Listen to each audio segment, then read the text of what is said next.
Greetings, user. Neural link established. Ready for takeoff.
All right, ladies and gentlemen, welcome back to the Taiko World Cup 2022. It is the round of 16 weekend. We are kicking it off with the second day, or at least the second major block of matches.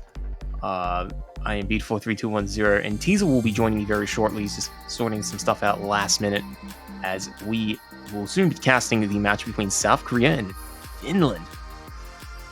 two very exciting teams. We got South Korea, number 2 seed in the tournament. Usually a force to be reckoned with, trying to rival some of the best teams in this tournament. But Finland have a very solid lineup, and especially around 16, it's certainly possible that they can be competitive in this pool. Will that actually happen? Who knows? Pick'ems don't have a lot of faith, but a few pick'ems have been getting absolutely destroyed this weekend, and I've been enjoying every minute of it, not gonna lie. And yeah, it's gonna be very interesting to see if we're going to be having another case of pick'ems getting destroyed, or if South Korea will take home an expected victory. But welcome aboard. Hope you all enjoy this beautiful coverage as things will slowly get underway. I imagine that the lobby itself is just getting loaded up nice and slowly, so you guys got a bit of time to sit tight and, settle into your comfy seats, or, get your Taiko World Cup food, or to buy our banners for $2.50, or to, click on the chest and get some channel points, or to adjust the audio to hear the sound of this beautiful voice. Man, I'm really running out of things to keep stalling about. But it certainly is going to be one that I think everyone's getting excited. I know I saw some of the players getting moved in, and there we go. We missed the rolls. Oh. I want to see the rolls live. Duh. Anyways, Peaceful rolled a 97. You don't lose a 97. Yep. And Dusk proves that you don't lose to a 97. As Dusky only rolls a 6. Ouch. So Finland with a shocking loss in the roll department. Last week was a 1, and now is a 6. Improvement. Yeah. I mean, when I was last year when I was rolling for Australia in the group stage, I had a roll of a 13, a 6, and a 1. I swear that was our rolls for the country in that tournament, and that was not fun. So Dusky's living up to my expectations, or at least my performances. So we'll see. Maybe we'll get working next week. Hello, Teaser, I'm here. how you doing? You are alive. Pretty good. I just wanted to make sure that it actually stabled out before I started speaking and going about. So No worries. I'm the artist of stalling. Just to catch you up on speed, Finland lost the roll. They banned DT1. all right, How you doing, by the way? You doing very well? pretty good. Voice still not perfect, but it's good enough for the job. That's okay, because that's how we do things. That is how we do. We just roll with what we got, locked and loaded, and ready to fire away at an amazing match that is Taiko World Cup. Ooh, okay, No Mod 1 and DT1 are the bans. Totally respectable choices by both sides. Yeah, wise pick banning the Nomad 1 from South Korea there. A map that would probably mostly come down to accuracy between these two teams, so you want to be avoiding that at all costs. Alright, let's see. South Korea will be picking first. And what will South Korea begin with? They have plenty of choices in the pool. I would love to see an early hidden battle like Hidden 1. Yeah, something that would... they we're picked the picking tiebreaker. TV. Let's go. Oh my god, okay, ladies and gentlemen, this is a first. Oh. Oh man, I got excited for a second. I mean, man, it's even on the bottom graphic and everything. it's Man. official. It's official. This is like that one scene in Fantastic Four: Rise of the Silver Surfer where I think it's the stretchy dude. He just says he's getting married or whatever, and he just asks the priest to just skip to the end of the wedding. I mean, Like, who cares about all the faff in the middle? Yeah, exactly. Who cares about the 8 maps in between? Now we just need to skip straight to the vows. Yeah, taking a quick look at the pick'ems for this match, everyone seems fairly confident that South Korea will be taking the victory with 97.2% of the votes. And there are 2 Finland believers out there for this match. We have seen some very crazy upsets so far this weekend, so perhaps those 2 people are onto something. Maybe. I mean, there's been a number of insane upsets that have been destroying the pick'ems. Oh my god, I actually started with hitting 1. Oh man, let's go. There you go. Woohoo! I'm gonna throw 50 channel points on Finland. But Kung Fu Chave, 4 minutes and 6 seconds off. Fine Shaolon Feta. OD of 6, HP of 6, 218 beats per minute, and a star rating of 6.2. Yeah, the difficulty of this map comes down to all of the crazy snapping changes that go on throughout the entire map. Mm-hmm. As somewhat typical of Igor songs, they support very interesting mapping styles, so this map really showcases that. Mm-hmm. And we got some vocals in the background as well, just to really settle the players in, which I believe, if I had to guess, it's French, but I could be completely wrong. Sometimes Yes, hard it to is. dissect the languages. Wait, is it actually? Wait, for the song title? Oh, Or just like the just song, the song in general? general. I'm pretty sure it is, because other Igor songs Look, have I can get my name, guess. so. Yeah, I can get my guess wrong anyways, because the bot's gonna get muted anyways. Oh, true, yeah. Exactly. Oh, we can say whatever we want, and nobody can come back and say, you said this, there'll be no evidence. Nah, not gonna happen though. In the meanwhile though, we're gonna get things started as Finland and South Korea kicks things off. Oh, very early miss from Vodnanen. Oh wow. Although it is very early on, so combo-wise shouldn't be too much of an issue. Especially on a long map like this. Plenty of opportunity to get that combo game rolling.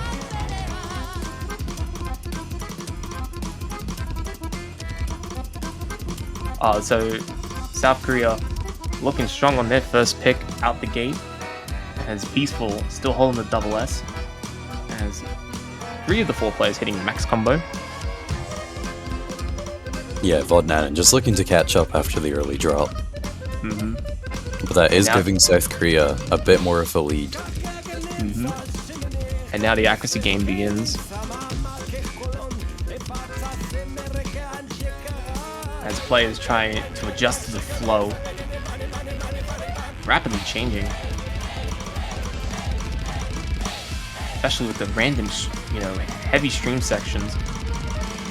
Yeah, we now have Dusky dropping below 99 as well, whereas both South Korea players are very strong in the accuracy. Peaceful still with the double S as well. Wow, halfway through. A good start for Peaceful. Could not ask for anything better. Oh, I missed the goat screen. Oh no. I always forget about the goat screen. I was going to say wow, because, Vod's gonna get muted anyway, but I guess not. What can you do? But hope it gets picked later on. That is true. In another match. Finland, though, they're asking themselves that very same question. What can they do? Because they are looking for a way to get back into this, but they're down by 50,000 points, and their opponents are showing absolutely zero signs of breaking. And you, the viewer, may also be asking, what can I do? Well, you can go over to the Osu store and purchase a banner for $2.50 US cents. I saw that coming, but you saw that transition. I was like, oh no. You can purchase a lovely banner for your favorite team to display it on your profile. And the proceeds go back to the World Cup, and legend has it that purchasing a banner for your country gives them extra power while playing their matches. Oh yes, so yeah. You gotta bring out the Shaolon energy. Precisely. Unfortunately, the energy is not going to be giving Finland their first point, and Damigo and Peaceful are just looking absolutely on fire out of the gate. Yeah, incredibly impressive plays here from both of the Finland players. Just unable to compare to South Korea. That accuracy, 3/100s only, 99.89%. That is probably one of the top scores of the tournament. That has More to than be it. likely. Vodnanen with the really unfortunate one miss, but It only wouldn't have 30 mattered anyways. 100s. Oh, But no, still, it wouldn't have, but still a very good result by all 4 players making it through to the end of that song with 1 miss or less. It's a very tough feat to pull off. I think this is also a good time to just let people know, for record keeping sake, that there is a second match that is taking place. Alongside with South Korea and Finland, we do have Hong Kong against Malaysia. If this match finishes early, we may tune into that. I'm more than happy to do that, but we'll see how things go. Currently, as of now, Malaysia is up 1-0 against Hong Kong. They ended up winning on hidden 2, as I hear. So we'll keep you guys up to date on that match as well, because that match is also equally important for the sake of round definitely. 16. It's another winner's bracket match, so So, yeah, here we go. Finland taking a while to deliberate on their pick, but they have settled on 3-1-3, which is fusion. this is a very interesting pick, because we all know that South Korea will be able to 3-mod this map very comfortably. Therefore, Finland must feel very confident to be picking this map. Yeah, and going up against Peaceful, who is one of the deadliest players in the hidden hard rock gang, is certainly one, a player to be reckoned with. If you're going up against him in 2 months, you're going to be having to crack quite a punch that usually a lot of players cannot defeat. Even amongst the Japanese team, they do struggle to beat Peaceful and Hidden Hard Rock. So for Finland to be going with this pick, knowing full well their opponent that they face, it's quite a risk, but it can also be quite a beautiful reward. So And we one have that could... Go ahead. No, I was going to say we have some quick changes here before we get into the match. We have Dusky swapping out for Anti, and we have 4-4 swapping it for Applers. Definitely some fine player swaps. And here we go. We're going to be seeing Peaceful, the only player with no fail. Yeah, everybody else going with either Hidden or Hard Rock. But Peaceful, man. So does that mean does that mean that South Korea has a 4-mod advantage? Like a 4-mod advantage? I mean, Dun, dun, dun. I guess very technically, well, Technically, yes, but practically... players could fail, but I don't think that matters, so... Yeah, no, it doesn't matter. So here we go. Peaceful will be playing Hidden Hard Rock. Bottoman will be tackling Peaceful there. Anti will be playing Hard Rock, and Atlas will be trying to compete on just Hidden. So, for those who are not aware, this is a very stream-heavy map. It's about 3 minutes and 11 seconds in length.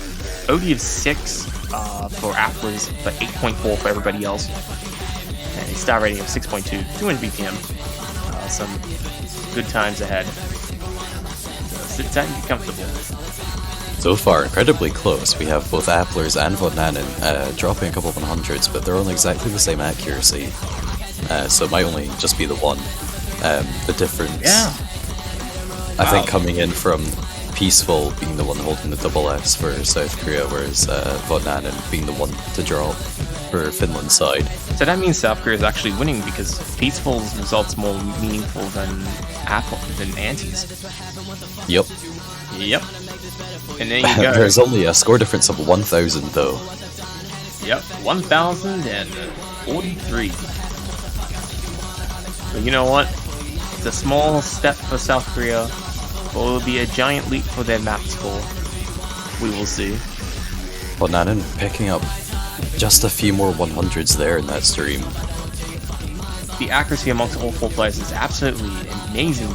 Nobody could ask for anything better, really. And Finland holding on very strongly, just waiting for an error by South Korea. But who knows how long they'll be waiting to see one. A miss from either team would be absolutely devastating and would pretty much seal the fate of this map. Oh, I wouldn't go that far, but it would set them back quite considerably, especially with how consistent the players have been playing. Oh, we're coming up to the final KI now, and only around a quarter left to go. Finland definitely bringing the fight to South Korea here. But Peaceful being the only player to still be holding that double S. Which is very crucial considering Peaceful is on the hidden hard rock. Yeah, it's certainly been doing quite a strong performance here. There we go, one of the lengthier and technically challenging streams. Will anyone make a mistake on this? No! Everybody survives that lengthy pattern, but there's a few more to wrap up the song. At this rate, South Korea will win by only a few 100s. Everyone's just playing absolutely perfectly here. Man, yeah, you can't ask for anything more, really. And yeah, there we go, South Korea will be taking the win there as Peaceful destroys the map with a double S. Wow. I don't know what to say. 0 100s, 0 misses. You know, it's not been too common to even have 4-way FCs throughout this weekend, and now here we have a 4-way FC, and that's with both 3 teams mods. with 3 mods. Yeah, and I think it's Peaceful's performance that sets South Korea apart, but Anti-Vodamin and Apple's all playing significantly well. Look at that. Nobody getting an actually below 99%. And even then, Vodamin had 2 mods at 99.5. Like, there's not that many scores that can beat 99.5. Definitely. Even though Finland lost the point there, I would not be surprised if their score there would have beaten the majority of teams so far this weekend on that map. I'd still say it was a very good pick by Finland to take South Korea on. They knew how strong South Korea is on the 3 mods. They definitely did their preparation, they did their homework. Unfortunately, it didn't pay off. But it was through no fault of their own. They played very phenomenally. Alright, and with that break point, going back over to South Korea as they try to turn this into a 3-0 lead. Oh yeah, 3-0 lead would be a very good start for South Korea. And then kind of just go in no more 2. Alright, going for something quite technical. And Peaceful will not be playing this. He'll be subbed in by Olo. And Dusky will be stepping for Vodnut then.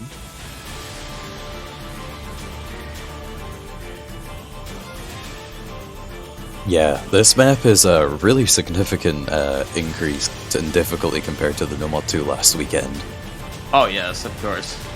I think No Mod pool as a whole has just gotten the biggest buff out of all the other mods. I think No Mod is by far the pool that needed the biggest buff, and it got one. For sure. So And now it's more in line with everything else. I'm not too sure if I'm thinking maybe we could see some misses here. This is a difficult map. It is quite easy to choke, in my opinion. So You're right. You're right. You know what? I'll side with you on this one. I think that it is possible that the chokes are there. The practical odds of the chokes actually it's pretty unclear. It could happen, maybe not.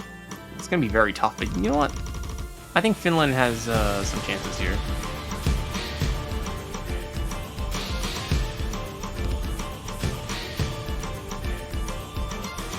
So here we go, as things slowly build up. Very easy start. yeah, really got to wait till we get into the tech section here before changes start happening in the score. There we go. And now the chaos begins. South Korea enjoying the luxury that they've been receiving all match so far, and that is a few 100s in their favor. Which is not much. We are still seeing the two double S's though from Epplers and Anti. Yeah, Olo and Dusky, the only two players separating the scores apart, and even then, it's not by much. Oh, but a miss from Anti. Oh, quite a drop. significant one as well. It's giving South Korea a massive lead here. Dusky Oh, and a picking miss up from this Dusky as well. This is not looking good for Finland. Nope, it is not looking good. Having a rocky start. And South Korea just continues to dominate the scores as App was still holding on to the double S throughout that entire section, and Olo at 99.75%.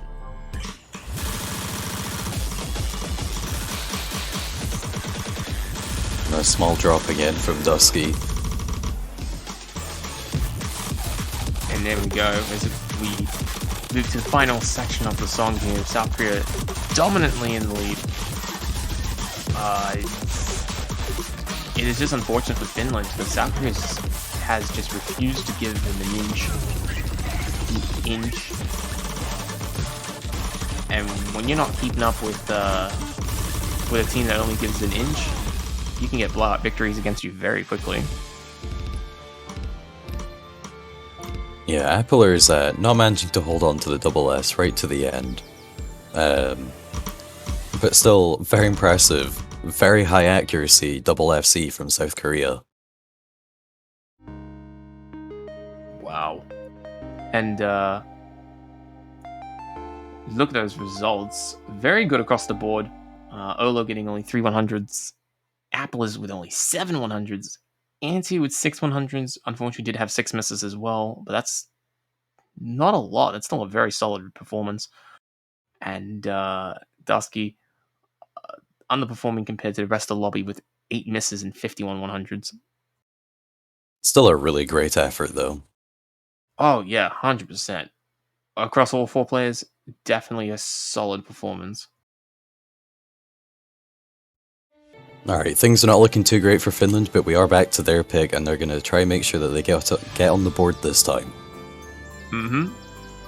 I mean, this is their next pick, and they're going to go with Hidden 2.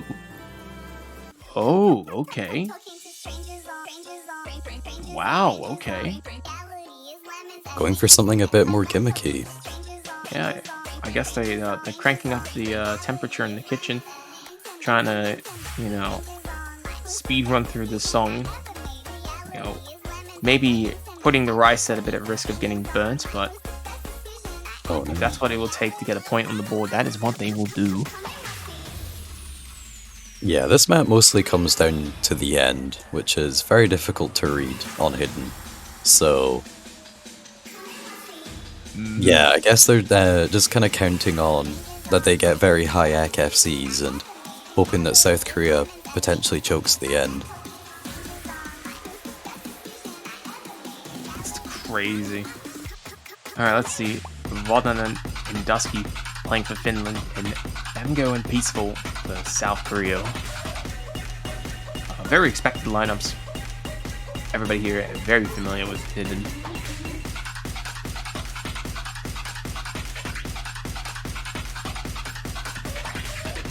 OD of 6, 2 minutes in length. The star rating is 4.7, but do not take star rating for this word, because this is a very slowy, slightly gimmicky map. It is certainly one that will throw you for a spinner.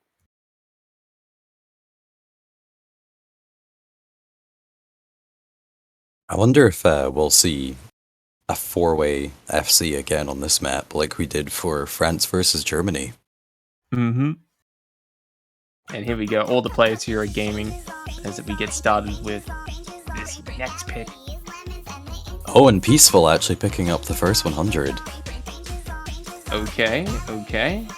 Just had the 100 nerves. You know when you start a song and you can't remember where the first note is, because it's not like OC Standard where they give you the first note for free. Yeah, it's one of those moments. But South Korea is still getting out in front by 100. Dusky picking up a couple 100s there though, giving South Korea a slight lead. 4-4, dropping the double S as well, leaving Vodnanen as the sole perfect player. Mm-hmm.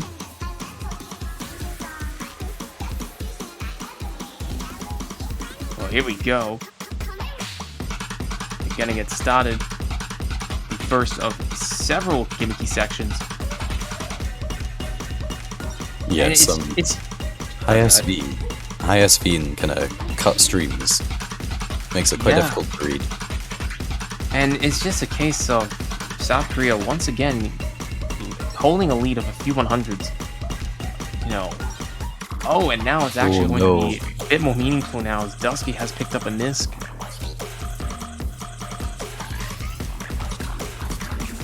And that Nisk is going to slowly poison Finland's chances of winning. If South Korea can hold on and the end here, but Peaceful does pick up their own miss. Okay. Peaceful missing on the gimmick, providing Finland with a bit of breathing room, but Dusky giving it right back with a bit of extra leeway to help South Korea get that 4th point. Wait. I think Vodnanen SS'd. They did. And 4-4, not too far behind with a 1-100. Yeah, wow, look at those amazing results. Bamgar getting 1-100 and Vonneman getting a double S. I think that's the second double S of the pool. Wow. That is absolutely crazy. And Peaceful as well, getting only 1 miss, 1-100. Whew.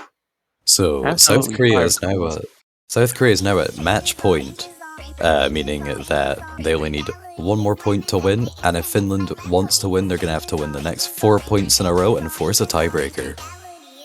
I mean, hey, look, you know, last weekend around the 32, there was at least one team who had a 4-point advantage and then proceeded to lose the next 3 maps in a row. So, you never know, okay? Finland just has to repeat that success against a much stronger team. It's going to be difficult, but it is possible. Oh, yeah, 100%. Taking a quick look over at the Hong Kong versus Malaysia match. Hong Kong is currently 3 points, and Malaysia still on their first 1 point. Okay, okay. It is spicy.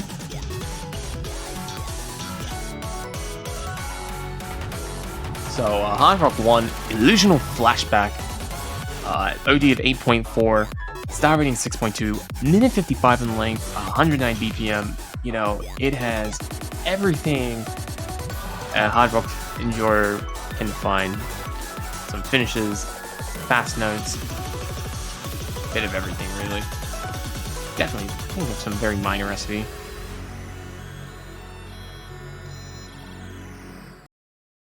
Yeah, this map is incredibly tricky, but I'm also not too surprised to see it get picked. Mm-hmm. So let's see, Finland, to stay in the winners bracket, has to win this.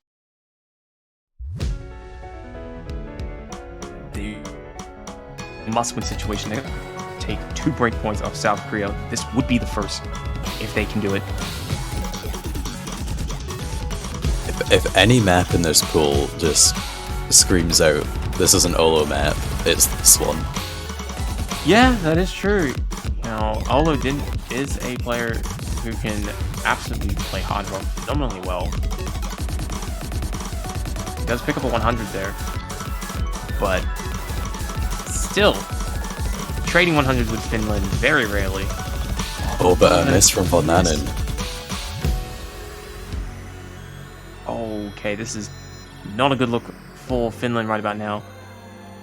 Heading into the quiet break section of the song, they have a player who was down on the combo and down on the accuracy. Yeah, South Korea gonna take this opportunity to pull the lead further in their favor. Mm-hmm. And Peaceful Olo doing a very good job at just holding that line and just playing the maps. They are, you know, this entire time they have, for the most part, been taking a nice Sunday drive through around the 16 pool, and they haven't really had any difficulties to face, you know, especially with how accurate they've just been holding through. And even though Finland's been chasing closely behind like they're driving Formula 1, they just haven't been able to take in that, they haven't been able to do that overtake and get a point on the board. Nanan unfortunately finding another miss before coming into this Ki. And with this map being so short, I don't think there's enough time left for Finland to be able to steal this point back for them. Yeah, no, it does not look like it's going to happen, and that is going to be it, ladies and gentlemen. South Korea winning it in a 5-0 sweep, but it was not without some heavy contest by Finland. At least Finland will still be in the tournament. They still have an opportunity to show themselves what they are capable of heading into the quarterfinals. So they're going to be forced to be reckoned with in the early stages of the loser bracket. Absolutely insane accuracies from all the players on this map. The highest 100 count being 8 on a Across weird all 4 tech players. hard rock pick. Insane. Absolutely insane. So look out, losers bracket, because Finland is coming for you, and they are not going to show you mercy. So South Korea will be taking the victory here. Congratulations. Wildly expected result within the pickings, and even with the channel points. But you never know, you know. South Korea always been a very formidable team.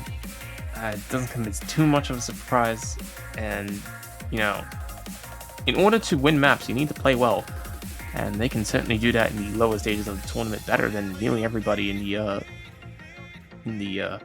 all the way up to maybe the top 4, top 6. So, definitely helps out in the early stages when you're not going up against the very, very cream of the crop. And now we're going to be moving to Hong Kong and Malaysia. Alright, currently looking at a 4-1 in favor of Hong Kong. They are at match point. Malaysia needing to win another 3. I'm not sure whose pick this is. Things are not looking too great for them. So hopefully this is their opportunity to turn that around. Yeah, Hong Kong definitely have been coming back from quite a period of inactivity, and they have been an absolute force to be reckoned with so far in the round of 32 and in the round of 16, as Malaysia in a very precarious position, one map away from going down. Cinnamon is indeed Consified, for those who do not know. So if you're wondering who Cinnamon is, Consified.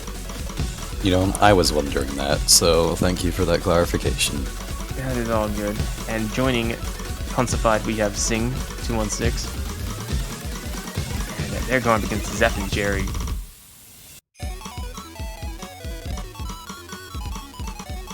And yeah, let's see how Malaysia handles this. Malaysia off to a good start as Cinnamon Hong Kong with a miss though. But the accuracy keeps him ahead for the time being. Fortunately for Hong Kong, that was a very isolated miss, so it's not going to cause too much change. The accuracy is still the main deciding factor. Accuracy momentum stronger than the combo momentum.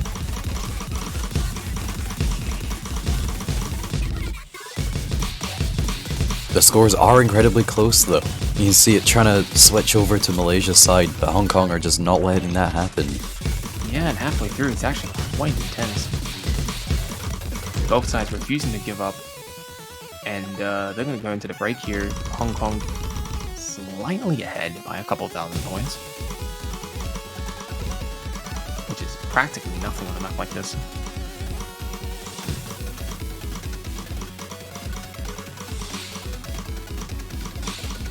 And now as things slowly build up,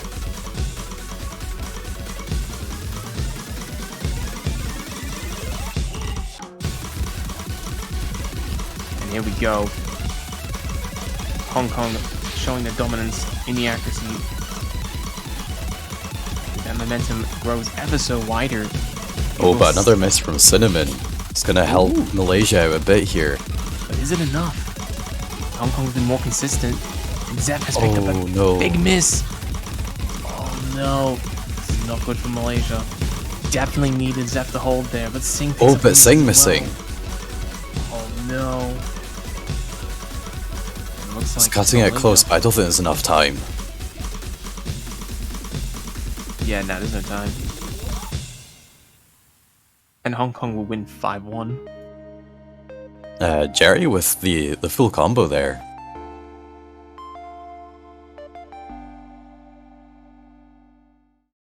But yeah, mostly coming down to the very, very good accuracy from both of the Hong Kong players. Despite both of the players missing. It's absolutely crazy. But GG, well played from all the players. Jerry getting the only full combo in the lobby with 28 100s. Man is going out at least on a high note. Zeph also playing very well. Just the accuracy just dragged Malaysia down on that last pick. I don't know about the rest of the matches, but still Malaysia getting a point off number 4 seed Hong Kong in round 16. It's a very respectable result. And Hong Kong still showing that they got what it takes to play very well in the early stages here. But they're going to start going up against some more tougher and tougher competition. And while they got the lineup to compete, you never know. You never know. Yeah, so Malaysia will be falling down into the losers bracket, and off the top of my head, I don't know who they'll be playing. But Hong Kong will be advancing through the winners bracket and be facing Australia next weekend. Oh, yes. They're going against Australia. That's going to be fun. Playing at a time that will be better than 11 p.m. Yeah, that's going to be it, for this match, as we look ahead to a couple of the other matches that will be taking place in the next couple of hours. Off the top of my head, we have UK and Brazil at 15 UTC. We also have the brackets as well to look at real quick.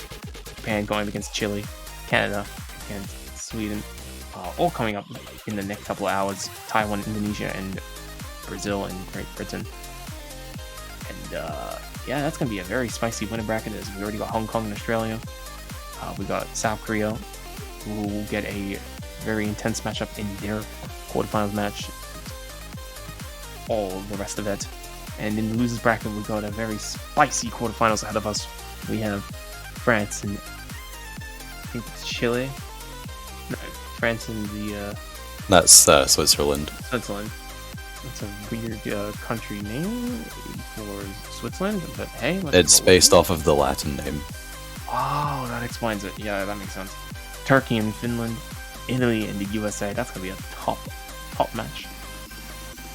Turkey and Finland, and yeah, all that and more. Yeah, so there's still plenty going on, so stick around because you don't want to be missing it. Some very fun matches coming up for the rest of this Sunday. So, and we'll also be having the quarterfinals. Is that what it's called? Quarterfinals showcase later on this evening, UTC times. All right, and yeah, we're playing matches ahead. We'll have Taiwan and Indonesia, which is going to be our featured streamed match up first, and then Poland and Russia will be being played alongside that. I will not be here for the rest of this weekend. Neither will I. Neither will you. But we hope you all enjoyed the show, and stay tuned because we've got a couple of exciting matches in these next couple of hours. And I hope you all can stay tuned throughout. Do you have anything else you want to say before we wrap things up? Buy banners. Fair point. Don't forget to buy the banners when you can. And yeah, that's going to be it. Thank you everybody for watching the OC Taiko World Cup 2022 round of 16. The weekend, it's slowly approaching its end. It really is. But we got some couple of matches to go, and we can't wait to see you guys back whenever over the next couple of hours. But until then, I am B4310 and Teasel. We both like to thank you all for watching this, and we'll see you guys next time as the Round of 16 weekend continues.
Greetings, user. Neural link established. Ready for takeoff.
Hello, ladies and gentlemen. We are live once again, this time with a winner's bracket match. It's Taiwan versus Indonesia. What a match. I'm Bath. I'm joined by N-Wolf. How's it going? Hello. I'm excited for this match. How are you? I am too, I believe. Despite what Bickham say, I believe it's pretty favoring Taiwan by quite a difference. I believe Indonesia can take this.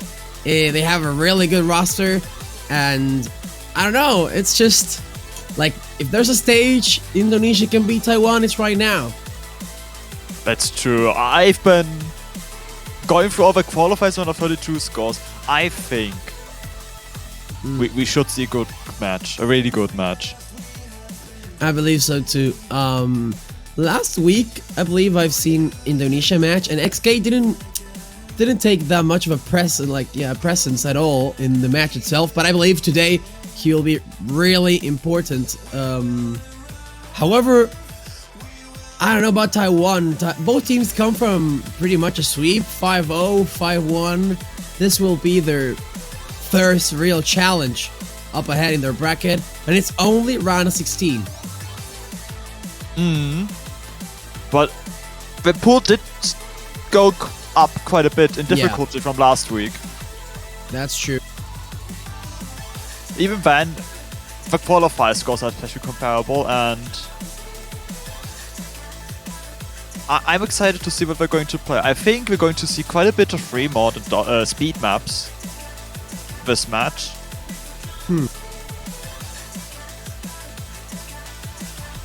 I'm not so sure, because we are bound to see some free mods, I believe, but I'm not so sure about Taiwan's picks overall. I know they have some players good at everything. Monkey super consistent, Balemo, I believe, good at DT. Then Cat, I've seen him play hidden pretty well. So they do have a complete roster, but I don't know, because it's rolling time, and we gotta see that ban. Which team has practiced their roles? Taiwan has a 72. That's a good It's one. not bad. Could be worse. And now it's one roll by Imagine.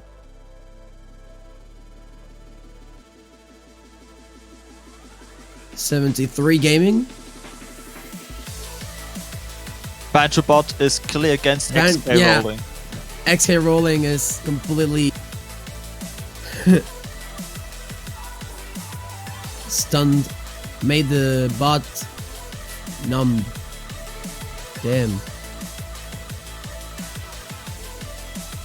But after all, we're gonna wait for that roll. And yeah, this is gonna be an exciting match. I believe the winner heads up against Germany, so pretty tough match ahead. Germany winning against France in my opinion, an incredible match score-wise. Was kind of surprised by the French scores. So watch out with that one. Germany, one of the candidates to go with that top 3, and I don't know what role XK got, but apparently Taiwan has the first ban.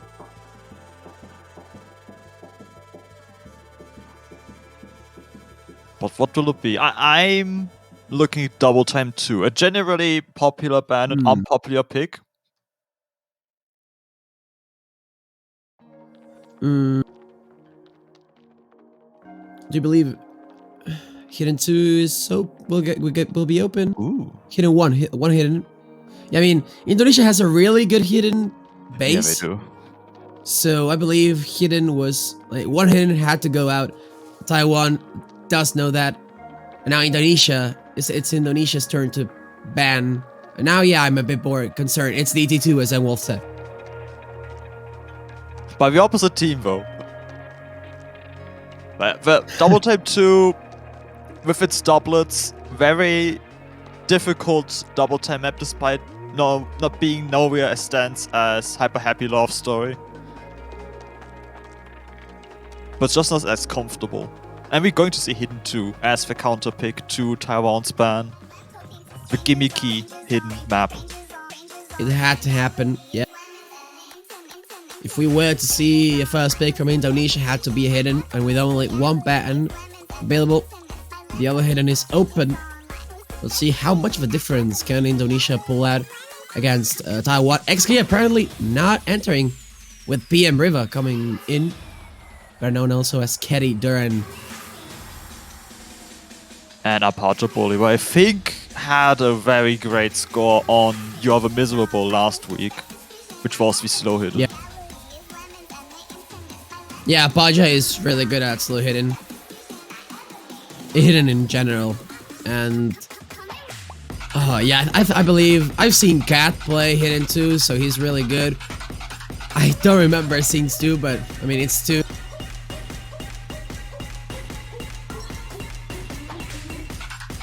Here we go, it's first pick of this match. It's done by Indonesia. As you see on the screen, it's 1 minute 58 seconds of length.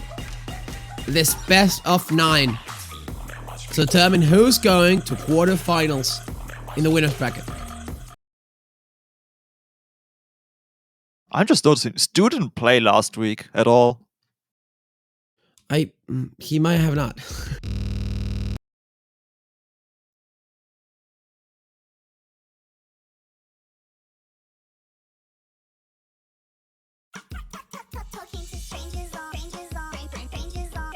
Early 100 on Cat's end. Hey, you brought up Germany versus France earlier, and France had this ridiculous score of both players only getting a single 100 on this map. Yeah, that's not happening already. At least from the Taiwanese side, already dropping quite a bit, and still even having an early miss. That giving already Indonesia the advantage in a really short map. Oh, watch out! PM Riva trading it back with 120. That combo. Falling behind. Let's not forget there's a combo cap here in Taiko.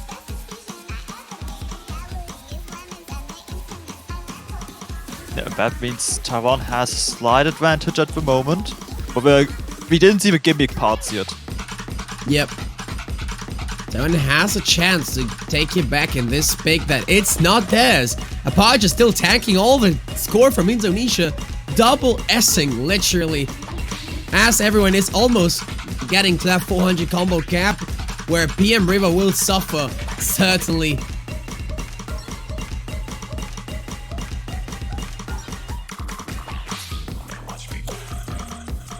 They survive the streams. We're getting some disconnected patterns, but most importantly, I think, is still the end, especially for accuracy.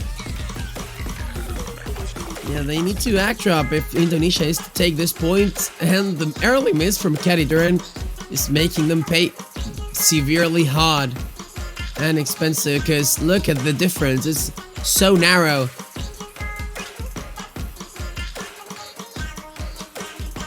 No one dropping any 100s. It looks like everyone got settled in this map in the end of it, and no one is going to drop. That's a 5k difference. Indonesia losing their first pick just because of that one miss, even with Apache double S-ing. And look at Stu, damn it. The legendary 1 miss 0 100 score. One miss at the beginning, and that's it. Like, double S-ing the rest of the map. Definitely unfortunate, because they had like, yeah, they had Apache double S-ing. But yeah, PM Riva missed in a point that, yeah, he should have not.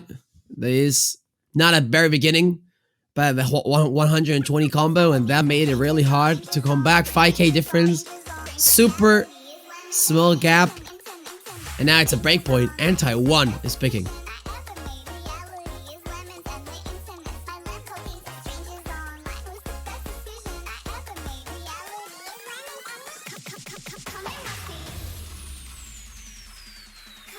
Will it be a speed pick, counter pick? I don't think so.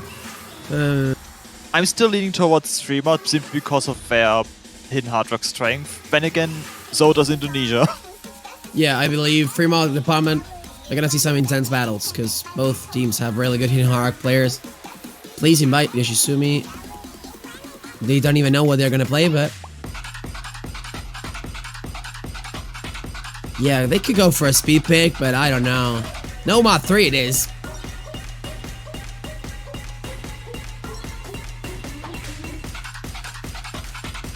Counter picks all the way.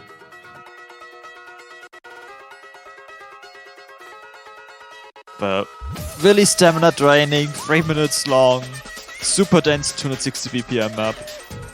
At OD7 at 6.7 star rating. Yeah, no mod 3 plus 260 plus it's a Chevy map, so you're gonna get that speed.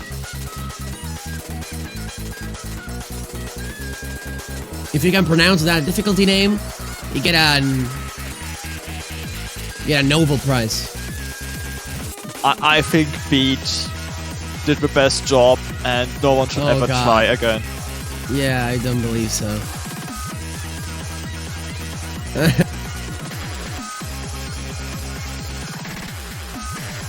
We don't see any player swaps here for Hyper Happy Love Story though. Student Cat staying on Taiwan side, Cat Duran and XK on Indonesians. Yeah, XK coming in for Apaja. That's the only roster change we're gonna watch here. There's no mod 3 picked by Taiwan.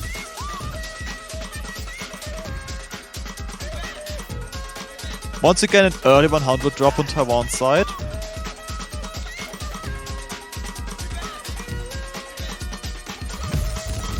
Yeah, that might be important as long as Indonesia is consistent enough with their accuracy, but it'll be up to them.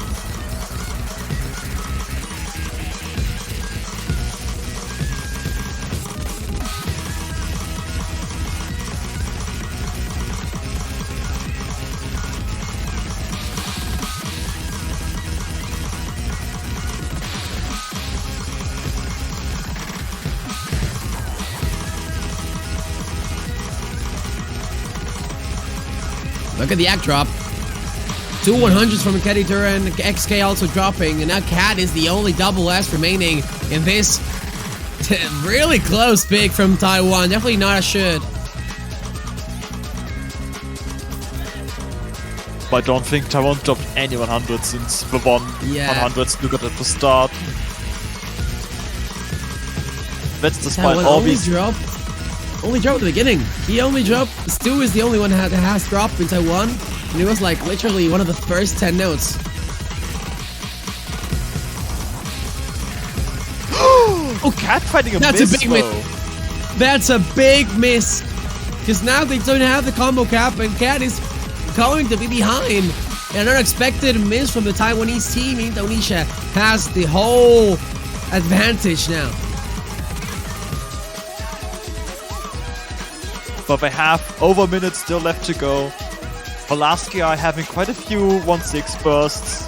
And of course all these finishers throughout the map, which players have tended to either skip playing or miss on, will continue to prove a challenge.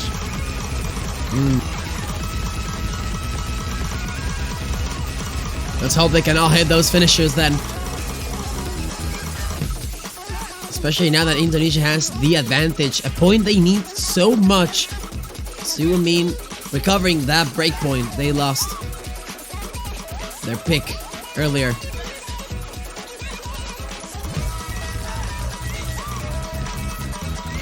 And this is by no means a short map.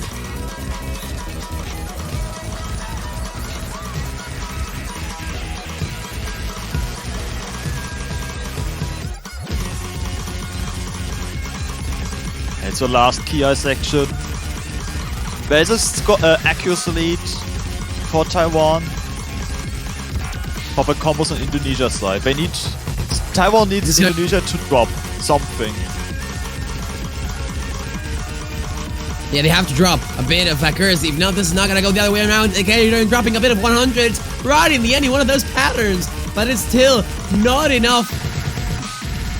Oh my god, the finisher section! He had it entirely! Stu also missing, but it doesn't even matter! Kenny Newton throwing it away, as Ed Wolf said, in those finishers, coming up at the speed of light in those. My goodness. No. No way. This is No. a match. This is some ridiculous match we're seeing right now. No. They had it. They had the finishers coming up at the SV velocity. I think there were 4 of them.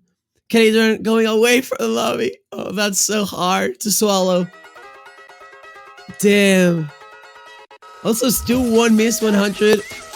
But still, Indonesia had this. So now it's gonna come hard job from the mental department. It's coming back not only score-wise, but also mental-wise, in a point that was literally theirs. Yeah. 2,000 of score difference right after the hidden map, Oh my which was God. only 5,000 of score difference, and 5, also yeah. was decided by just 1 miss at the wrong time.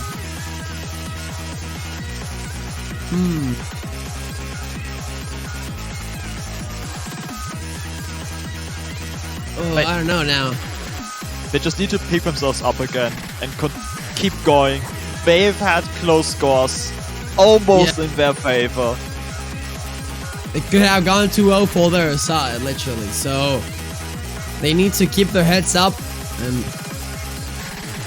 not drowning themselves in their own self-esteem. Let's hope they can keep going with this performance, because it's been so good.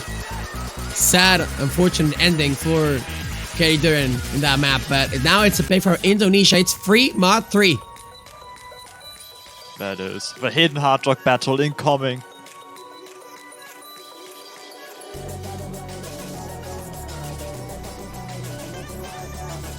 We've seen last damn. match between South Korea and Finland. 2 ridiculous team scores. Can Taiwan Indonesia match that? Finland has a good free mod, yeah. I don't know. I think Indonesia, they can pull it off. SK coming in. Polema with Small Wu. 2 different players for Taiwan. Small Wu, the hidden hard rock player last week Yeah. for Taiwan. Surely going to repeat that. Yeah, I expect it to. I believe maybe, yeah, possibly Hidden Harrock for XK and Hidden Cat. I mean, I don't know. We'll see soon. We'll see. Have fun. Good luck in chat. This is so far 2-0. It's single mods. Single mods. I know XK going Hidden Harrock. Small Wu not going Hidden Harrock. And that's a big advantage for Indonesia. If XK can hold onto a full combo and just in quotations, 98% accuracy, Yeah. that's Yeah. that's just flat out better than any single mod can be. Yeah, as long as he's over 98, he'll be better than anyone with a single mod. That's the theory. But if he drops below that, then Taiwan will have a chance.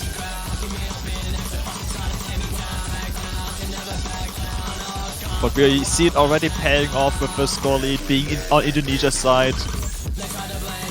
I mean, how not? Look at their act. 99.5 with Hidden Harrock against no Hidden Harrock composition. That's going to be definitely harder.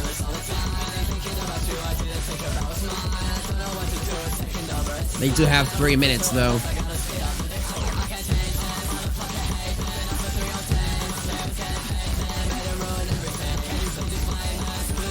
They're just having to build their combo up until the break, because after that, it's all these streams incoming.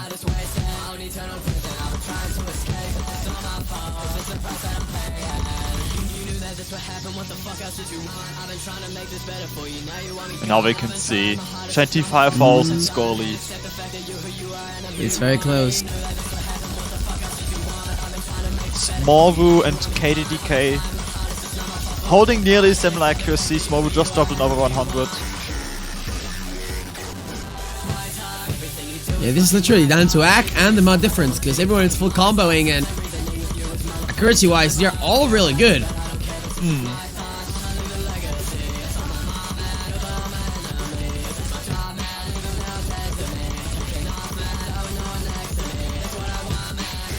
Last third. And so far, there's not much to comment on. Everyone's doing really, really well. Cat Don Cat winning on the Hard Rock against Smallvu. And XK doing a stunning score in the Hidden Hard Rock. Despite being behind in accuracy, the score is higher simply because of that double mod. XK is performing wonderfully. Yeah. He's doing great. Literally. A player that has only played 3 times in the Taiko World Cup, and it's been over 9 years, I believe.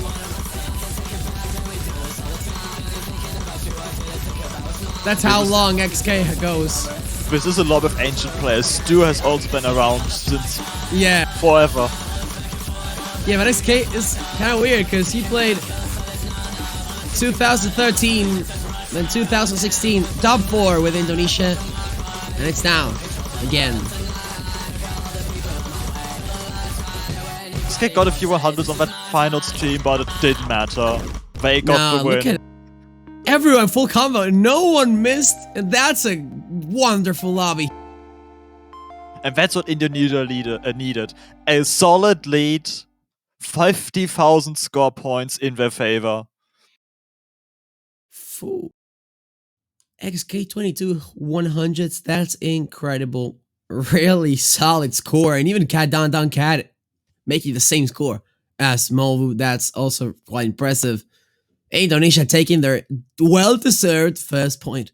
And now it's Taiwan's turn to pick. Indonesia has to take this if they want to go to that 2-2.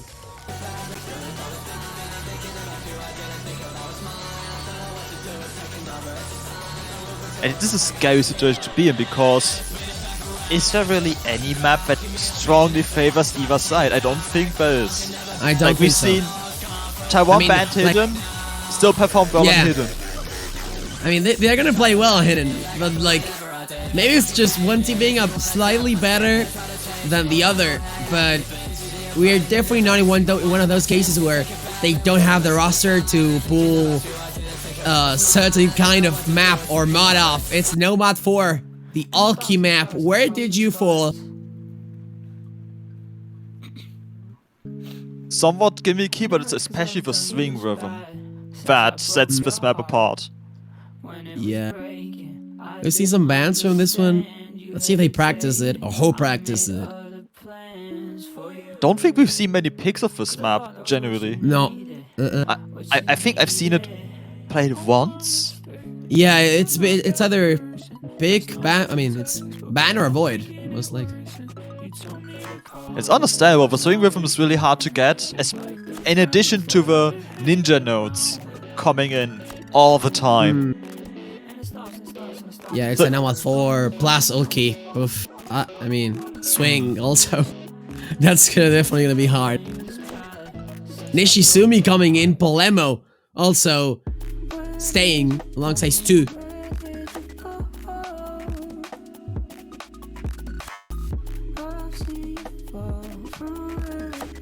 We're seeing all the long maps.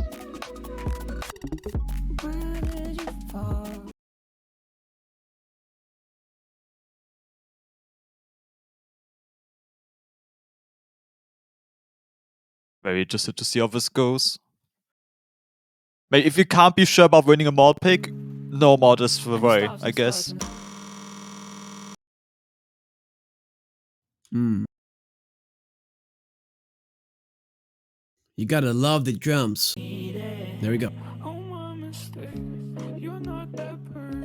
That's not in the textbook. I'm making it worse. You told me to call if I found you drowning, just like the friends that I've been hanging around with. And it stops and starts and stops.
Small is not risking it. I don't know why. And still is going hidden, actually. Oh, God. I mean... I think that's a big... I don't know. Either they can't do it, or... Yeah, they feel more confident without. But the problem is... XK has been really solid with the Harrock, so... You can't expect he's gonna do bad. I don't know. Yeah, it's definitely daring a lot, not trying hidden hard rock at least, because you kind of have to. After the fusion, Indonesia's really not leaving you a choice. Yeah. Yeah, that's the problem. Small will still double S-ing, but Caddy Duran, so is too. Not anymore. But look at the act from XK. Small with tanks a lot of act and combo in that section. 2% drop. And look at XK, ladies and gentlemen. That's the XK supremacy. Both Indonesian players holding the highest accuracies in the lobby right now. And XK with Harrock. And he has like, 9.80. That's a lot. Oh my god. What do you do against this as a team? If XK continues to play like this on these 3 mod maps? I mean, it should be like 3 points for Indonesia at this point. But you have to win at something else that isn't free mod. So Small will missing again. This is done by far the most one-sided map in the whole match so far. XK doing it again. That's a 2-way full combo, most likely. And what a way to do it.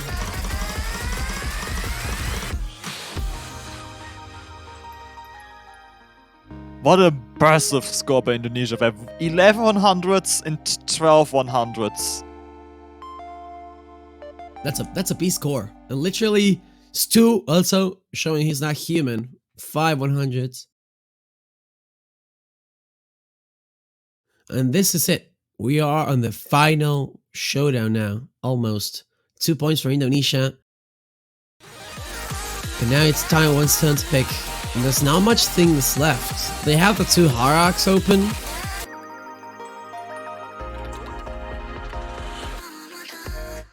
No more 1. Continuing the no mod strength with just pure accuracy. I mean they can pull it off.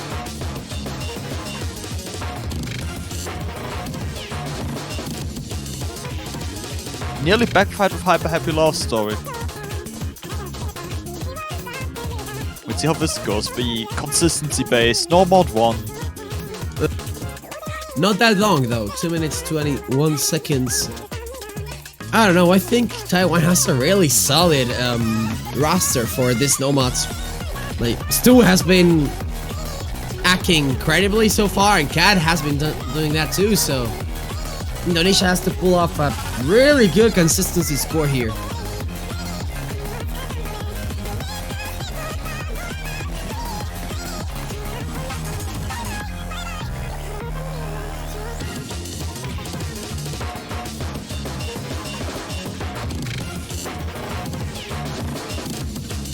And this final be the map where Indonesia gets their break point. They really need to get perhaps to a tiebreak.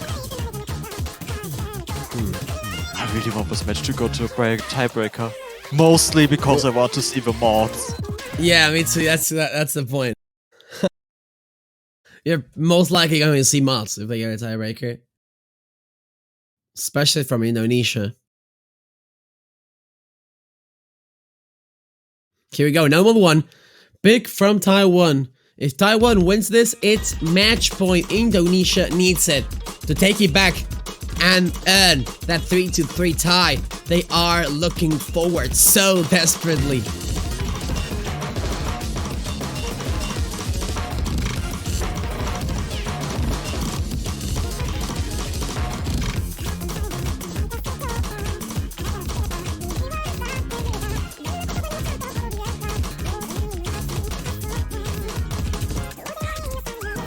The first 100 dropped by Cat on Taiwan's side.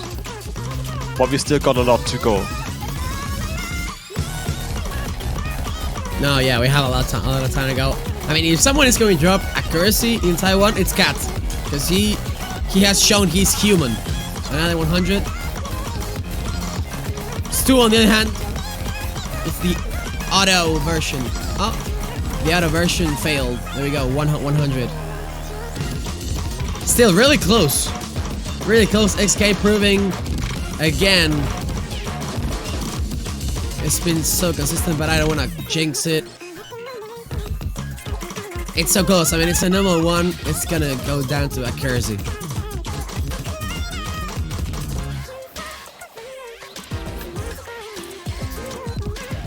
And it's tied back. Oh my god, look the difference!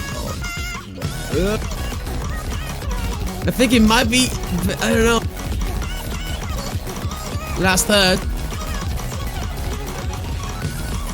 Indonesia needs to hold on if they want to take this breakpoint. It's as important as ever. Because if they take it, they come back to that match 3-3 and it will be their time to pick. But as Airwolf is stating, we have a tie currently. Or barely favoring the right side. And look at this, there's literally no error. There's another 100 on Taiwan's side. Oh, that's gonna be enough. The Cat dropping. Indonesia pulling what might be the first breakpoint in their side. Going off. XK dropping 100. But they need another one in order to play one to the other side. Cat dropping. The Cat does meow meow. And he's not able to full combo. Taiwan losing their pick for the very first time. Indonesia tying it up 1-100. XK doing his job. Look at those accuracies. Both teams getting a player with 1-100 and a player with 4-100s. And it's those two misses that actually sealed the deal. Oof. That made a whole impact. We were two misses away from seeing a tie on the map. Oh, yeah, that was so close from a tie, actually. And Cat really, I mean, S2 did it really well, but XK was able to hold the same accuracy as him, and that was like literally just negating him. That made a big deal. Now Indonesia has one number one. They have Fremont 2 open, and they have to go with that. There's no other. It's like they can't go with nothing else. My concern is Madeline, like Nomad 4, is a swing map, and just look at accuracy. Indonesia fell quite a bit behind on underscores. So maybe that's when they haven't gone for it yet. But they might be forced to now. I mean, they might be forced to. We've seen them really good at that, but they can't go with a Nomad because we've seen how good Taiwan is hacking. On the Hard Rock department, I'm not sure. Hard Rock 2 it is then. The fast Hard Rock.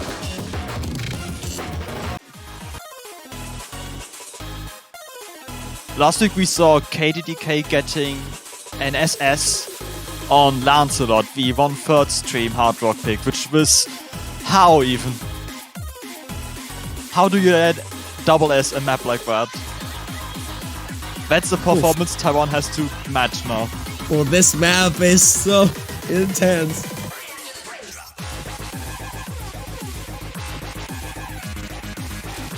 Oh, you gotta love seeing the fast Hard Rock. Aren't we seeing Stu? Maybe not.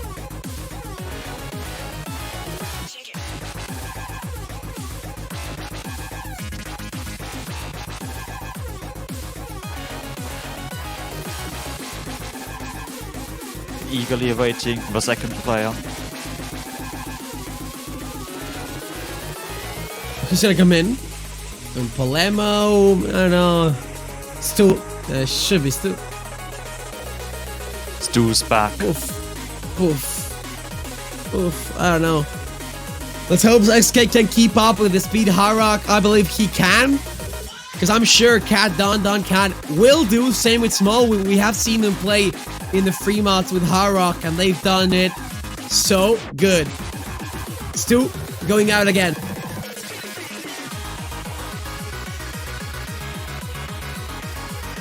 What a banger. 3-3. We want to see that tiebreaker.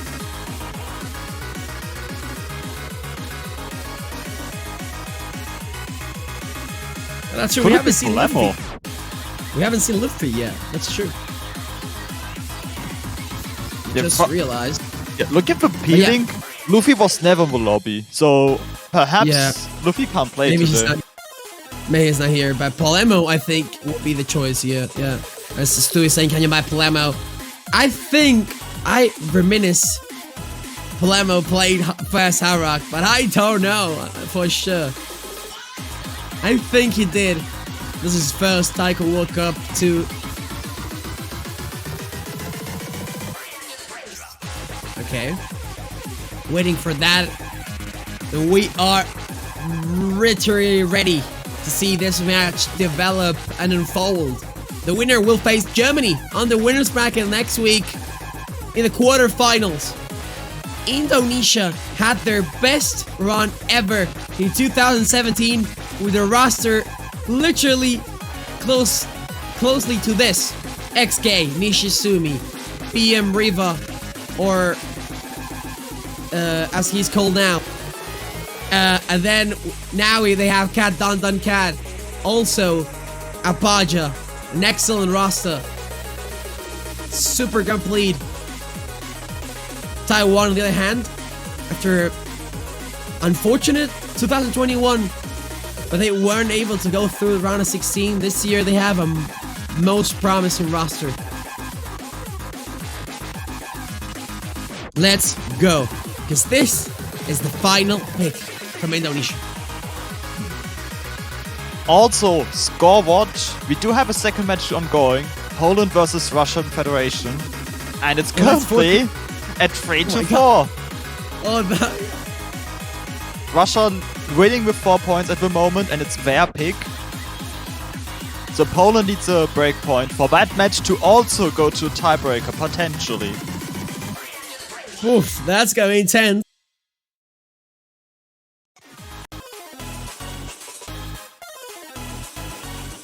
I honestly can't believe some of the teams that won this weekend. Like honestly, some of the matches, Portugal going tiebreaker. My pick'ems being dead as well. Yeah. Oceania single-handedly destroyed most people's pick'ems by New Zealand with 5% and Australia with 10%, I think. Yeah.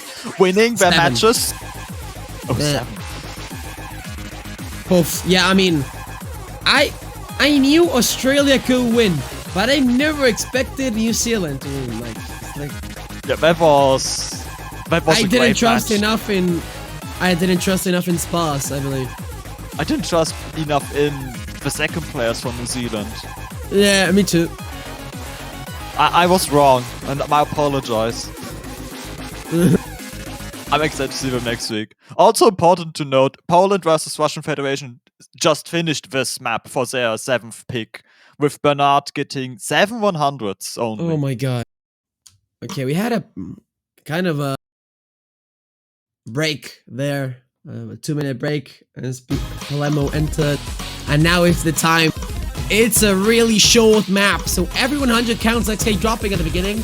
Indonesia already dropping a bit, and watch out with that, because Taiwan has been super consistent.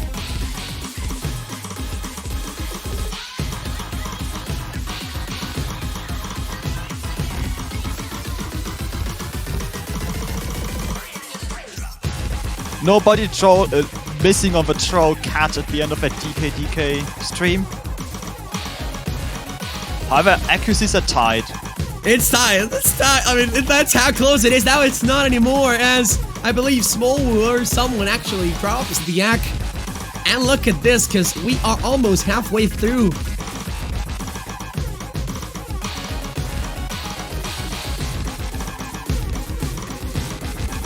It's as tight as it could be. It's super tight. No one's missing. A miss here is calling out. You want to lose. Last third, coming into the final KI now.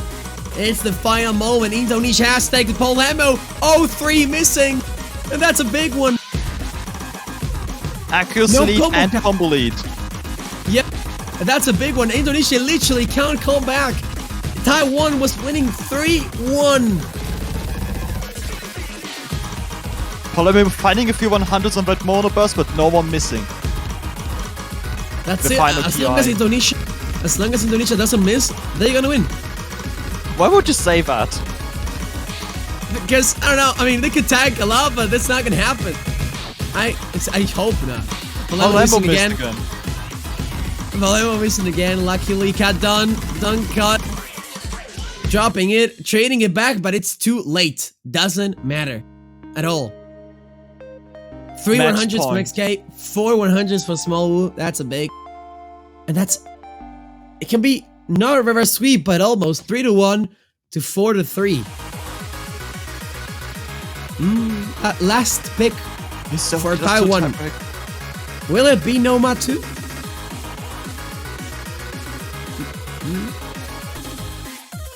I think we have Nomad 2, Harok 1, and DT 1. We've got Also, all the Fremont tech too. maps open. It's funny. Which will it be? I don't know.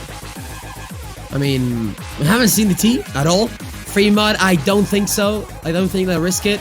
Harok, we've just gone with the Harok.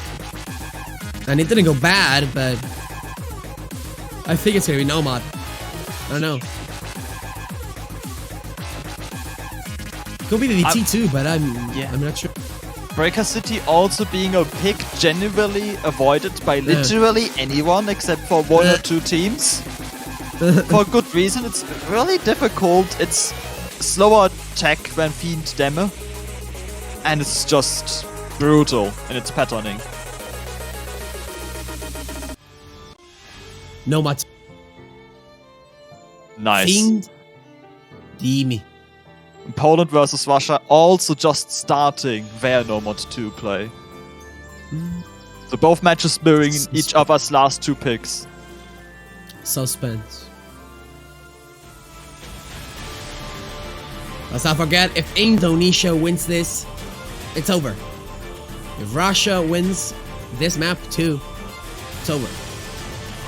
Let's see who goes to tiebreaker, or if no match goes tiebreaker.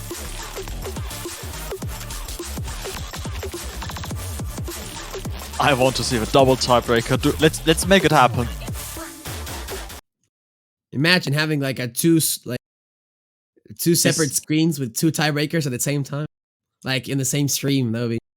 Oh, that would be awesome. Imagine. But for now, we see Jolts actually switching in for Indonesia. Haven't seen them yet this match, and Stu coming back on Taiwan's side. Jolts. Yeah, I believe it's not a bad choice. Maybe Jolts literally practiced this, because that's the good thing about having such a complete team. You can just practice 1 or 2 type of maps and go with that one.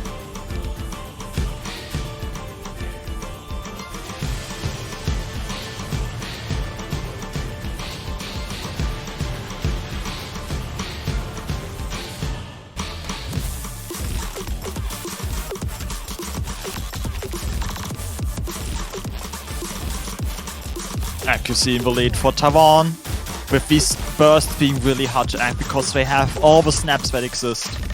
Katidor missing. Oh, PM Riv. Caddy during with a miss, and look at the accuracy from Taiwan looking spectacular.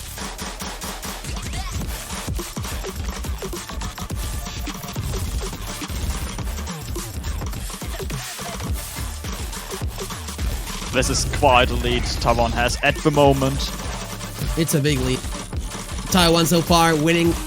Oh, single-handedly. Jolt's missing. That's bad. Indonesia doesn't seem like they can hold up to this map. Stu with a single 100, Cat with 2. You can't do much against that on a map like this. I think Stu hasn't. I mean, he missed like 1 or 2 times. He's not going to miss now. This should be a tiebreaker.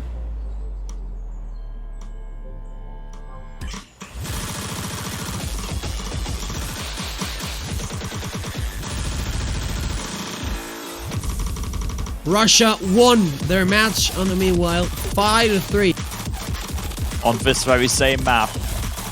Correct. That means Poland is out of the tournament because it was a lower bracket match. I don't think I can curse this map. Like, it's completely done. It's win already by Taiwan. Look at those scores. No one is missing on this side. This is tiebreaker. What a match to go to tiebreaker too. Oof.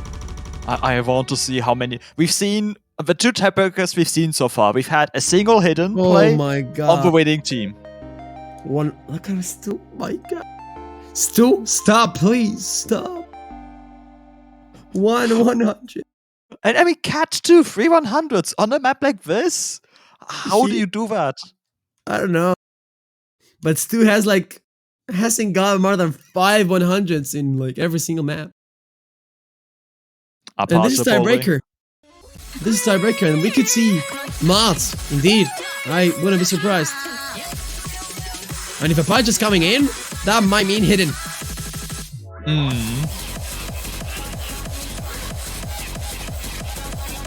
And we have XK.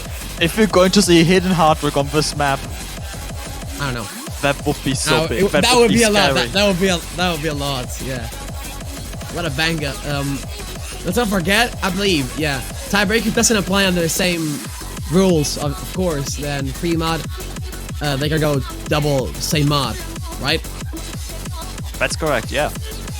Yeah, that's the big difference between free mod. So if they want to go double hidden, that's allowed.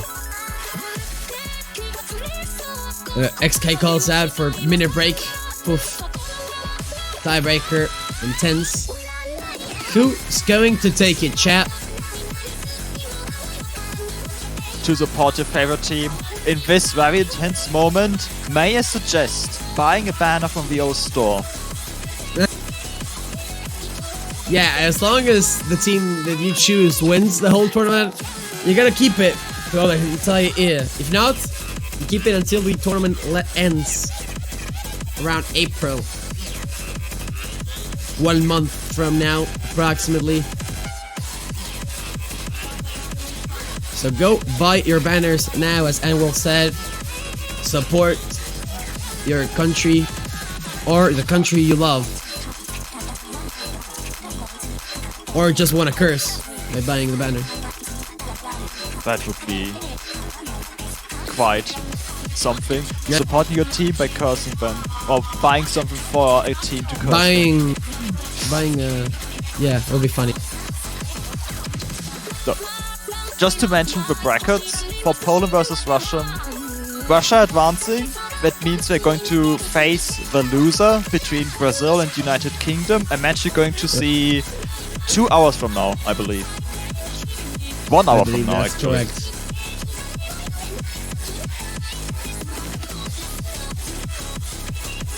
XK, Apajas 2, Cat. Are these gonna be the final rosters?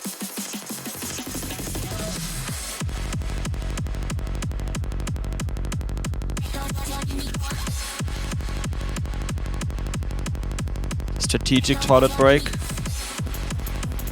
Now we're ready.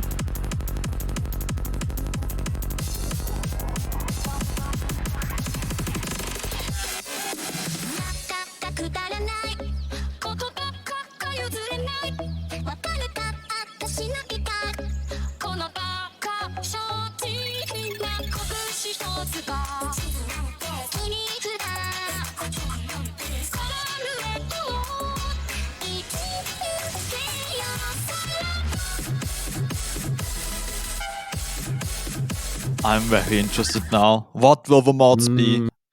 There's a hidden on Stu, a hidden on Cat, and hidden for everyone! Oh my god, it's a hidden map in Tiebreaker! Drumming, ladies and gentlemen, without your vision. Sunglasses mode on, it's hidden. The secret hidden frame map. The hidden secret pool. You didn't know it existed. hidden 3 in this tiebreaker with only one winner.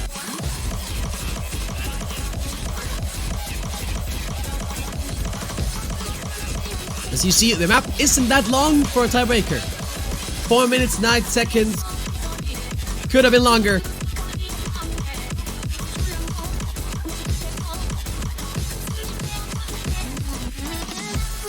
I don't want to call it, but I mean, I need to. XK. Oof. Double S'ing. Oh my god. Still the very beginning. Cat quite Yeah. struggling with accuracy, actually. Yep, and that's quite the problem because Abaja even is a whole percentage above him. And Stu's not as high up as we expected from the past few maps. At 99 point... correct. missing! Oh, Under 99! He wasn't comfortable at all. Maybe it's that he was forced to go with a mod after seeing their opponents going with that hidden. That's possible, the mind games are real. Especially on 3 mods and the tiebreaker. The only difference is that, like, Apache and XK have played so many tiebreakers together. XK training it back. But it's a reset. Okay, also missing. Everyone missing. Apache, the beast right now with the combo. Let's not forget he is a one-hand player. He uses only 3 fingers. And he's yet somehow playing this map. And the accuracies are so firmly in Indonesia's favor right now. It's a giant lead on a combo and act. Stu not finding break, just under 97%, multiple misses. Cat at Oh my God. 98.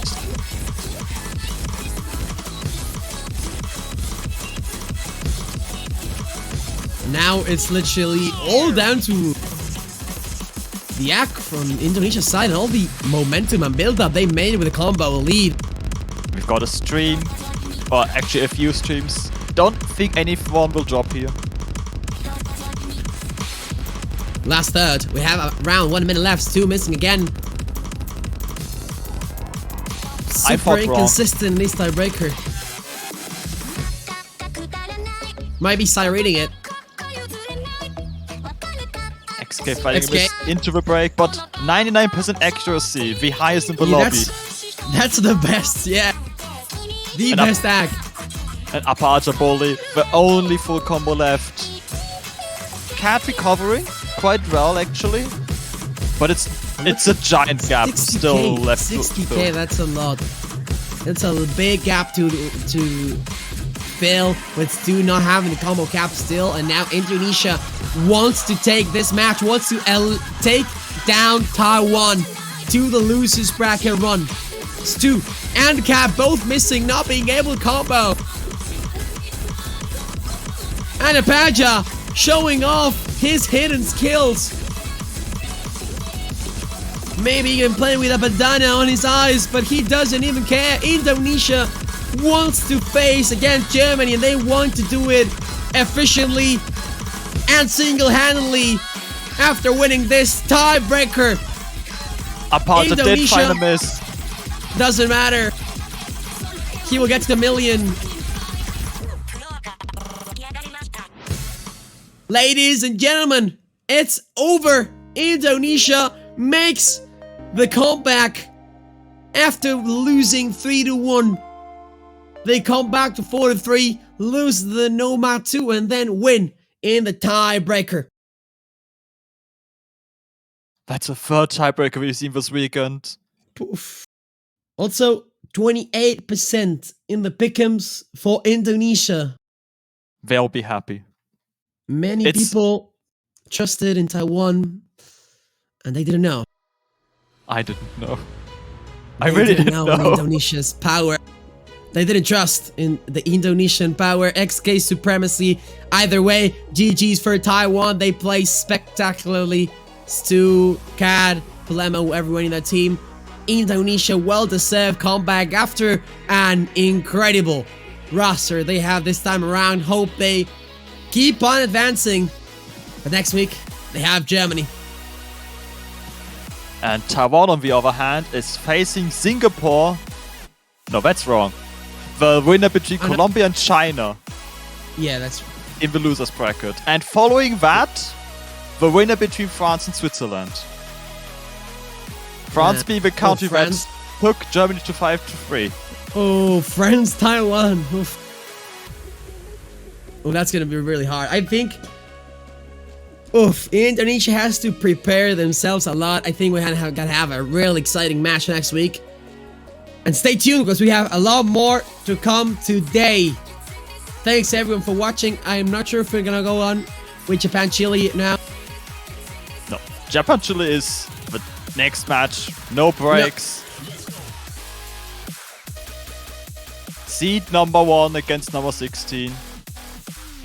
And also Colombia versus China happening at the same time, not streamed. But we mention it.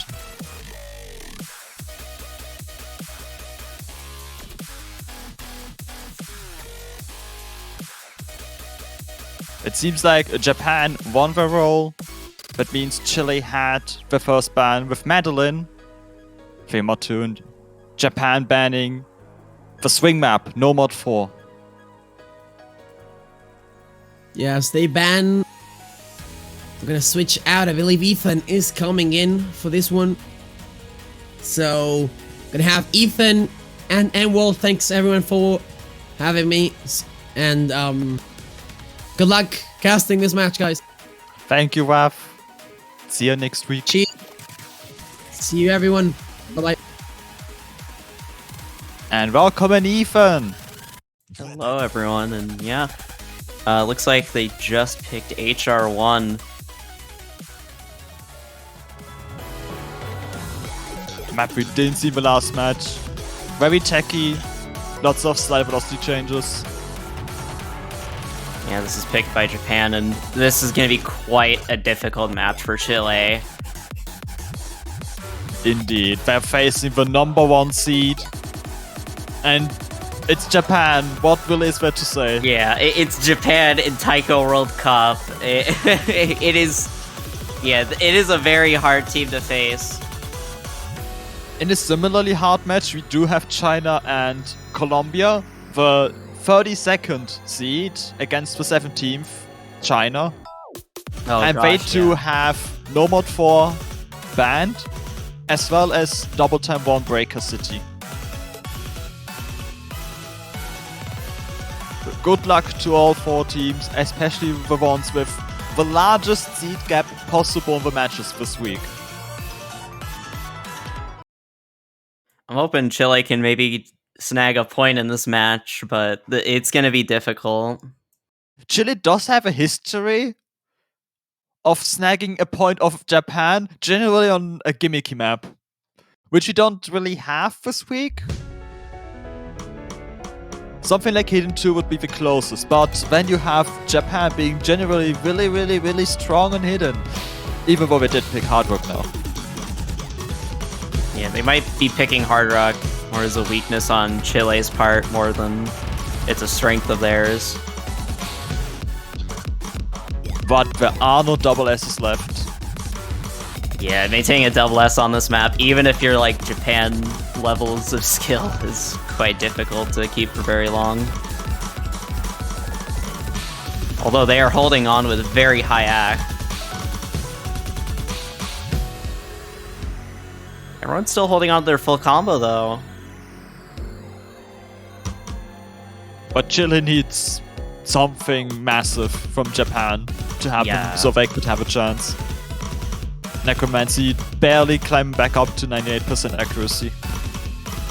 Hulky was having some decent accuracy, dropped under 99 there though.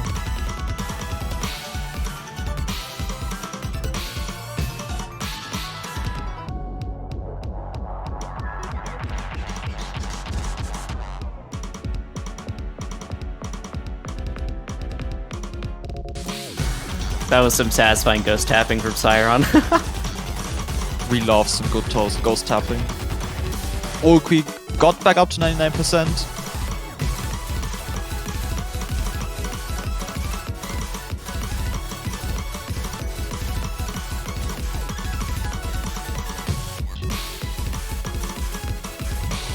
Getting towards the end of the map, Q's gonna pick up the first miss of the map. And yeah, there's not really too much Chile can do. Japan is nearly SSing this map. Yeah, that's like, what, 5 100s? 3 Oh my total. god. They like dropped a few 100s at the beginning, and they just didn't drop after that point.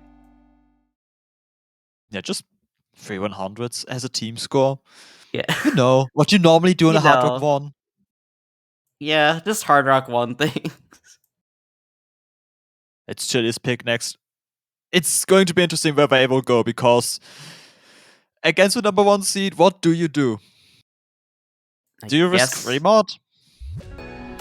I know. Free mod against Japan that sounds very risky. I don't know if that is the play, unless they can get a really good score on it. Okay, Nomad 1 looks to be the potential play for them, alright?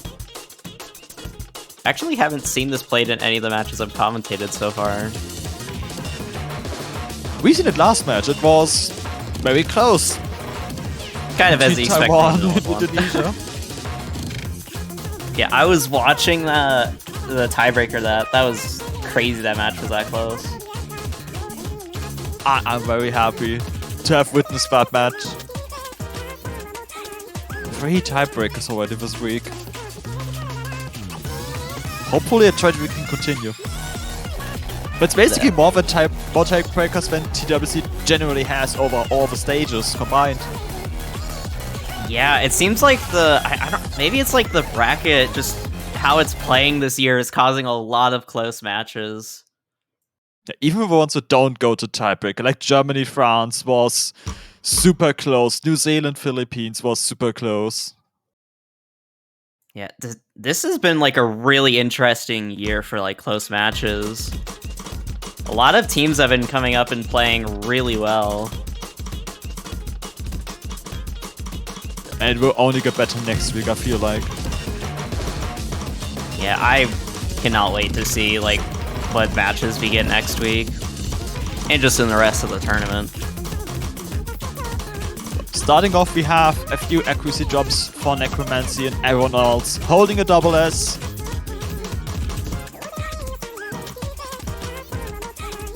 But there's a lot to see the map still. Yeah, and the map's quite a high OD at 7.5. Although the patterning isn't the absolute worst, it's just that OD is... Someone's gonna drop eventually on accuracy. But it is Japan, so...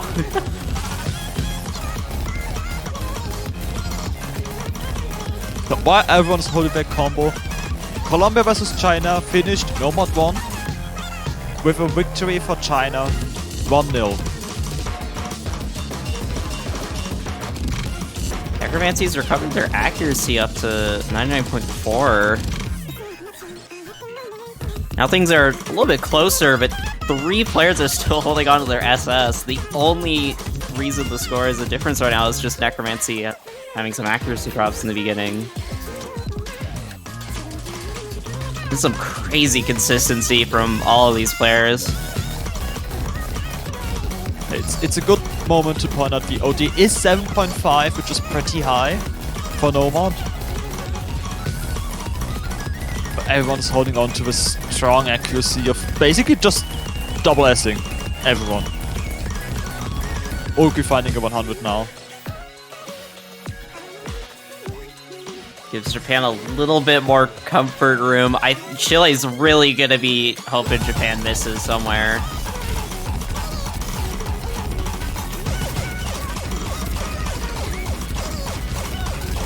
Starting to get closer to the end of the map. Nothing looks to be changing. Is this gonna be 2 SSs from Japan? They're not dropping at all. I think. Oh my gosh. I think it's gonna be 2 at a perfect score from Japan. And Chile was like right behind them. Oh my gosh. What? You can't do anything. You can't do anything against that. Oh my gosh. The first perfect score we've seen, I think, in all the matches. We haven't seen any last week. And they do it on the OD 7.5 map. Oh my gosh. That is a crazy score from Japan. And good scores from Chile as well. They played really well. It's just Japan was just playing really... It's like, oh my gosh. It's like, what can you do if your opponent doesn't drop a single 100? And we're going straight back to Hard Rock with good rage, be fast Hard Rock map. I think that score would have beat, like, a lot of teams. Like, Chile's team score on that No 1-1, that would have beat a lot of teams. That's really unfortunate for them. Yeah. I'm very excited to see the statistics sheet after all the matches are done, where all the maps are ranked, or the teams are ranked on each map, because there's been some really just outright stupid plays, like France getting 2 100s as a team score for Hidden 2. Once again, a case of how do you even beat that? Or the Korea vs Finland match for 3mod3, the stream map.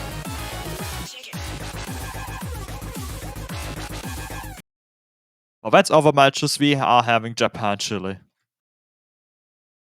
Yeah, HR2, this is the next pick from Japan. Looks like Japan's just wanting to knock out all the HRs.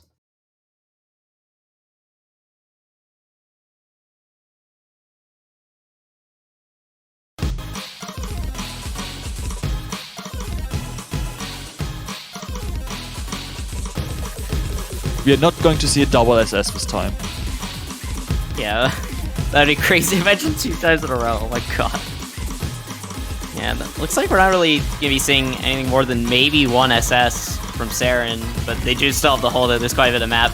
Muka is going to be dropping a miss quite early on. Oh my gosh, that DK stream right there. Oh, Saren does drop the SS, but it's off of a miss from the looks of it. Muka's going to trade that miss from Saren.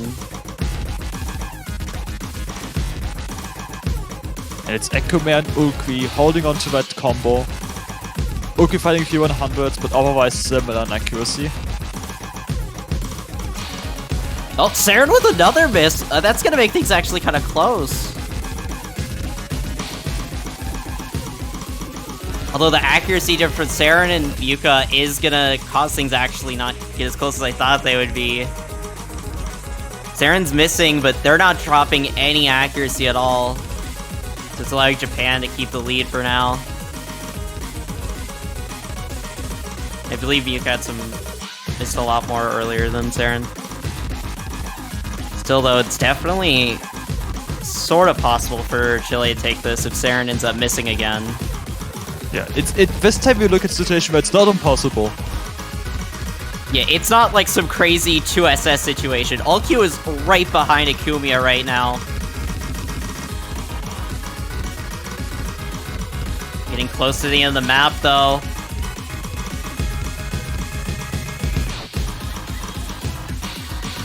I think there's not enough left, unless you just stop playing. Yeah, oh man. But that was closer, more doable than the last few maps. 1/100 for Ekume. What and 5. Aaron? 2 100s total from Japan. Just 4, like, oh my god. I mean, sure. Yeah. Welcome to Japan and Taiko. Just Japan things. But Ulqui also with the 5 100s. Insane score. Yeah, Ulq was like right behind Akumia for that entire map.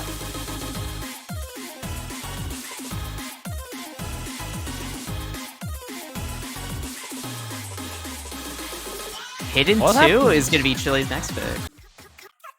Ooh, and Hidden 2 is what we just had as the second map in Colombia vs China, where China won by 800,000 points. A dominating win if I've seen one.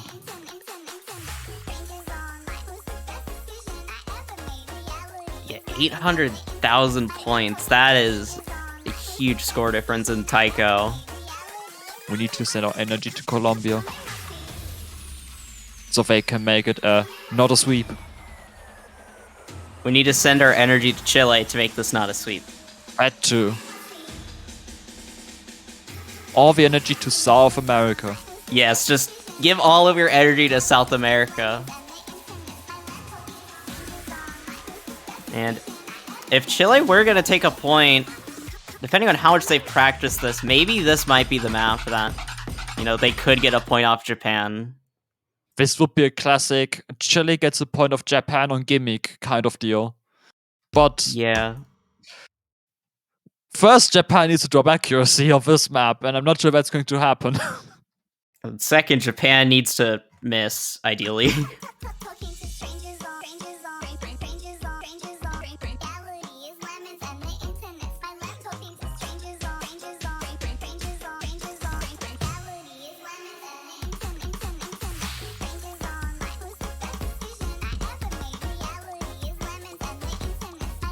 I don't dare to talk. Oh my gosh, yeah, I'm so nervous for the players right now. No one's having a really early accuracy drop from the looks of it. Everyone's holding on to an SS so far. Oh, Catalyst actually gonna drop first 100 as I say that.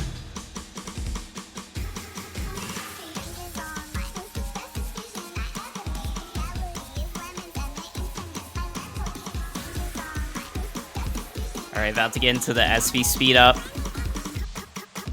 And the SV streams.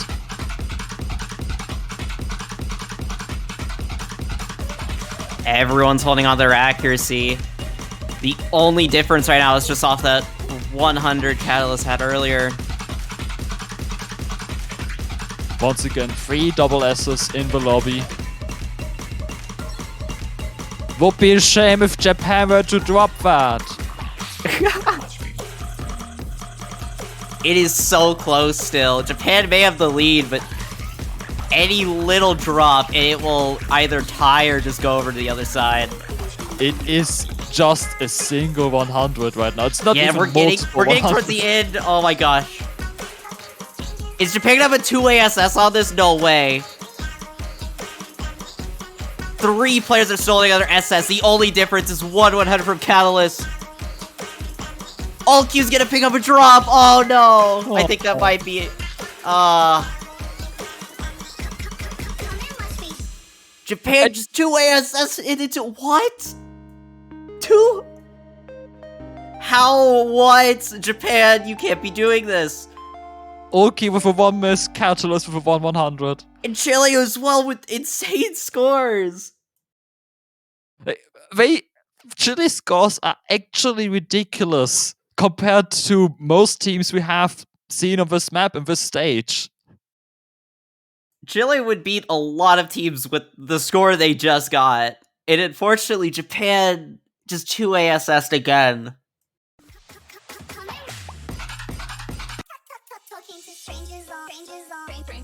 It's heartbreaking. If this was literally any other team, Chile would not go out of the stage in a sweep. But as the 16th seed, they had to face the first seed. They are playing amazingly well through their seeding, I have to say. And we're going to see a map that many teams have opted to ban or ignore, and it's in typical Japan fashion, the speedy double time.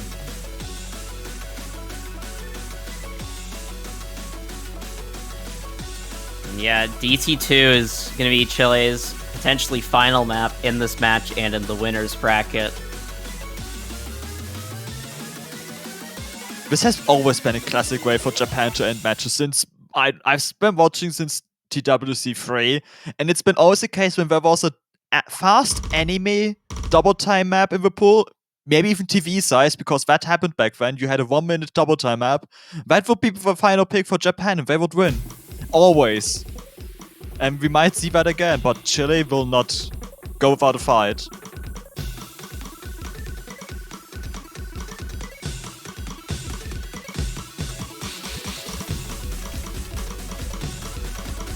Yeah, GS Muka coming in for this map.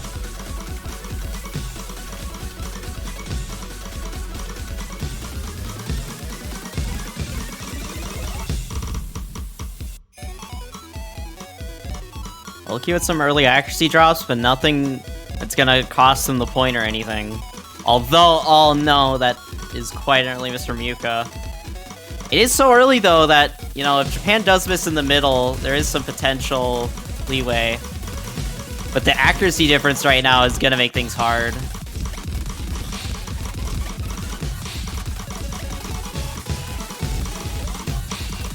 Oh, Uone does pick up a miss. They're not really going to act drop too much, though. They did act drop a little bit, at the very least, for Chile.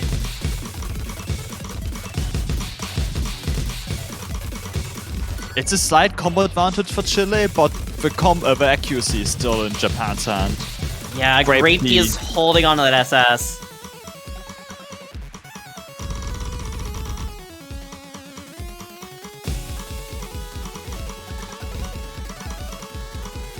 But considering the large scores possible with double time, 20,000 point score difference isn't as much as it would be on a normal mode map. So this is still... It is doable for Chile to take this point, but they're going to need Japan to mess up again.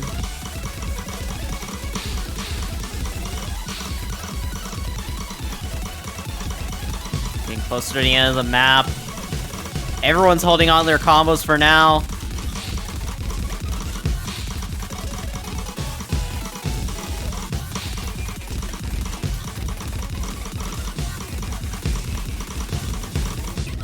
It looks like Japan might be taking this map. There isn't really anything left.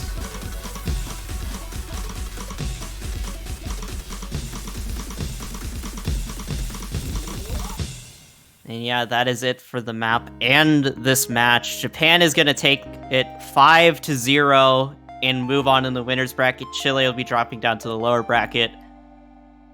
Dang, that is really unfortunate for Chile. They played so well in this match. Yeah. I would be scared to face Chile as the lower bracket team. And that team is going to be Singapore. Oh, yeah. Chile scores today, man. They are going to be very scary for Singapore.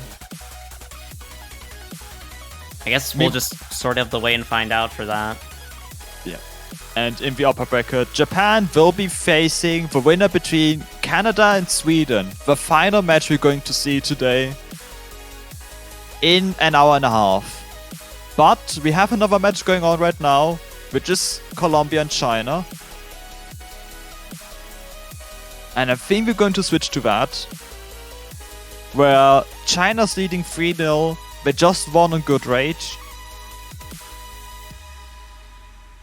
And they've banned Nomad 4, the swing map, and Double Time 1, the techie, consistency, accuracy, Double Time map. DT1's been a kind of popular ban, but also just a popular map to just avoid in general. Yeah. I don't think I've seen any teams I've commentated play it. Has any team played it actually? I know it was played, but I'm not even sure if it was streamed. I want to say it was an on-streamed team that played Double Time 1. That's unfortunate, yeah. Yeah, a lot of teams have been avoiding this DT1. Yeah, it's something we've seen repeat from last week, where Funky Dealer was just ignored most of the time. We've had like 2 teams play that.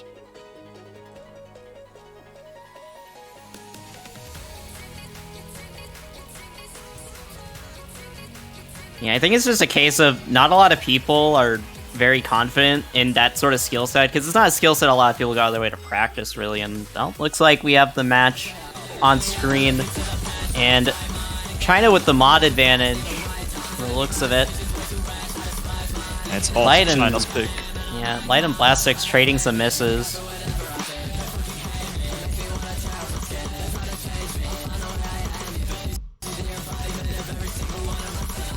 I think Okura is holding a full combo.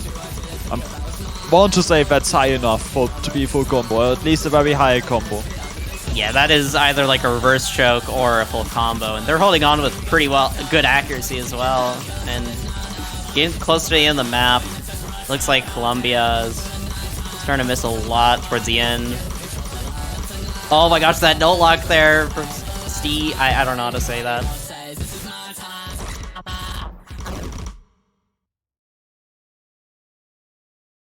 Yeah, this is quite a brutal map to note lock on. And just to point out, no one failed.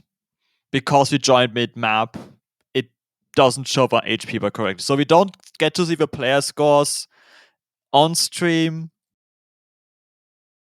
But actually, Light and Stee having better 100 cover blastics on hidden hard work, it's just they couldn't keep the combo up. And it's their potentially final pick.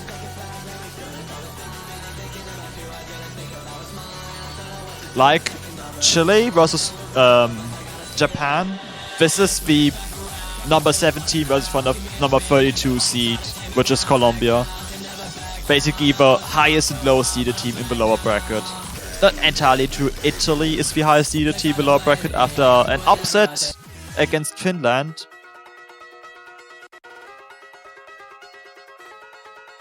Was the largest difference in a match. We're going to see Nomad favor speed map. Nomad 3 is potentially Colombia's final pick in this match.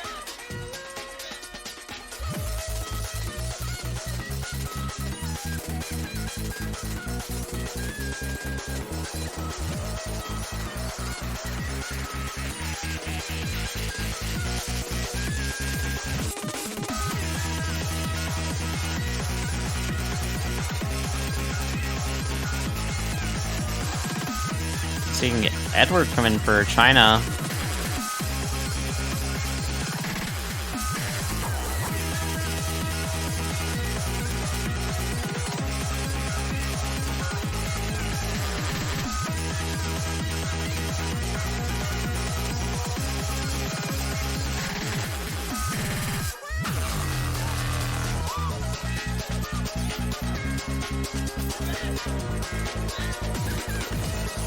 Well, apparently Michael's playing on a laptop keyboard because the mechanical keyboard's too noisy.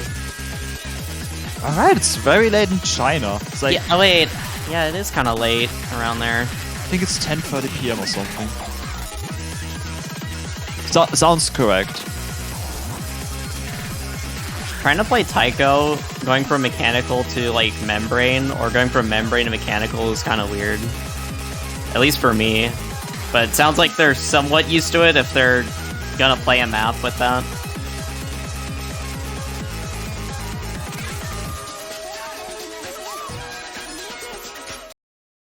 Laptop keyboard is the best, I agree, Fruko.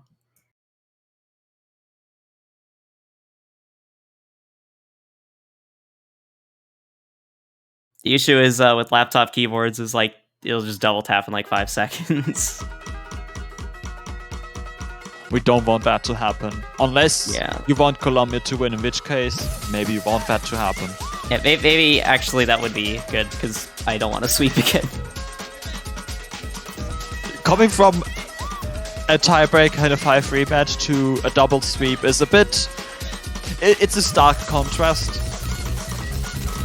But it was also not unexpected, considering it was just massive seed difference. I feel like I am cursing every single team I have commentated, because I think the closest match I've commentated so far was like a 5-1. Damn. Why don't you should try reverse cursing to tiebreaker? We see Colombia taking the lead. A lot of it's outside China. That's gonna give Colombia a pretty sizable lead. Oh no, but a lot of misses from Steve. Michael is gonna trade that though. Steve's still missing a lot. It's getting kind of close now. Oh my gosh, more misses from Steve. Steve, Michael struggling with the map while Light and Edward are tied, or nearly tied at the moment. No, it's starting to flip over to the side of China. But with how many misses we're seeing from a lot of these players, they can definitely change. And a second, Light and Michael trading misses. Edwards, oh my, everyone is just missing. It is still very close, but China's keeping up the lead just for now. I do worry about the stamina for these teams, because this map is 3 minutes and 20 seconds long, it's very dense. And we see them struggling already. How the final KI will look like. He is really struggling on this, going under 95 for just a moment there. But still, Colombia's right behind China in the score. Or miss. Oh no. Michael does trade some of those misses, but it's looking like China now has kind of a sizable lead. Colombia's gonna start holding on to some combos soon, and oh, DJ Bancho. Oh my gosh, my ears. Cat jam. Cat Jam.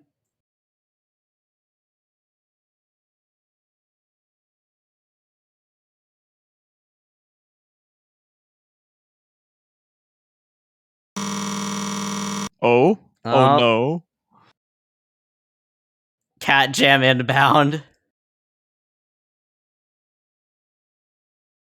Oh no, did they disconnect? I'm cautiously looking at the MP link right now. Oh no, that would be so unfortunate if they disconnected. I'm really hoping that's just Bancho being really weird. Same. You hate to see disconnects, especially on a map like this, which is very competitive right now. Edward and Light still having almost the same score. Yeah, they're starting to build up combo now.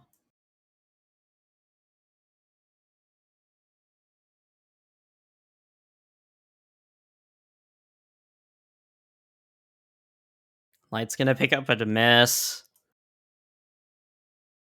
But we've seen in the very end of this map destroying teams before. With the fast monostream and ninja finishers. As advertised, everyone missed. Yeah, everyone missed on X. Well, yeah, we still need to wait and see Sty play the rest of the map, but I don't know if that's gonna happen. Did they disconnect? Wait, I need to look at the MP link. We're actually the link is still waiting. They're still technically in the lobby.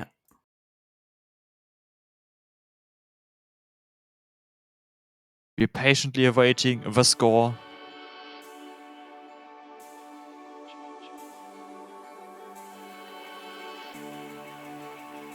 But Steve would need roughly 944 points for this to be a win for Colombia. And I don't think they got enough. Yeah. The accuracy in the combo is just a bit too low for that to be possible. Yeah, China held up at the end quite well. Yeah, there was an insane recovery after the first two key eyes being riddled with misses and 100s on both teams, but they really kept it together up until the very end in the last key eye. And, alright, well, it looks like it was officially a disconnect on the lobby as the score just came in. Unfortunate. Yeah, that is a really unfortunate way to go out for Colombia, but GG well played to China for doing that well, and GG's for Colombia. And now we're going to see the brackets. Colombia versus China means China wins and they're going to face Taiwan in their first match in round of 16. Quarterfinals.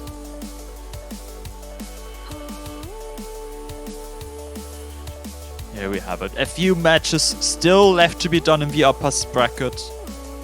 Yeah, we So we have don't Canada know. versus Sweden. And the UK versus Brazil, which is the next match we're going to see in 25 minutes. Yeah, Possibly some and tag team matches. I think we'll be taking a short break before that match. Indeed. So yeah, stay tuned, everyone. That match will be cast by me and Driad X. So definitely stay tuned, as these next two matches could definitely be interesting. The Iron Drama break onto the showcase. I'm excited for those two matches. I think they will be very good. We've had some very good matches. I don't see why they won't be very good. And then we see you in 25 minutes. Yep, see you all then.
deepness can get through. Realize I fall along with you, and we're looking into cold green eyes.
approaching from the sky. Radio contact has been attempted but cannot be established. Instructions are to prepare for an attack by an unknown enemy.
beasts as far as the eye can see. A plague on the surface, a disgusting swarm in the skies. With a crash of thunder, a new demon appears. Unfurling its rotten wings, it lets out a petrifying scream.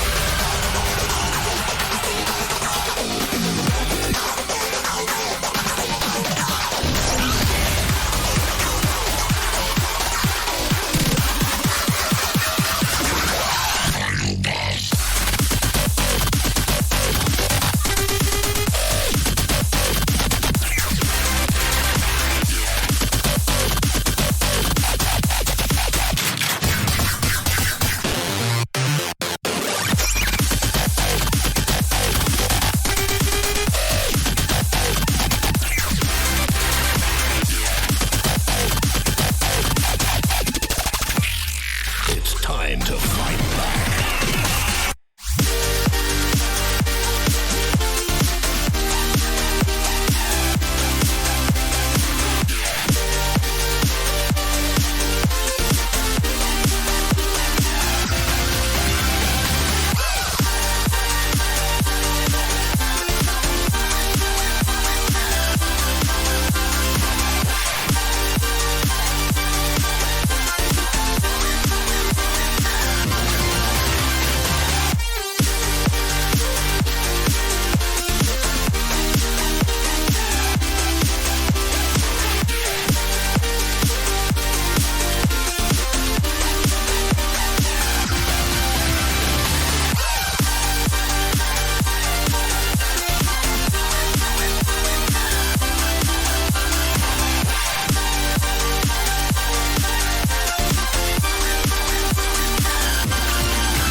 All right, and welcome everyone to the Osu Taiko World Cup 2022. We're in the round of 16, and this will be Brazil versus the United Kingdom.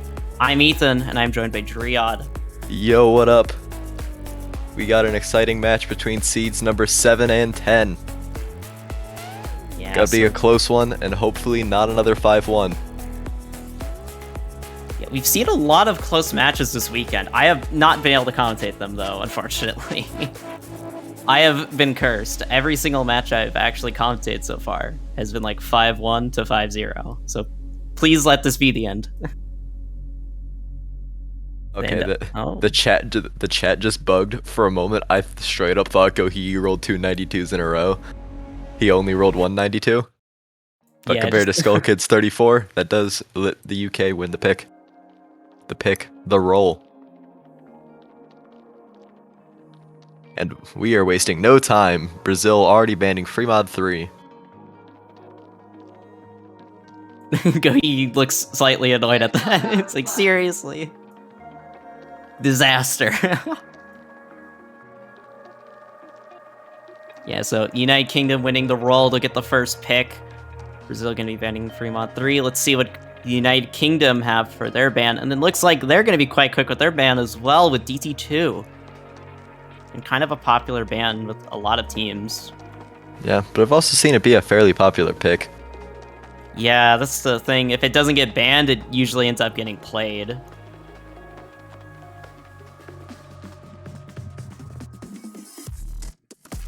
Alright, let's see what the UK will do for their first pick. Do you think they just send out Hidden 2? I don't know why I'm saying that, but Hidden 2 is the vibe I'm getting. That would be an interesting vibe to start off with. HR1 is going to be the first pick.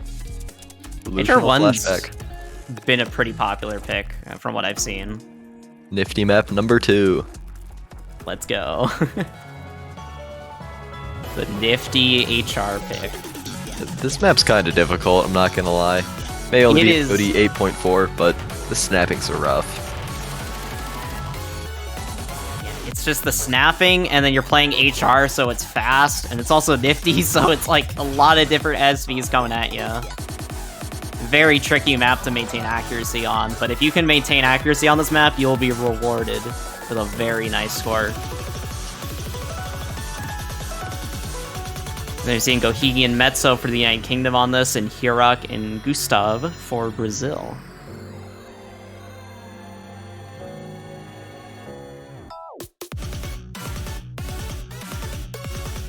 Current prediction, a lot of people are favoring Brazil on this match. All in on the UK, baby. I'm kind of... I don't know which team... Like, it feels scary to vote for one of these teams because I feel like either of them could really take it. Like, these pick'ems, or this prediction... I'm getting the vibe from the UK. Oh, just as I say that, it's starting to even out now. Okay, here we go. Yeah, UK has some really monster players, specifically Gohigi, which is playing this map right now, an absolute unit.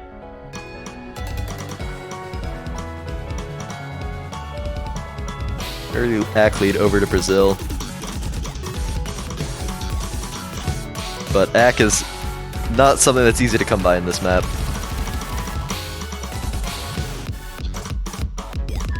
That's starting a little bit on accuracy. Gonna be first to miss on this map, actually. We're getting quite a few 100s. Gohigi holding on with some really good ACK in the beginning, near SS. Metso's dropped down to 98 from the looks of it. Yeah, both Brazilian players holding fairly strong. Still both above 99, tied in accuracy as of right now.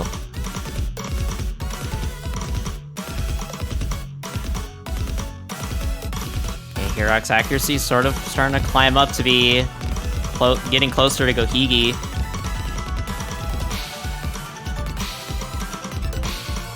Map's not very long, we're already 2/3 of the way through, only about 40 seconds left. Decent lead for Brazil, but definitely a lead that can shrink at any moment if Brazil makes any mistakes. This end is kind of difficult to play. Oh, But Gohiki Gohiki missing. Oh my gosh, Gustav with a huge drop right there. It's gonna flip Mets are over getting to a the lot side of UK for a 100s. second, but then it flips back over to Brazil side because of Gohiki's miss. It is very close now, down to the wire in the last section of the map. And he dropped it anyway. And Gustav is gonna miss again. It's gonna go over to the UK side. UK are trying to deny the break point from Brazil right now. Getting close to the end of the map, and it looks like UK might be able to take it, but it's so close, and the UK are gonna take it. Oh my gosh. What a close map to start off this match. 12,000 points difference. 5 100s from Gohiki. Unfortunately, with the one miss. Yeah, that one miss made things very close. And Hirok with a full combo with 13 100s. What a fantastic score. Yeah. Gustav, unfortunately, just for those 6 misses in 2 different spots, really just hurt Brazil's score, denying them the breakpoint. Nomad 2 being the next pick from Brazil. Fiend at them.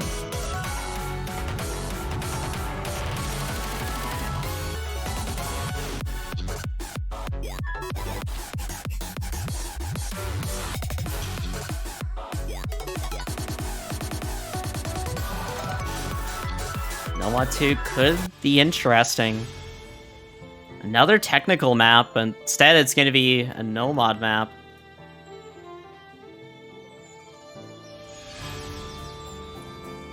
Keepus coming in for Brazil. See if the UK has any swaps on their players. I feel like Metso would be staying on for this though.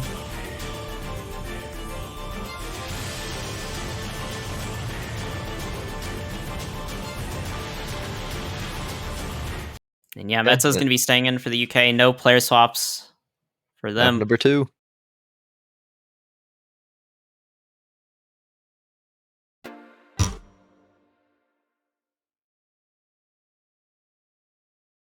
OD6, so not terribly difficult to act, but the tech patterns of this are quite rough at some points. Yeah, it's OD6, but gosh, when you play it, like, it just does not feel like OD6 because it's so easy to drop 100s on a lot of these patterns. People's dropping an early 100.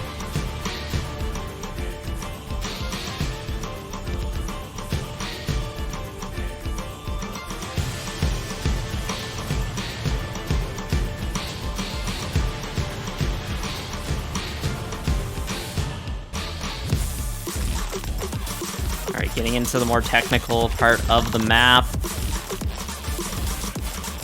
Score lead just trading over from both sides right now. Mets are getting a fair amount of 100s. Oh, yeah. But still holding combo as of right now.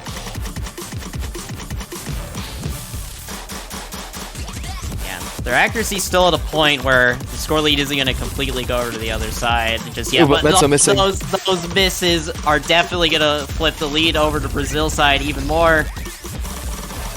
Now Brazil is quite a sizable lead. Everyone hitting that first mono. Another mono stream coming up. Everyone seems to be hitting it so far. So dropped a lot of accuracy. Yeah, that was 7 right now. That was a huge drop on accuracy and the miss count from the looks of things. Skull Kid holding on with an SS. Making this map look easy. Oh my gosh. And Gohiki as well with some pretty solid accuracy. Right behind them at 98.6. Skull Kid dropping SS now on the doublets. Don't have terribly much of the map left, only about a 1/6. But a 50,000 point lead for Brazil. Yeah, the map gets a little bit less technical here, and it looks like Metso is kind of struggling on that more tech, on some of the more tech-oriented parts of the map. Everyone's kind of landing those monos, but another miss from Metso towards the end. This is looking like it's going to be a pretty dominant victory for Brazil as the map comes to a close. And wow, what a score from a lot of these players. Unlucky. Oh, the ghost tapping went too far for Metso. Happens. Yeah, it'd be like that sometimes. Wow, okay. The accuracy from Skull Kid, Fifus, and Gohigi, all above 99. It just... Metso was unfortunately struggling a lot on that pick. Yeah, certainly not an easy map at all. And sometimes just playing one of those monos just either too long or too short can cause a major lock like that. Yeah, the other three players will be making this map look easy, but this map is incredibly difficult. That is some very solid scores from all the other three players. So unfortunately, Metso was not able to keep up. But that was Brazil's pick, so... Oh, and Gohigi. Insane score, Gohigi. Nuts. Absolutely nuts. He got 0, 100, 0 misses. That means DSS, right? Yeah. He got 0 misses as well. That's crazy. Perfect. Beautiful SS on this map. Insane performance from what we just saw. Yeah, absolutely insane. I can't believe Gohigi. It's like UK are going to be quite quick with their next pick. Going to be going in for free mod 1. I have not seen this map yet.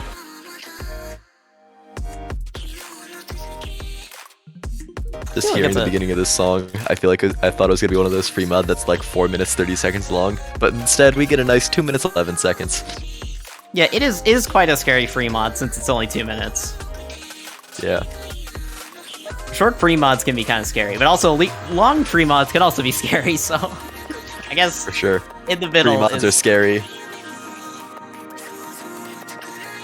That is true. You have Gustav coming back in for Brazil.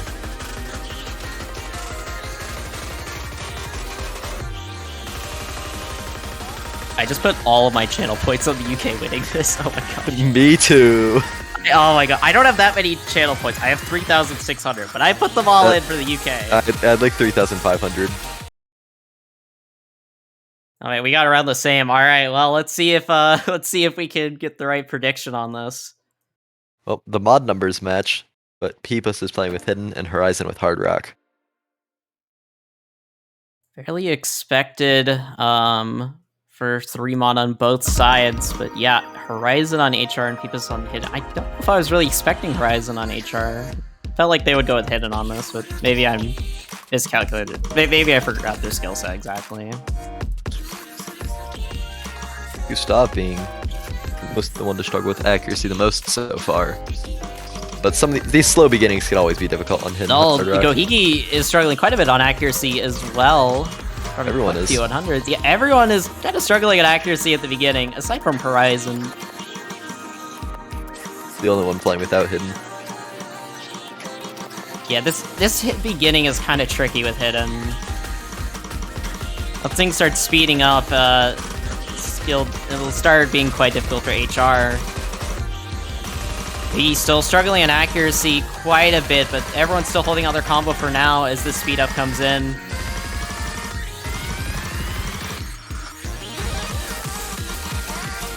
Horizon only on really good accuracy. Gustav picking up the first miss of the map, and the lead's gonna go over to the UK. Although the accuracy difference is keeping things very competitive for Brazil.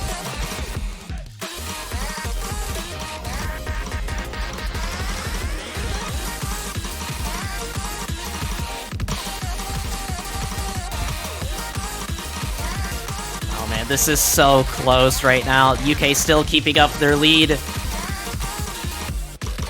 This is the UK's pick. Yeah, it's also a very short map. Everybody hitting the awkward 1-6 there. There's a little bit more map left.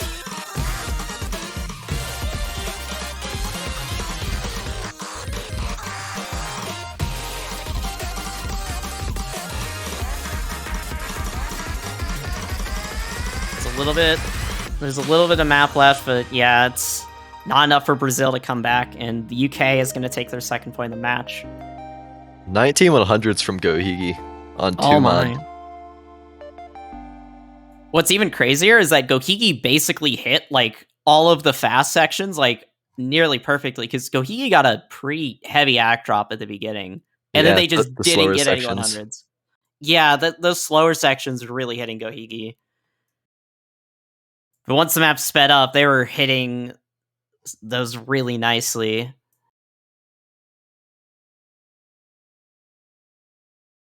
Yeah, Gohiki on free mod is a unit. Horizon and Peepus as well with full combos. It's pretty good accuracies. And now Brazil the next pick. No breakpoints just yet. Kind of just going back and forth currently. Both teams just winning on their own picks. The first pick of the match was really close, but these other two picks haven't been as close. DT1, Breaker City being the next selection from Brazil. Oh my gosh, finally seeing this in match. I think this is played like once off stream. I don't know if this is played on stream yet, actually. I'm trying to remember. Like, everyone's been avoiding this. So I'm pretty They've also happy just to- now realized that not only are there 2 Nifty maps in this pool, there are 2 Xavi maps in this pool. Nice. I did not realize that.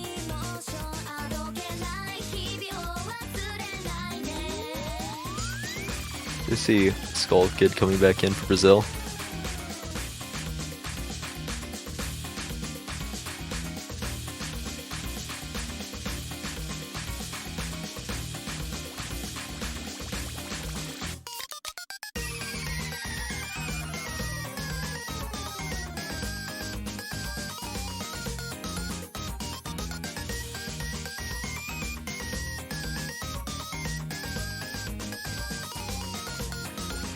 Hero K isn't real, merely a figment of the imagination, according to Gohigi. OMG.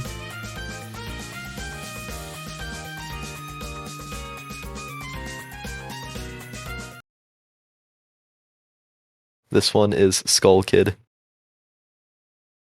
If they were capitalized, they wouldn't have the little curve on the L's that you can see.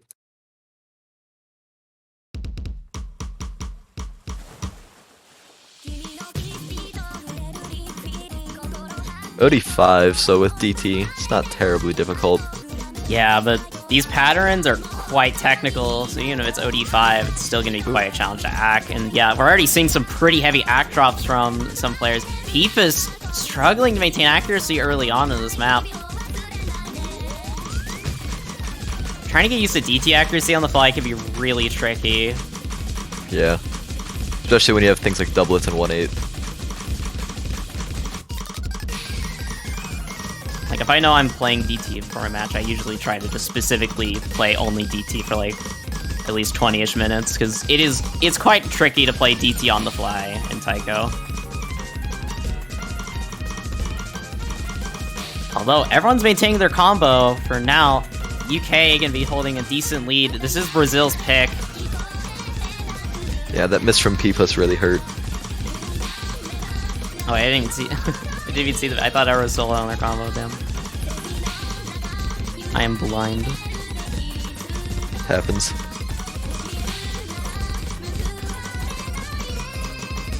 Gohigi and Skull Kid with some pretty solid accuracy. Although, I was just about to say they were tied, but I think Skull Kid dropped some 100s. Yeah. Gohigi now the only one above 99. Yeah, they're barely above 99, though. It could change at any second.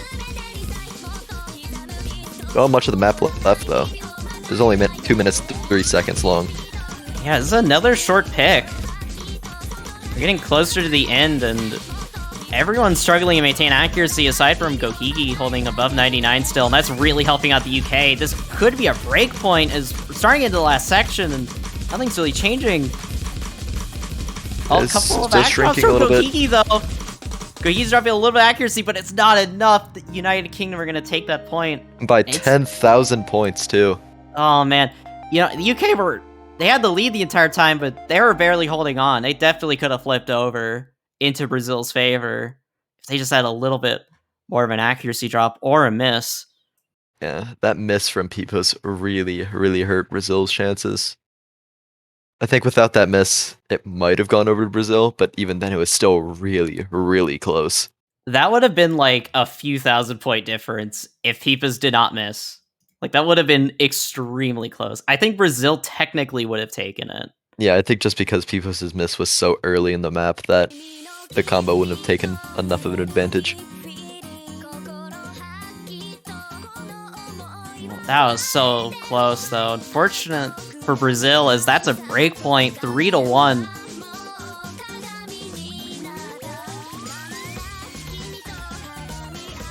Now UK with the pick. If they pick the right map, it could go to match point. This is kind of a scary situation for Brazil. They're now gonna have to play a lot of maps they might not be comfortable with. Free mod 2. Mod 2. Madeline being the next selection.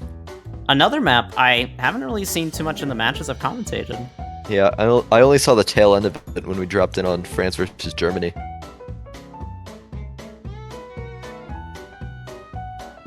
Mezzo coming in for the UK again. Fairly long map. 3 minutes 10 seconds.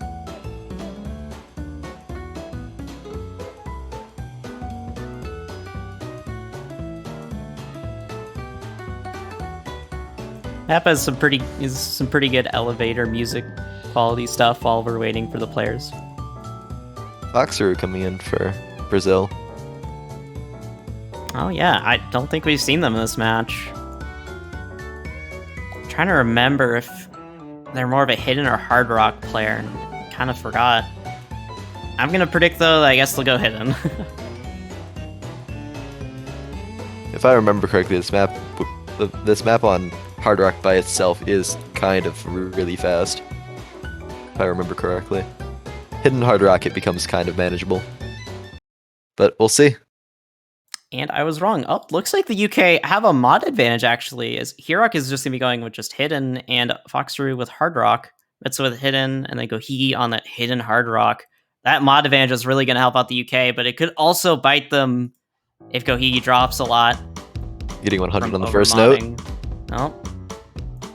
Yeah, Gohigi was struggling a little bit of accuracy at the beginning of the last free mod.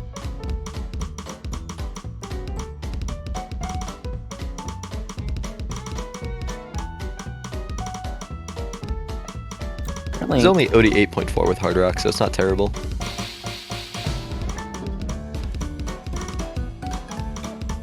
Yeah, it's quite close despite the mod advantage, as the UK are getting quite a bit of accuracy drops, although Hirok is also struggling. Actually, it's just everyone's kind of struggling in accuracy on this pick. This pick is quite hard to act.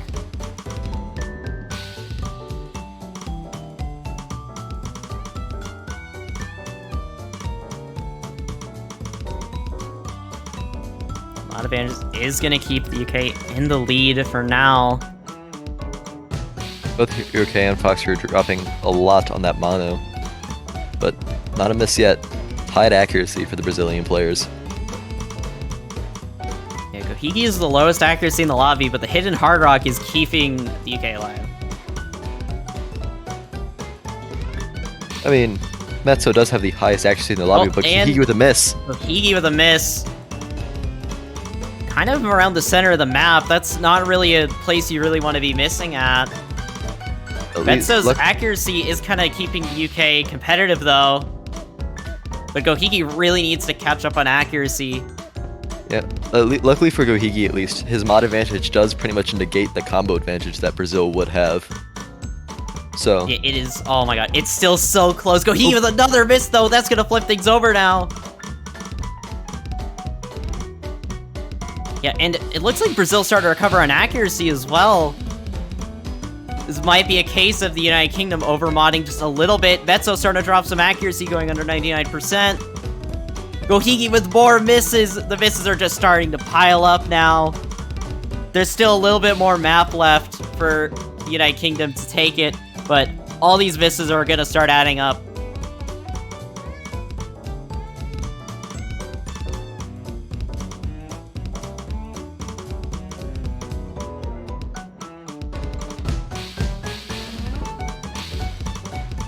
Close to the end of the map, Brazil with a pretty sizable lead.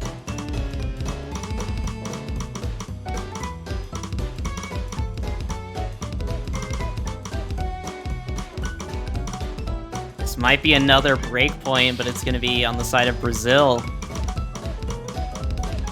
Hiroke's accuracy climbing up really, really high now. 99.3 compared to Metso, who's dropped to 98.8. More miss from Gohigi pretty much seals the deal for Brazil.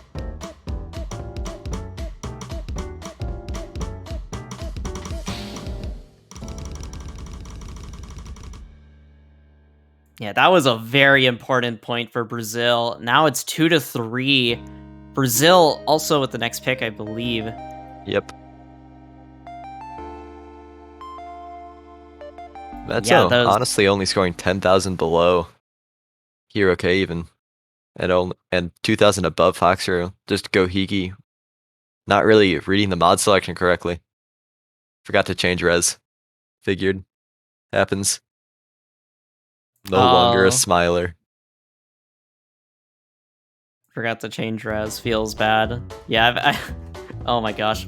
I've had a moment where in a 4v4 tournament, 3 out of our 4 players forgot to change the res before a map, and Insane. it was a disaster. Hidden 1. Kung Fu Chevre being the next selection. Long map time. Nifty map number 1. For players that are unfamiliar with Taiko, a lot of players like playing with like 4x3 or maybe 16:9, depending on the scroll speed of a map. So if it's like a fast scroll speed, they might opt for like 5x4 or 16:9 instead of like 4:3, or just the other way around. It's just like a preference thing. Yeah.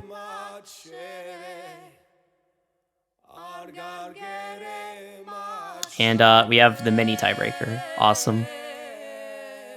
The map length is just slowly going up, which means we should get a tiebreaker. Hopefully, at least that the intro is skipped this time. How long is the intro? Oh gosh. It's a good like 30 seconds. Some good old elevator music, you know.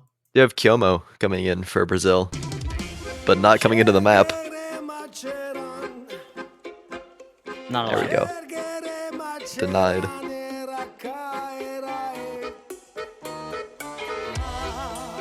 Hirok now refusing to go into the map. Only 1 Brazilian's allowed in at a time, apparently. Yeah, quite literally. Yeah, literally one. Only 1 Brazilian is allowed. Yeah, only 1 Brazilian is allowed in the map. Hey, it's a good thing we got that 40-second intro. Okay, there we go. 2 Brazilians have finally been allowed in.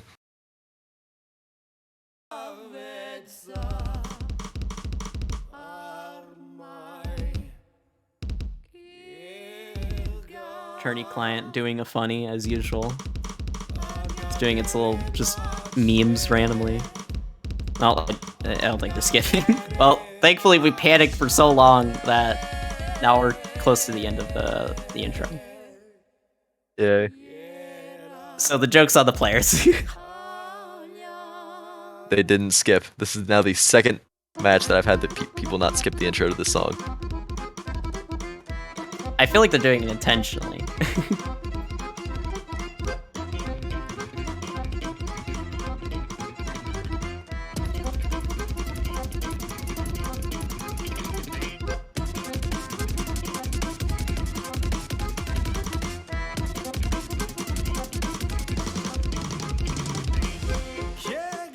As we go through the intro of the map, both Hiroke and Metso holding quite strong. Gohigi as well, actually. Kyomo being the only one to drop below the shared accuracy of the 3 players right now.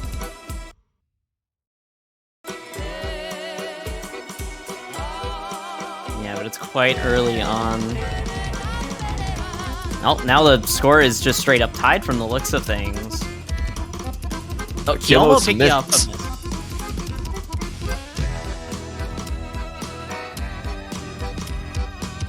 About a quarter of the way through the map now. Still nearly 3 minutes to go. Yeah, very lengthy map. Over 4 minutes in length. There is quite a bit of time for Brazil to catch up.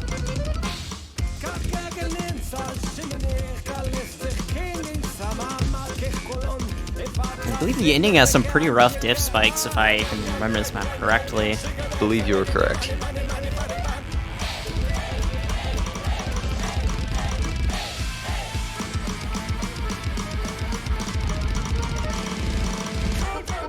Oh, wow. Hitting the denser section. Yeah, everyone hit that. I was very surprised. I was about to say someone might drop on that.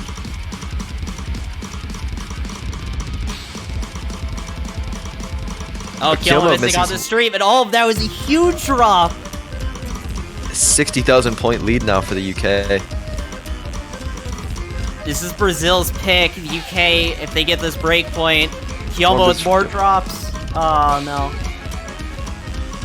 Still a third of the map left.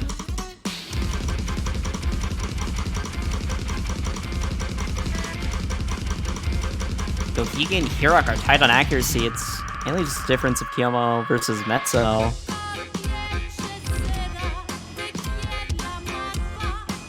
Still's really gonna need the UK to drop soon.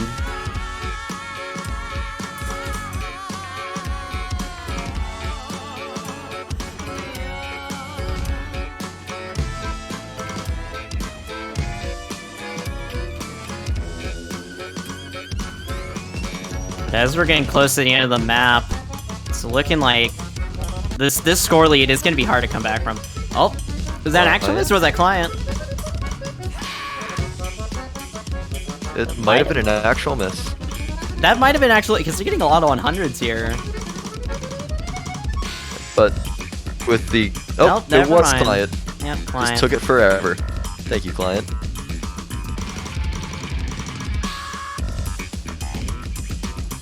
Yeah, that miss not being real is not helping out Brazil.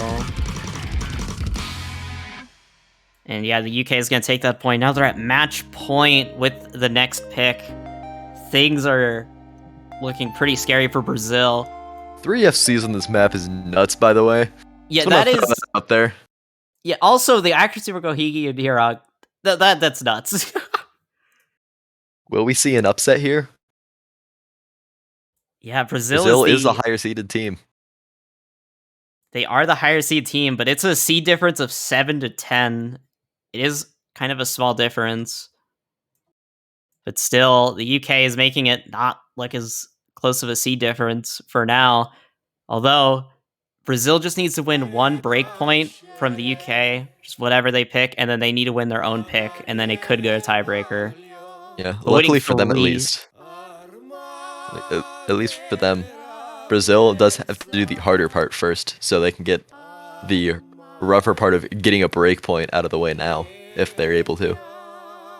Yeah, they can get that momentum kicking in really strong if they can get this break point. But still, 3 points in a row to be able to win this match and stay in the winner's bracket of the tournament. On to each team's final pick. Yeah, quite an uphill battle for Brazil. And Hidden 2 is going to be the United Kingdom's final pick of this match. The SV map. Oh man, what a map to have as your final pick of this match. I definitely think the UK is at least favored on this pick. Gohigi certainly being a very experienced hidden player when it comes to things like this. Just with how many tournaments they've played in. Yeah, he's just a monster at nearly everything, and Mezzo, if I recall correctly, is quite good at gimmicky maps, and they also know Hidden fairly well. If there's a quad SS on this, I'm leaving. Dude, I saw Japan had 2 SSs on this earlier, dude, and it was literally... That's Japan.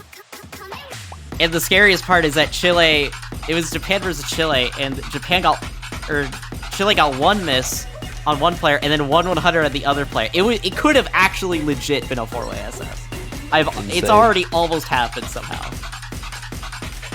I don't understand how these players are able to act this so well.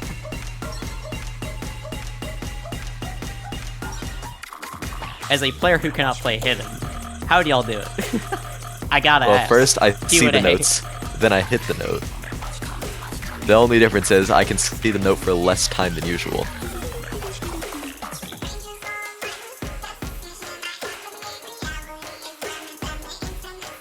Rat jam.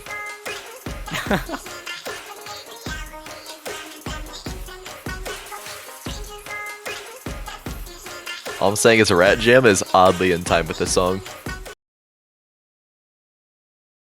True. Rat Jam jamming at 150 BPM, maybe? Who knows? But Kinda here we go into what could be the final map of the match. Could be the final map of Brazil's winners bracket run.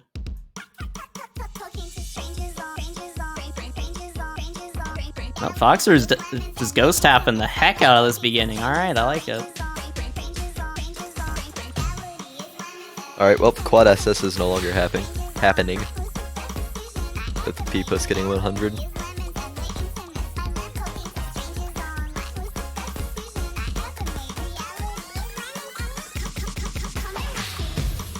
Foxer dropping the SS as well. Now Metza and Gohigi is the only SSs in the lobby.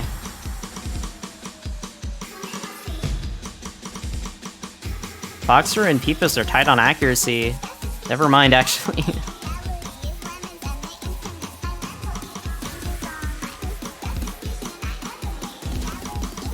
Alright, getting into the more SV heavy section. Go Gohigi with a miss! That's gonna be huge for Brazil! That's around the middle of the map.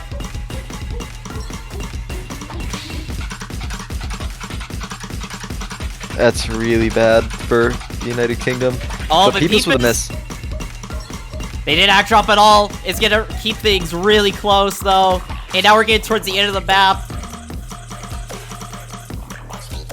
As we get to the end of the map, my- this is when we actually need to start watching for misses. It's Metzo very, is- very easy to miss on the end. Metzo's still holding on the SS. Can they hold on to it till the very end? Peepus with some more accuracy drops. Gohigi with a miss! I think that might be the end for the United Kingdom on this map. There's still a little bit more map left, I think. I think Brazil has it.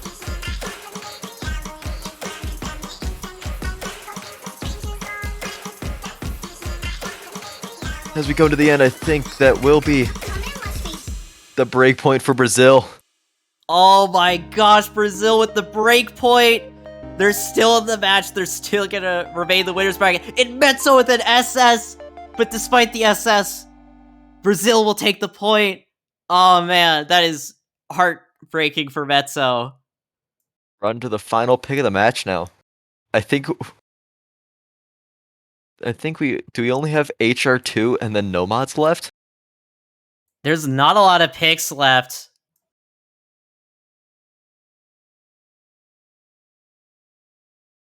But it's certainly dangerous to pick Hard Rock, if I am right. It's very dangerous to pick Hard Rock against the United Kingdom. Yeah. Gohigi, Watch a and very, very Gohigi. known Hard Rock player. Yeah, HR2 against the UK would be quite a scary idea. See, I think that does mainly just leave the no mods left. No free mods, no DTs, and all the hiddens have just been played. HR2 and Nomad are the only real options. Both these teams have been kind of avoiding Nomad, aside from that Nomad 2 pick from Brazil quite early on. Or they actually did quite well, if I recall correctly. They had a pretty sizable lead.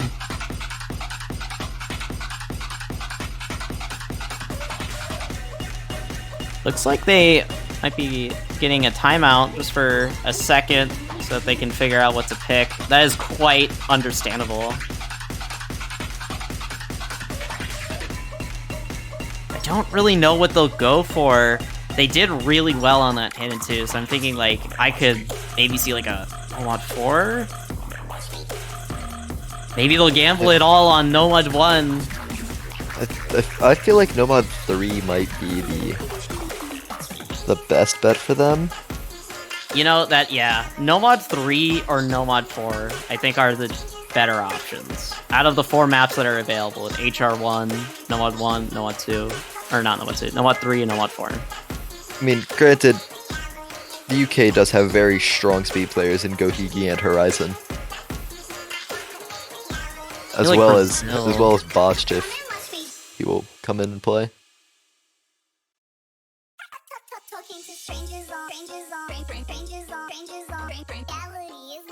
Very scary situation for both teams, honestly.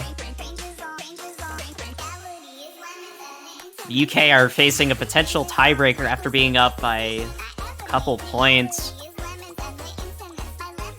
They have to see what Brazil picks, and Brazil now needs to win on their own pick in order to stay in this match.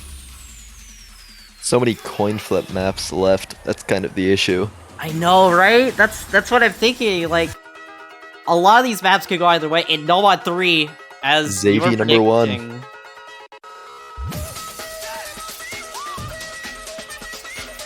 Nomad 3, the final pick of the match to determine the tiebreaker.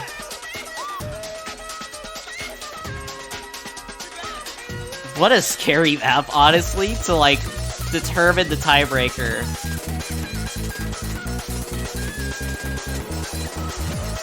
UK swapping out players.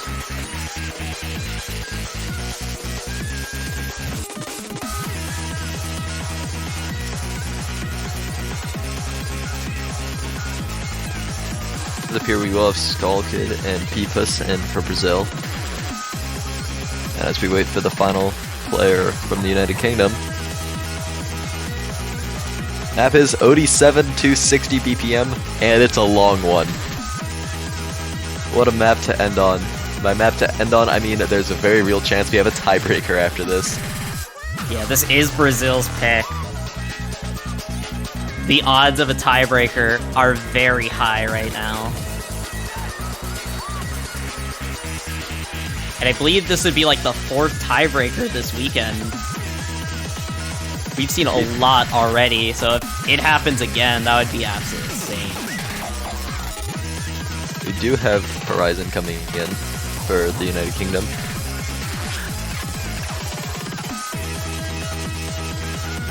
And Hiroke coming in for Brazil for the final map that they can choose.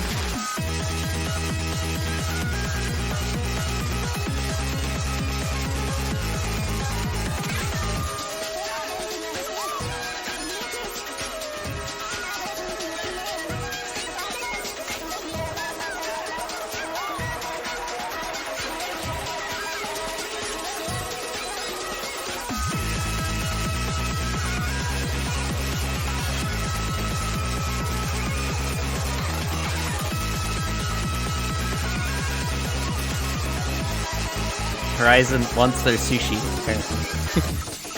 The name is in the bottom right corner of the screen of the song. Good luck reading it though. It's a rough one. But here we go into the final map that can be selected. Will we get tiebreaker, or will the United Kingdom take home a break point and end this match now 5-3? Yeah, will the UK close it out and deny Brazil the tiebreaker and drop them down to lose bracket? Or will Brazil be able to clutch it up and take the United Kingdom the tiebreaker after being down 4-2, I think?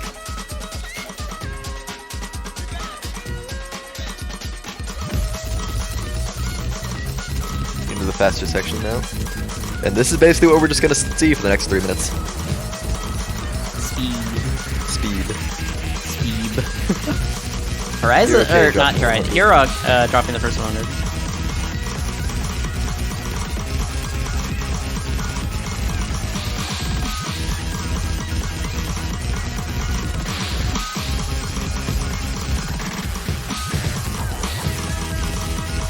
These finishes can be very difficult to hit. Oh yeah, there's also like quite a awkward finisher section at the very end of the map that could also be quite scary if it ends up being this close still. Horizon dropping their SS. Now Skull Kid and Gohi, the only SSs in the lobby. Still a very slight lead for the United Kingdom. This is so close. This determines if Brazil can go to the tiebreaker. Next Flips TI. over for the second. Oh, now it's tied. It is straight up just tied now. Oh my gosh. You're okay with 100. Horizon gets one as well, though. Skull Kid and Gohi holding on the SS. The only difference right now is just off of Hero and Horizon's score. Skull Kid dropping SS now.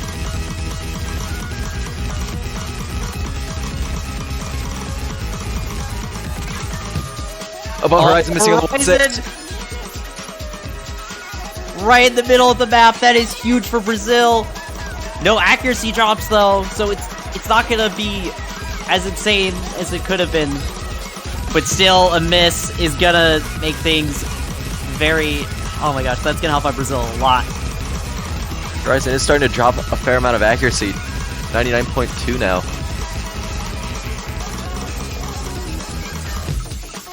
There is still a little bit of map left. It is not over for the UK on this. It's only a 10,000 point difference.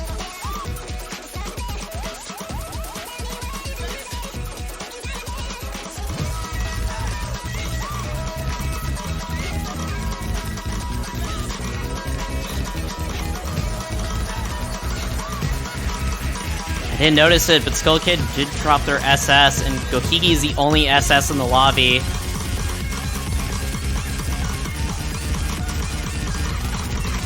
Getting close to the end. I'm a bit scared of the finisher section coming up towards the end of the map. Brazil still with the lead. Are they going to take it to tiebreaker at the very end? It's gonna be close.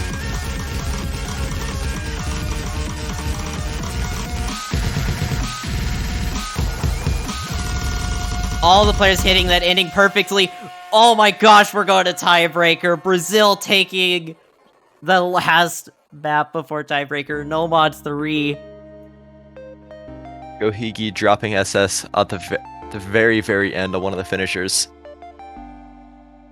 It just came down to some unfortunate misses from Horizon, and it looks like the accuracy difference as well. Yeah, was just a little bit too much. I think Horizon's stamina started to lag near the end. Yeah, it's a very hard map to keep up with your stamina. And yeah, we're seeing tiebreaker. Tiebreaker really is in fact not the longest map in this pool, purely based on time. Let's go. Oh wait, true. Hidden 1 is 4 minutes 10 seconds. Oh my goodness. Hidden 1 is the true tiebreaker. This is the fake. Tiebreaker.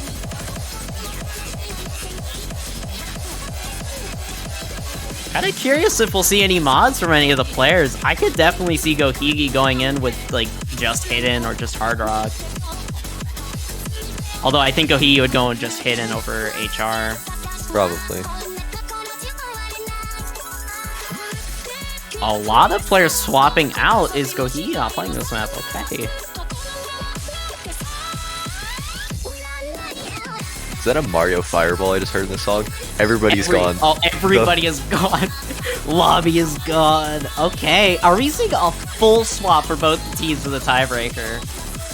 Would be nuts. I think that might be the case. It's kind of interesting to see Gohigi not playing the tiebreaker. Metso coming in for the UK. As well as Gohigi. Looks like Gohigi is playing. It's just they got out of the lobby for a second.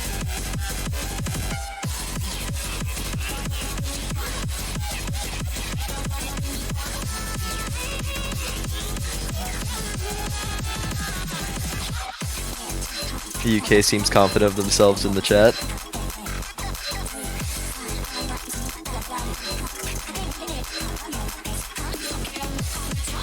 Yeah, Metso's shouting, "We got this." I like it. I like it.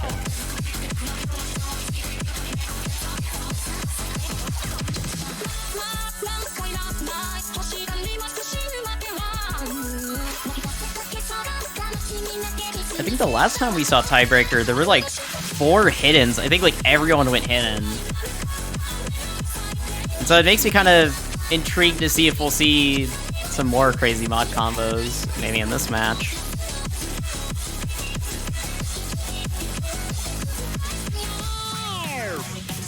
Gohigi did not practice this, by the way.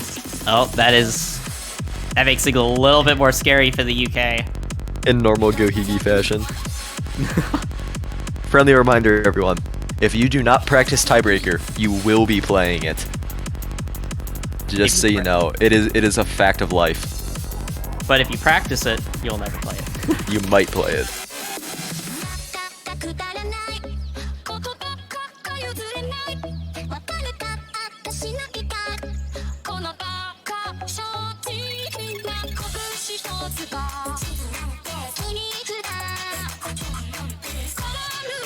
Okay, everybody left the lobby, but it seems we are getting the same players, just in different spots.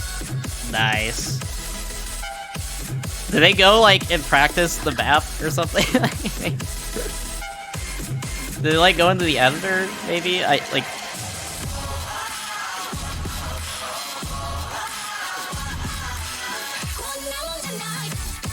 Let's go hidden. Okay, Hirok's staying. They're gonna go hidden. Although maybe they were only gonna go hidden if Gohiki was gonna do it. There is definitely a chance at seeing some mods for this map, though. It would not be the first time.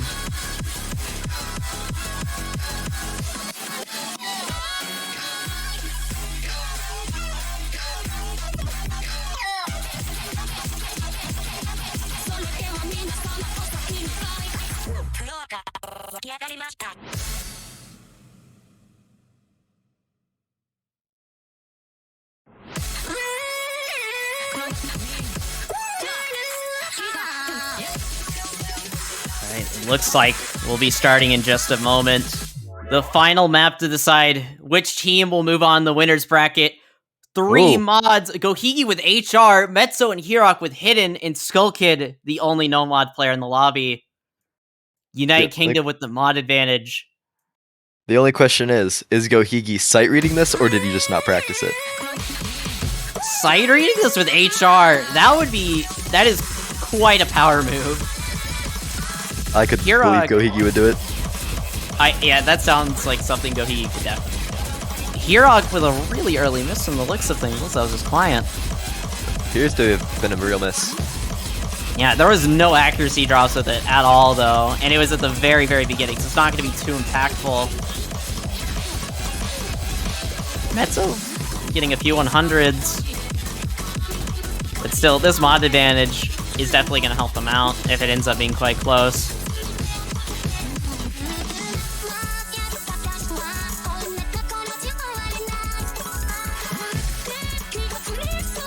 Hirok dropping under 99. Metso almost dropping under 99 as well, but looks like they're keeping it for now. Skullkid and Gohiki nearly the same accuracy, although Gohiki has that mod advantage.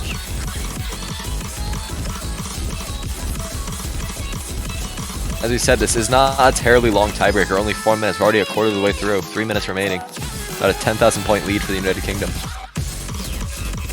Yeah, and it's mainly just the mod advantage that's giving them that 10,000 point lead. Skullkid holding complex patterning. Skullkid with the highest accuracy in the lobby, but they're playing no mod. Metso's dropping a little bit of accuracy on these more technical patterns. Oh, and Metso Gohiki! Oh my gosh! That's a huge drop for the United Kingdom! Both players missing on the same section around the middle of the map. That's gonna give the score lead over to Brazil. Client making it tense. Oh my gosh. But the United Kingdom still does have that mod advantage. So it's still gonna be quite close despite both players missing. Brazil needs to hold on to their combos. Oh my god, no! Oh my gosh. Look what you've done. What have I done? Hirok with a miss on that slowdown. It's still very close. Anyone could take it. Brazil's gonna keep this lead for now, though. As Skullkid's with the only full combo in the lobby.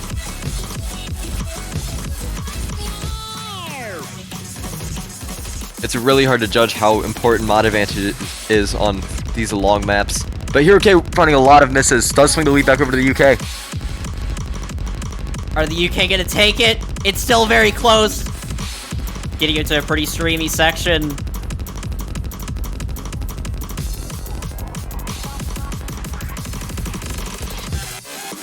Everybody hits the 1-6. Third of the map left. UK leading by about 20,000 points. Oh my gosh, I'm so nervous for these players. Gohiki and Hirok have tied accuracy, but Gohiki with about 10,000 more points. We're getting closer to the end of the map. It's still technically possible for Brazil to take it. But they need a huge drop from the United Kingdom, and it'll have to be soon. Oh, Skulkin and Gohiki trading misses. I think Skolio's spoke up. Hirok with a miss. I think that might be it for Brazil. We're getting close to the end of the map. We still do have a key eye. Oh, but yeah, we still have a little bit more map, though. It's still technically possible. If Betso and Gohiki both miss soon, and with an accuracy drop, it could definitely flip over last second.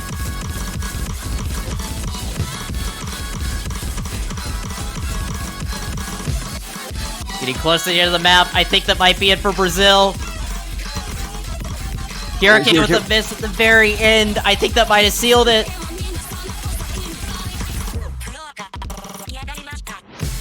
And that is it. The United Kingdom are going to take the tiebreaker. Oh my gosh. What an incredible performance. We see another upset in round of 16. The 10th seed taking down the 7th seed in a super, super close match. What a phenomenal performance from every single player. Honestly, it just really came down to that mod advantage from the looks of things on the side of the UK. And Brazil, oh man, they were so close to taking it at the very end. Brazil, oh man. They looked like they were getting some momentum coming in for a comeback. I was getting a bit worried there for the UK. So with that does allow the UK to continue forward in the winners bracket, while Brazil will be dropping down to the losers bracket. So, not the end of Brazil just yet. Yeah, Brazil is still going to be in the tournament. Coming to our next match now, we have Canada versus Sweden in approximately 2.5 minutes. And neither of us will be leaving. We'll be sticking with you until the end of that match. The final match of the weekend, actually.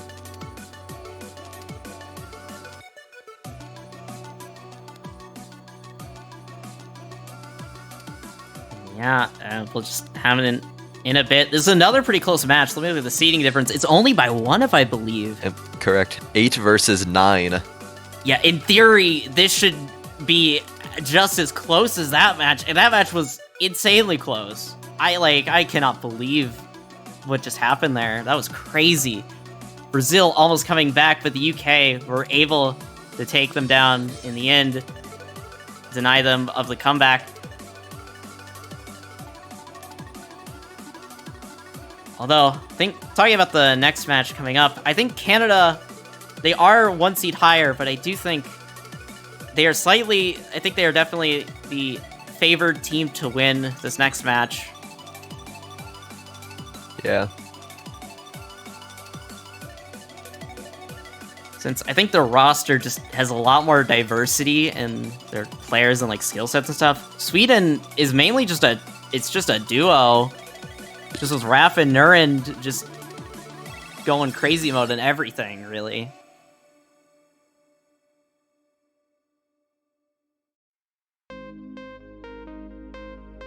Meanwhile, Canada, in my opinion, has a bit more of a diverse roster of skill sets. And for Sweden, it's more of just Raph and Nurend doing most, if not all, the maps in each match.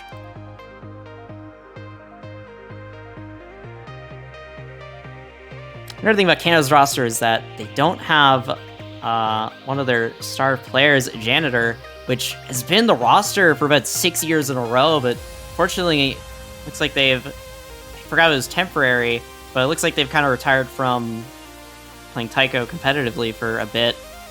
So we're not seeing them in this TWC.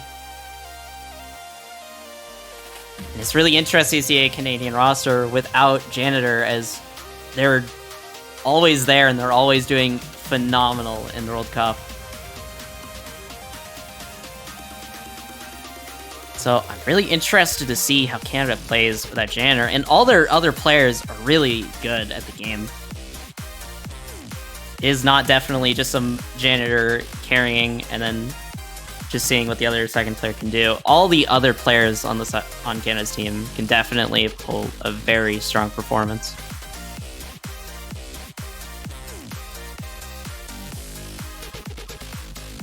Yeah, another thing is that the winner of this match will go against Japan, so it's quite an unfortunate bracket for them. Yeah, it happens. Someone has to go against Japan eventually. Yeah, someone unfortunately for our 8th and 9th seeded teams, it's one of them. Yeah, fortunately, every single week, one team has to face Japan.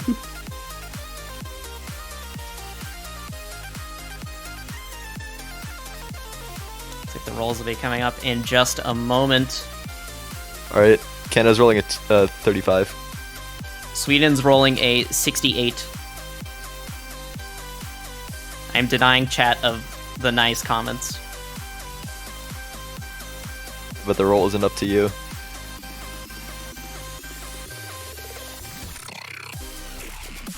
Aw, dang it. Yeah, it looks like Nurend rolling 94 and Fudgy rolling 21. Just a little bit off. A little bit off. Dang.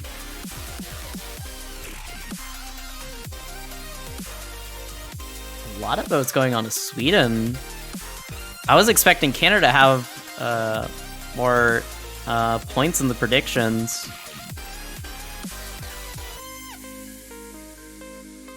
Also, that last match, I got a lot of channel points for that. I went from 3K to like 12K. Yeah. Like 13K. Oh my gosh. It was a 3.53 bet, like, return. So of course. Stonks. Okay. The bans were backwards. Canada was supposed to ban first. However, at least according to Nurend, it does not matter. Apparently, they just really dislike Hidden One either way. I mean, it happens.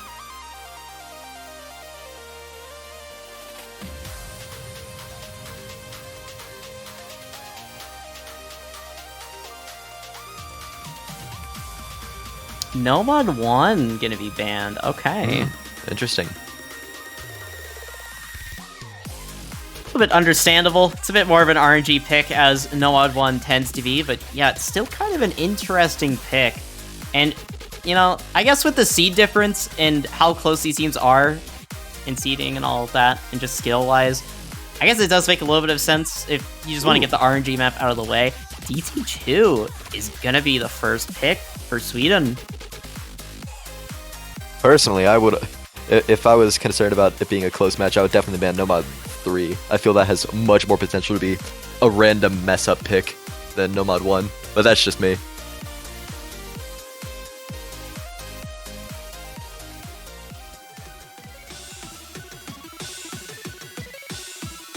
Yeah, Sweden's quite a scary team on DT, if I recall correctly. At least seeing from the last stage, Sweden had some monstrous DT scores. But the skill level did definitely go up. The channel submissions are close. It's 50-50 right now. It's literally 50-50. Okay. Do I go all in with Canada? Someone definitely just went all in with Canada because I put 10k on Canada, someone else just put 12k. Oh my god. I'm tempted to put 10k on Canada right now. You know, maybe I should just go 10k on Sweden and one of us will lose and be sad. Okay, for map number 1, we have Fudgy and Visha on the side of Canada, and Nurend and Rafauj for Sweden. Dawn. A singular Dawn. Map is OD6 with DT, so it's probably the hardest map to act in terms of raw OD. Yeah, I'm not good at remembering the converted ODs, but it's like OD9 or something. It's rough. Yeah.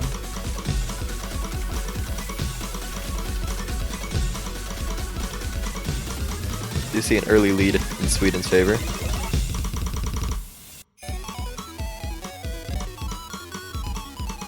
Yeah, Fudgy is struggling a little bit to act this beginning.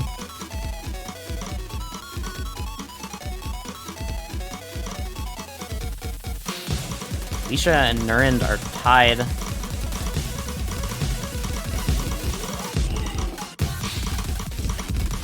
We're getting the Ki now.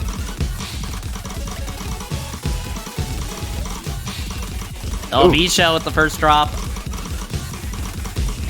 Gonna increase the lead even more in Sweden's favor.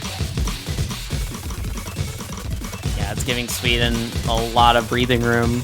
Wrath finally dropping SS, but still an insanely impressive accuracy. Actually Yeah, tying with Naren now, as Naren gets another 100. These are some insane accuracies. And Fudgy as well is not far behind them at all. Yeah, Visha, even with the miss, still staying above 99. That's quite impressive for DT2.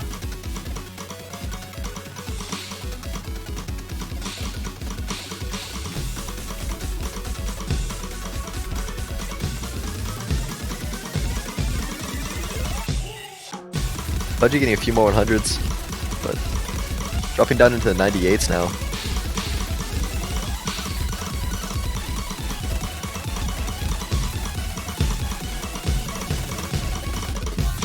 Getting closer to the end of the map. I don't know if there's really any comeback potential for Canada unless Sweden just randomly dies in the last section. I don't think they'll speed up at the end. I don't think there's any like crazy speed up at the end.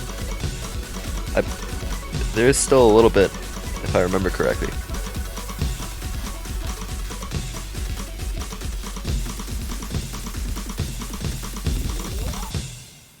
Oh, Visha missing on the last pattern, and yeah, Sweden with a very decisive first point of the match.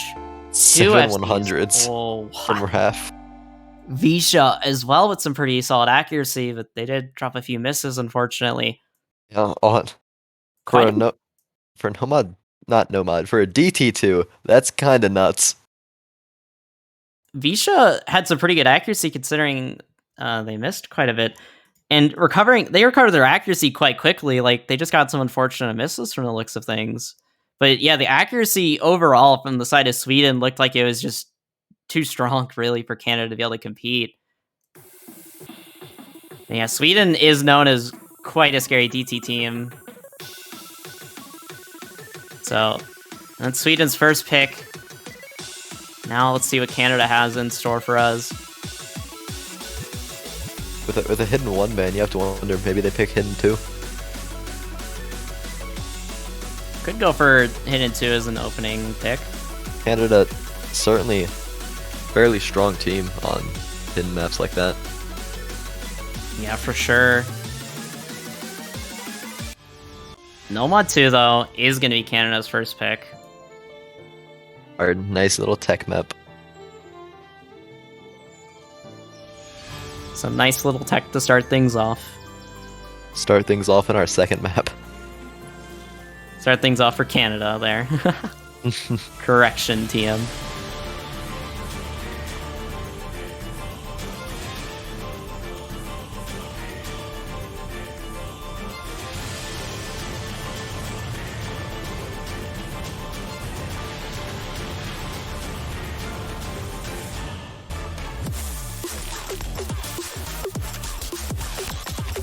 Looks like both teams are going to be keeping the same roster as Fudgy and Visha inside Canada, and Nurin and Raph for Sweden.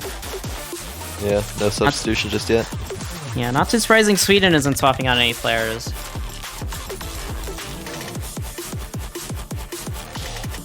Indeed, that will be the case. Running it back with the same rosters.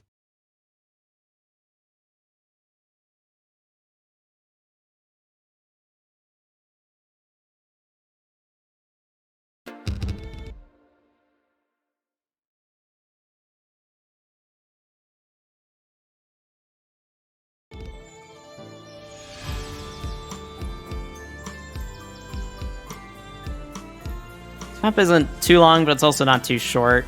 It's just under 3 minutes. Nice little in-between comfort with length.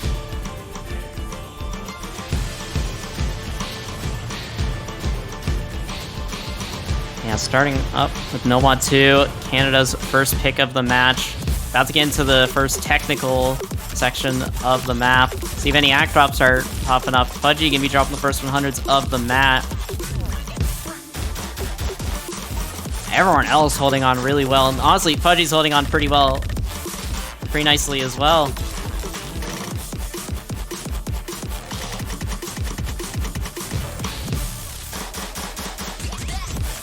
Oh, Raph Raph missing.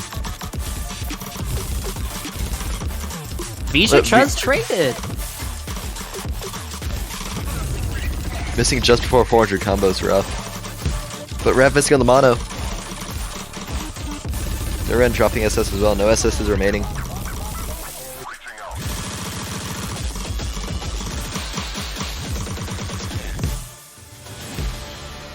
Canada with a fairly sizable lead. It was looking, I think it might be even closer than this, but yeah, that second miss from Raph is hurting Sweden quite a bit in the second half. That's going to get a little bit less technical, but there's going to be a lot more monos, and that's what Raph ended up missing on. Things might get a little bit more challenging for Sweden in the second half, potentially. Yeah, the same pattern that Raph missed on is later in the map. Will it be redemption, or will it be another miss?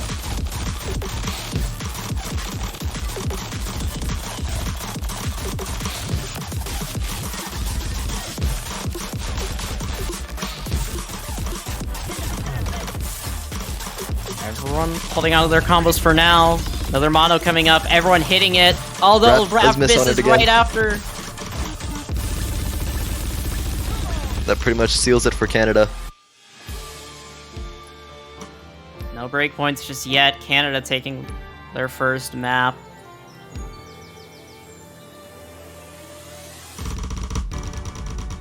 This is shaping up to be a very close match. Impressive accuracy from every single player. It's just Raph ended up missing quite a bit on that overall, and not being able to build up to 400 combo, which is the max combo multiplier on Taiko Score V2, is quite rough for your team's overall score as well.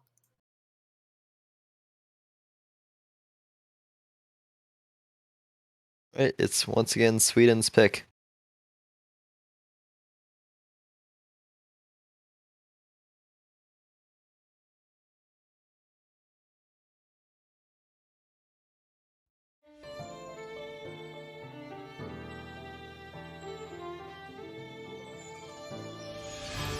Rep still picked DT1. They did pick DT2 earlier. Maybe we even seen him at 3.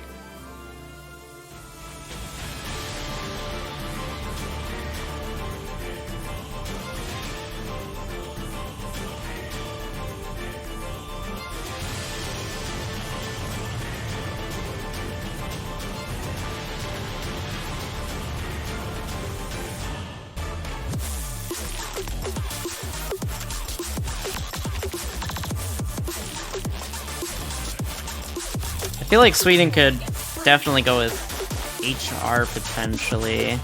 Yeah, Raph is certainly a very good Hard Rock player. Yeah, that's kind of Hard Rock 1. Yeah, Hard Rock 1. Yeah, Raph is just known as an HR Chad. For sure.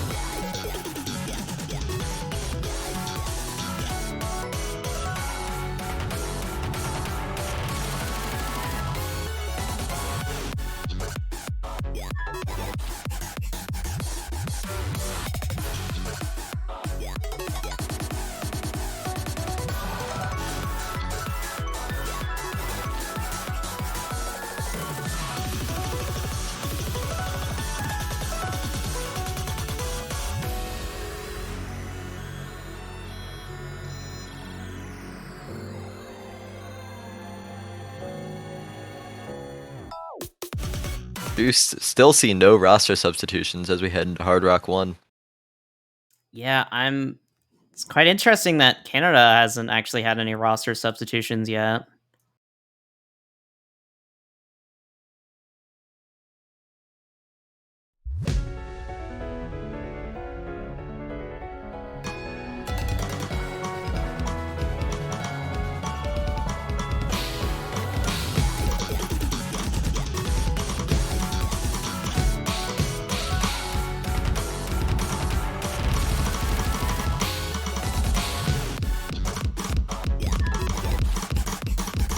No big ag drops really from any players. Raph with the lowest accuracy in the lobby for now.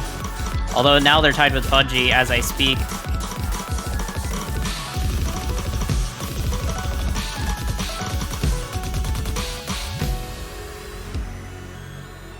Everyone holding on to... Okay. 13 points that's, of difference. Yeah, okay. Yeah, okay. Would be the first time Sweden's been this close. Okay. I swear if Sweden does another thing like that again. In round of 32, they won Nomad 1 via a slider tick.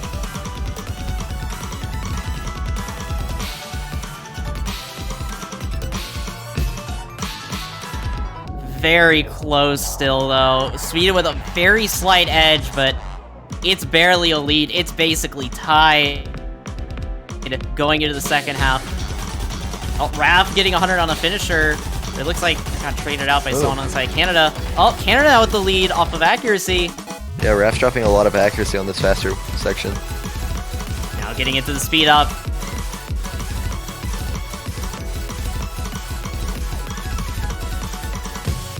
Very Getting little close to the the end of the map map. is left. I think Canada are trying to get the breakpoint, although a couple of 1-6. hundreds of Fudgy. Oh my god, it's so close. It's so close. It can literally go to anyone. Any 100 right now will make a huge difference. And Sweden are the last second are gonna take it. Oh, by 3,000 points. What? 4-way FC. A 4-way. What? Near SS accuracy from literally everyone. That was a phenomenal performance from everyone in the lobby. But Sweden are just gonna barely take the map. Yep. Yeah, Raph having 8 more points than Fudgy. However that happened.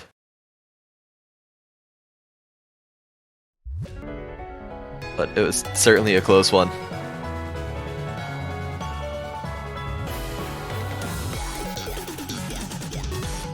Yeah, that could have been a break point, and if that was a break point, that would have been really good for Canada. That would have set them up for sure. a pretty good...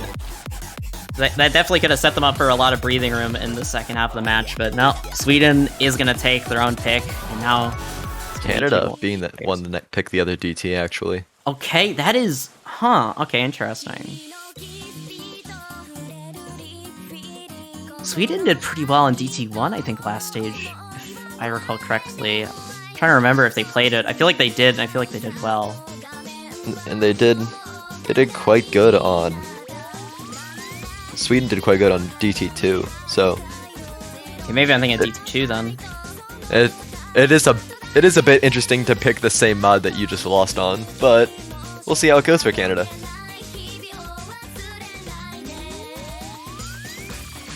Yeah, they might have practiced this map a lot, who knows. And still no substitutions as we head into our 4th map.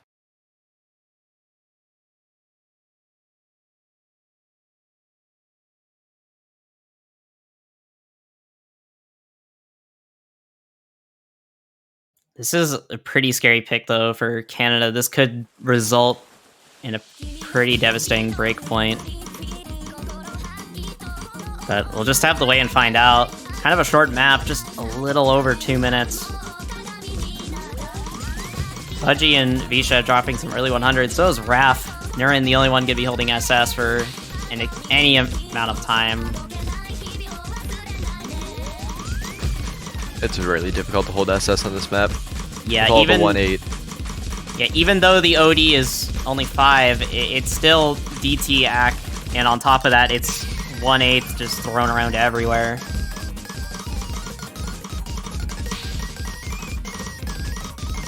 Yeah, Nurin making up the difference mainly for now, holding a near SS accuracy. Everyone else holding pretty similar accuracy, just a little bit above 99. Nurin is having a phenomenal performance so far.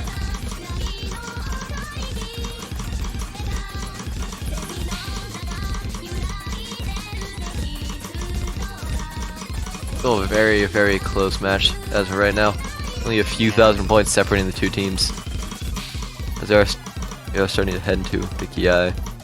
Everyone's starting to sort of recover their accuracy a little bit. Visha still hanging around lower 99s, but Raph and Fudgy are starting to although just I say that, Raph with a pretty huge drop, sort of around the end of the map. They still do have the accuracy advantage, but the combo is gonna start favoring Canada just very slightly. Oh my gosh. Every 100 counts as of right now. Every 100 counts. We're getting closer to the end of the map. Canada keeping the lead for now, but if any accuracy drop comes in, Raph with another miss. I think that might be it for Sweden on this map. So accuracy drops as well from Raph towards the end, and Canada's gonna take it at the last second. That looks like it could have been a very bad break point there for Canada, but they held on and they were able to get the break point, or not the break point, but they were able to secure the point. That looked like it could have been a break point though for Sweden till the very end. Yeah, it was really, really close. The accuracy difference on the bottom of the screens as well as the top of the screens. 100 count overall worse for Canada, but the misses from Raph just allowed Canada to take that home by 20,000 points.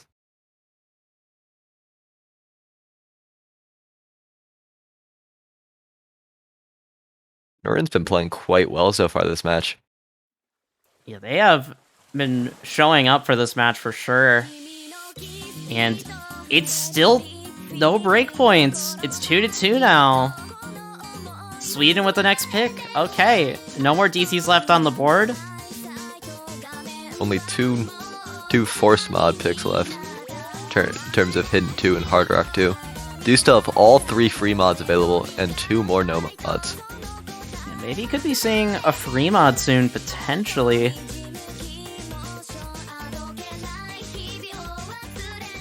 Although, I feel like a free mod... I feel like it might favor Canada, but I'm unsure. I think free mod favors Canada slightly. But I feel like both these teams are kind of close on mods, as we've seen from some of these picks. For sure.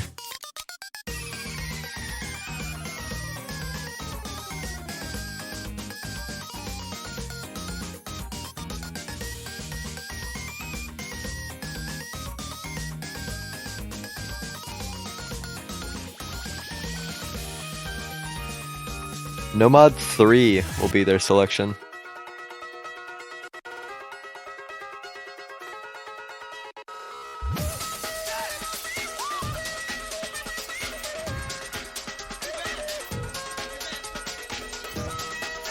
Yeah, Sweden, pretty strong DT2 performance in this match. I'm honestly kind of surprised I didn't think about Nomad 3, considering their DT2 performance. Yeah. Our nice fun stamina speed map. Will we see any substitutions? Maybe not. Both these teams have just been keeping the same roster. I'm very shocked we have not seen any player swaps. Especially with how tiring this map can be. This map is rough. Yeah, and yeah, this is kind of shocking that both teams have still not swapped players.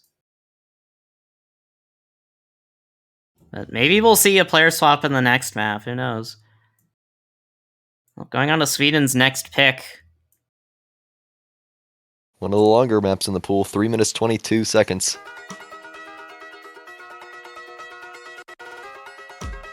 Quite a high OD, but all these players have been putting up some really good act performances so far. Sure. Honestly, I don't even know how much the OD will affect them, unless they really struggle with high OD and speed, which is very fair.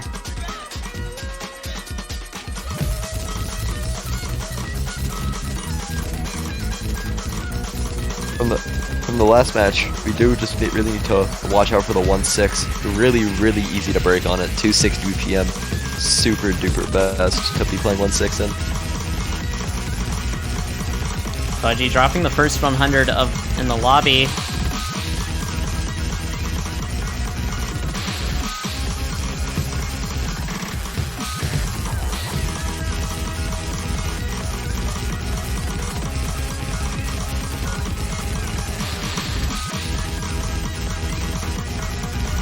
Ooh, oh, fish with miss.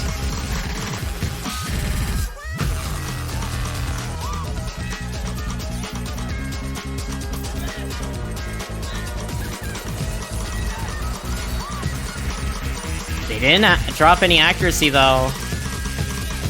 So Canada's definitely still competitive in this. Visha is dropping a few 100s now, and honestly, with 2 SSs the size Sweden, it is very hard to compete right now. Fudgy now dropping their combo. It's not what you want to see if you're a Canadian fan.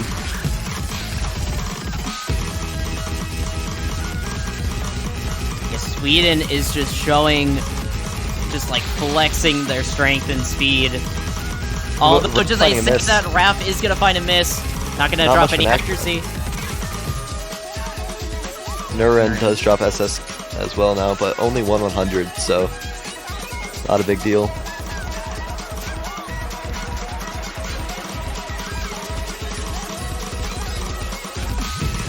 Nuren's the only full combo still remaining in the lobby. Everyone's holding on to their accuracy pretty well.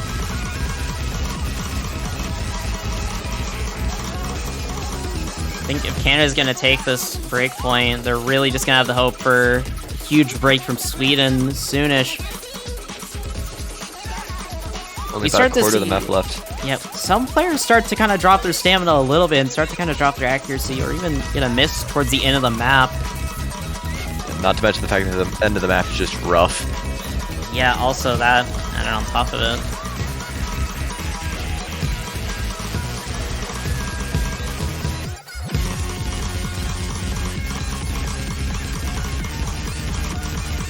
Getting to the end of the map.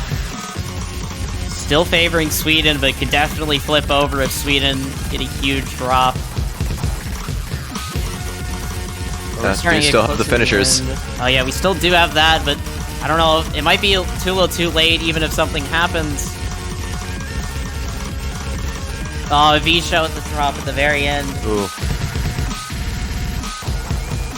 Nuren and Raph do miss the very end, but it's too late for it to matter, and that will be Sweden taking home their 3rd point. If Visha didn't drop right before that, that could have, at the very end, been very close. When all was said and done, it could have been very close. I think Sweden still would have taken it. Yeah, 4 misses from Raph. I think 3 of them are at the very end. Insane accuracy from all the players all around. Yeah, it just came down to Sweden missed just a little bit less, and at the right times as the combo favored them. 2 100s and 1 miss from Nuren is just insane. Nuren, secretly a Japanese player. Insane. Might help him if he has to go up against Japan next week. Oh yeah, that is true. The winner of this match does have to go against Japan. It did too. Okay, you were kind of predicting this a bit earlier for Canada. It looks like they waited on it.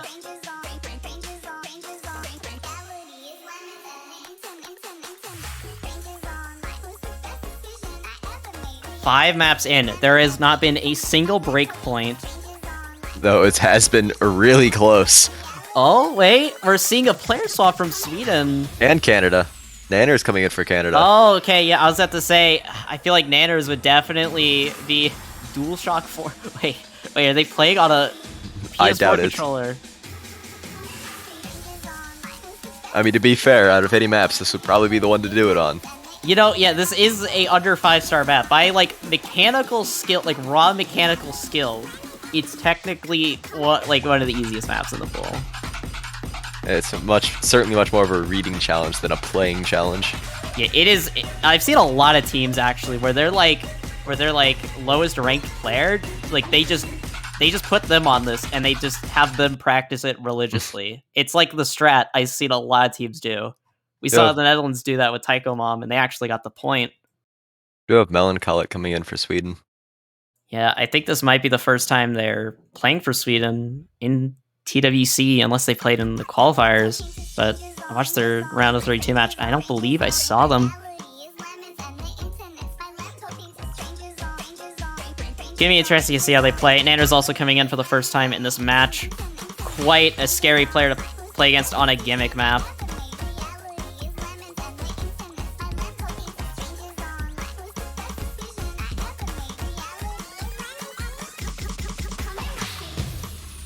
Melancholic struggling a little bit on the accuracy in the beginning.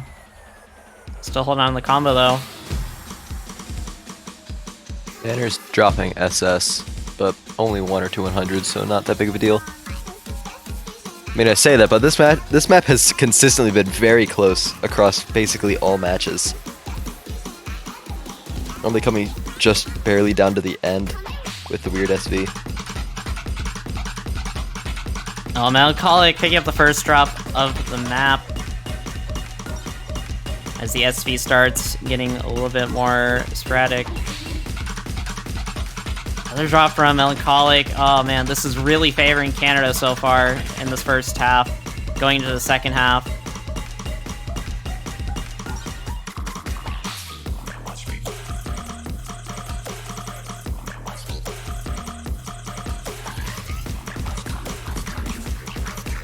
There is some more map left. The inning does get kind of scary, but if Canada's practiced it, they might be fine. And oh no.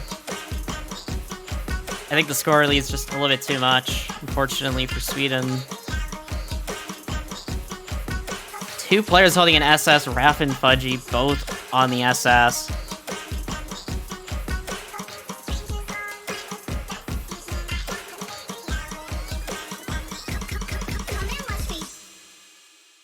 And that is 2 double S's. One from Fudgy and one from Raph. But the difference on the other diagonal is what really Oh geez, yeah, sealed it for Canada. Yeah, it just unfortunately came down to Melancholic struggling a bit on this, quite a bit on this map. It's 3-3 now, by the way. Only one more pick for each team. Yeah, no break It's going by points. fast. Is it literally just gonna come down to tiebreaker? Like, are both these teams just not gonna take a break point, and it's just gonna go down to whoever wins tiebreaker? It might come down to that. Like, oh my gosh, I can't believe it. It's literally coming down to potentially just the tiebreaker. Would be nuts. Only have 1 no mod, a hard rock, and all 3 free mods still. Which is pretty surprising, honestly. Yeah. I feel a lot of teams have been prioritizing the free mods, honestly, especially free mod 3. We saw it banned in our last match, but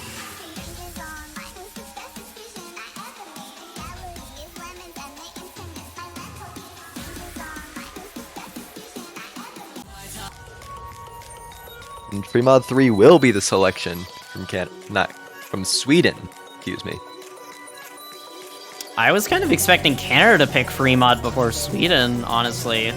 I was too. But yeah, I mean, Sweden is a strong mod team, but I just feel like free mod just slightly favors Canada just a little bit more. You see Nurend coming back in for Sweden.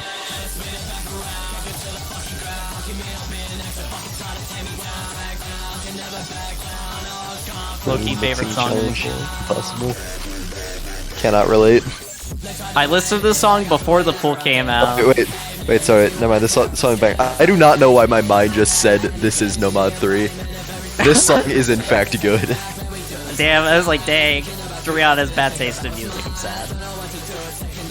I love that, I listened to this song a ton, like a couple weeks ago, like I found it a couple weeks ago, and I just had it on loop for like a couple days. And then now it's here, so that's amazing. We do have Visha coming back in for Canada. Visha and Nanners, yeah, coming in for Canada, and then Nern and Raph. Same mods across the board. Yep, same mods, and even in like similar slots as well. I love it. Much easier for us to see. Yes. Though usually the hidden hard rock's on the top. Not exactly sure why that's the case, but usually it is. I think it's because the top slot's usually just reserved for the player that's in the lobby the longest, and usually the player that's in the lobby the longest is always the strongest, and they're usually in hidden hard rock duty. They're just designated hidden hard rock player.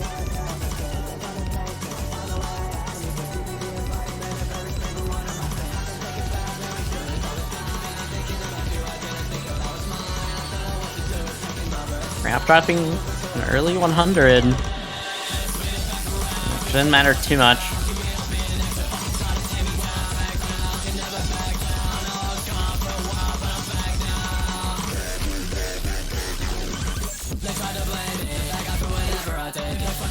Basically tied, but Nander's getting an extra 100 compared to Raph as of right now. Yeah, Nander's struggling a little bit on accuracy. Still holding above 99 for now, although just they say that, I think they did drop under 99 for just a moment. 400 combo now.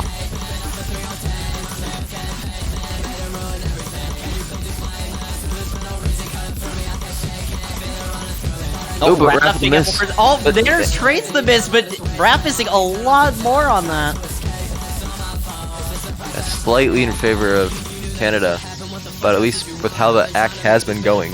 Oh my god, the players are seeing how close this is right now. Both the Hidden Hard Rock players are basically tied, missing a nearly a safe section. Can we get to one of the more intense stream sections of the map?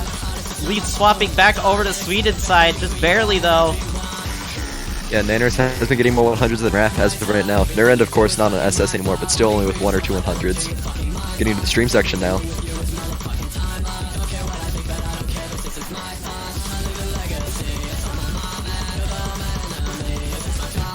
Raph finding a lot of 100s, but so does Nanners.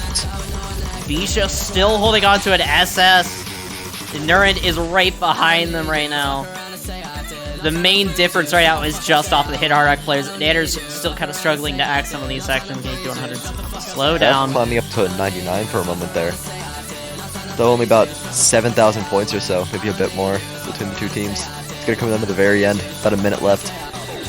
The ending has a pretty intense speed up. This could get very interesting very quickly. Nanner's getting a few more in hundreds, giving Sweden a little bit more some breathing room. Getting closer to the end of the map. Beach is still on the SS. Nurend right behind them. Raph with a huge drop. He got back on though. He's recovered though. Is that drop gonna be enough? Is there enough map?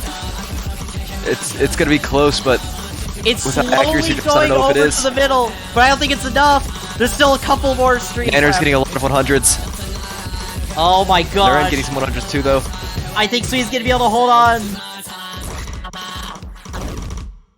Oh And my indeed gosh, they do. Sweden. They hold on. 13,000 points. No way. Visha with an SS. And Nurend getting quite a heavy act drop at the end for the looks of it. But Sweden is still going to take it. And oh wow, Nanners, yeah, they had a pretty solid combo there. It's just the accuracy difference came in clutch for Sweden at the end. And still, one pick there's- left. Yeah, one more pick. There has not been a single breakpoint. Alright, I think we might literally see no breakpoints in this match. I think it might just come down to tiebreaker. Because Canada now is the pick. We have 1 no mod, 1 hard rock, and 2 free mods. Though the free mods are certainly the harder ones, I would say.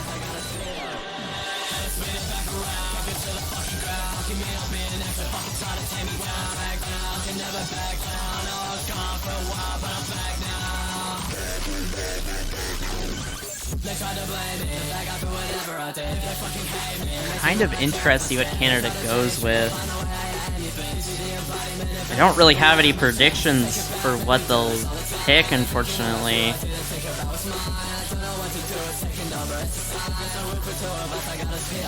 Nomad 4 is on the board. I think HR2 is as well. And 2 free mods.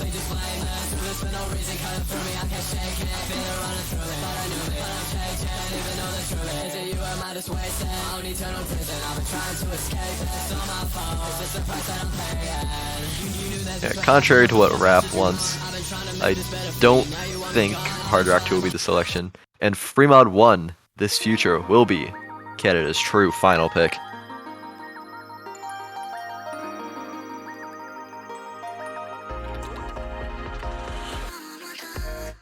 Another free mod, and that last free mod was incredibly close. So oh my gosh, this is scary. This is very scary.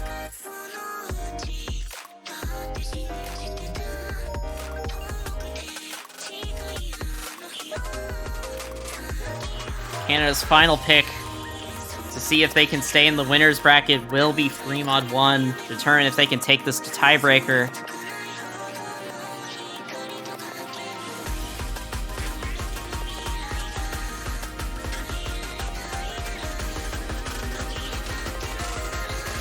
I'm saying uh-oh in chat. Never a good sign. I'm wondering if that's due to, like, the mods Canada picked, or... I don't think so. I think it was before they even had a chance to set mods. Yeah, I think that might Or have they're the fastest people on the planet. You know, maybe. Canada is quite an experienced team. Hey, here we go. Cup. They might be quick on that. Final pick. Yep. Same mods once again, just in different locations. Quite a short map to potentially end things off of. I guess we'll just have to wait and see. No breakpoints in this match yet, though. Thank you, client. DJ Client just wanted to be featured just a little bit. Got to be featured in the close match, you know. Visha struggling a bit with early accuracy. Yeah, a lot of Hidden Hard Rock players have actually been struggling a decent bit with accuracy at the very beginning. It just Hidden in general.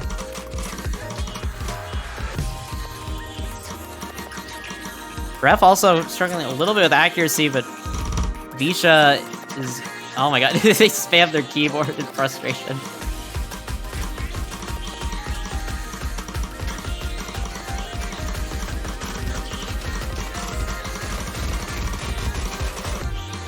Everyone hitting the intro to this. Yeah, getting into the speed up.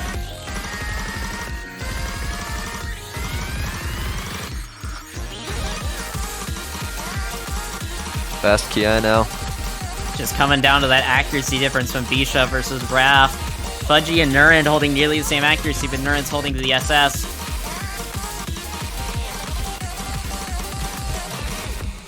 Bisha's starting to recover accuracy, but Raph is also recovering their accuracy as well.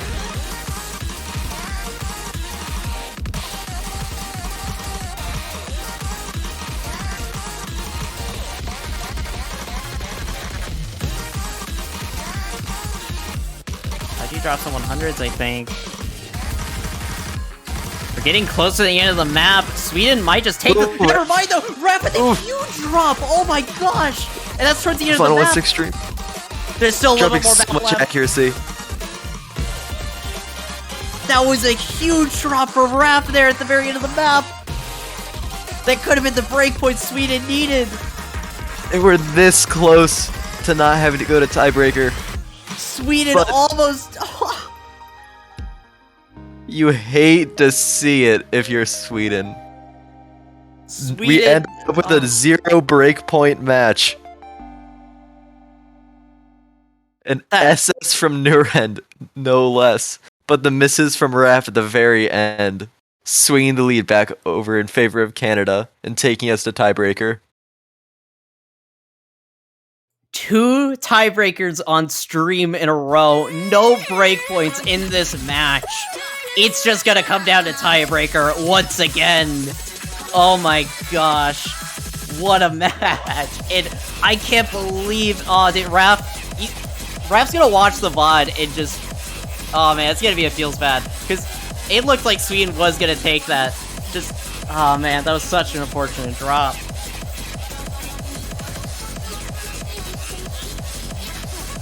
Nurend's just been playing so insane throughout this entire match. Multiple SS's, I believe. And now it comes down to tiebreaker. Yeah, will that consistency hold up in the tiebreaker, though? When nerves are going to be at their absolute peak.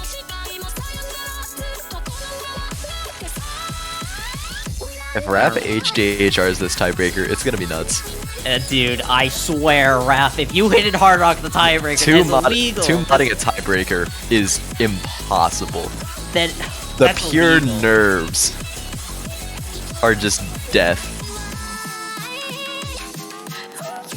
We have seen a lot of single mods, though. It's like, oh man, are we gonna... I can't believe we're ending this weekend on such a crazy high note. This is the last match of the weekend, and we're ending it on a tiebreaker.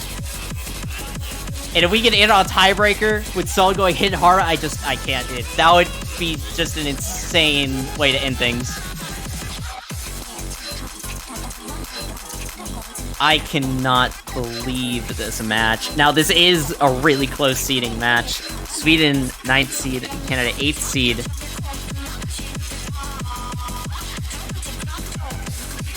So this was expected to be quite close, but my god, it is still absolutely insane to watch live. Okay, looks like we're starting. Raph with HR and Visha also with HR. Fudgy and No Nurin. mod advantage, unlike the last match.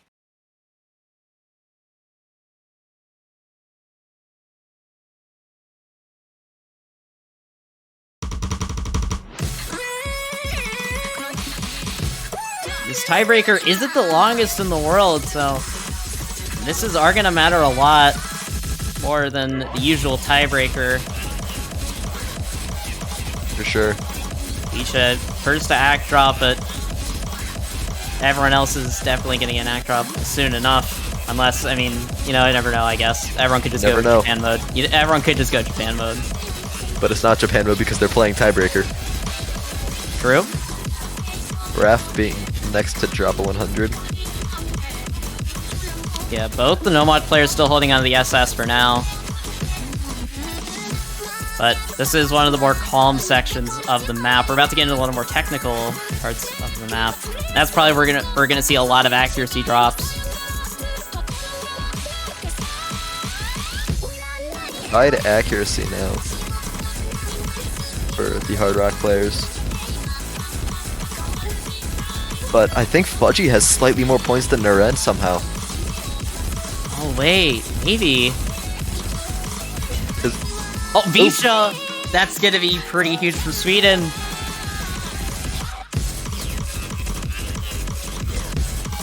Visha dropped a lot of accuracy too. Oh man. An entire percent below Raph now.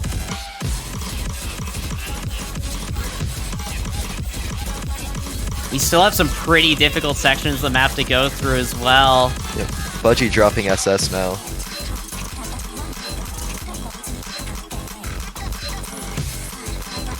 Nuren dropping it as well.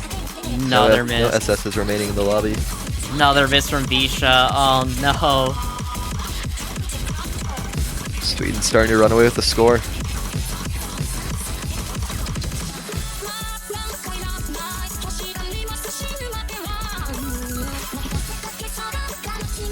Yeah, now Visha's really starting to struggle to maintain accuracy. Getting into the next half, it is definitely possible for Canada to take it still. But yeah, Sweden score, they're definitely starting to run away with this, kinda. There are still some finishes sections coming up real soon that are very, very difficult to read with Hard Rock if you're not very familiar with it.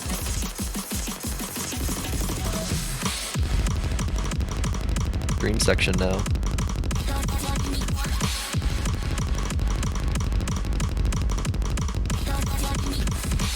Everyone's nailing the stream so far.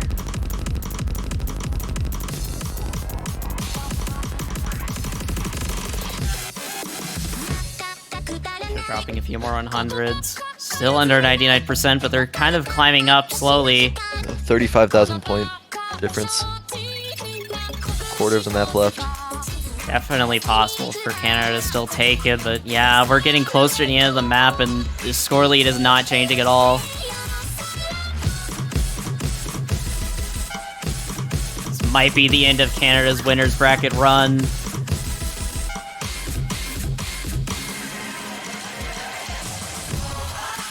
Visha still kind of struggling to maintain accuracy. The ending of this map is still certainly very difficult. It's not over yet.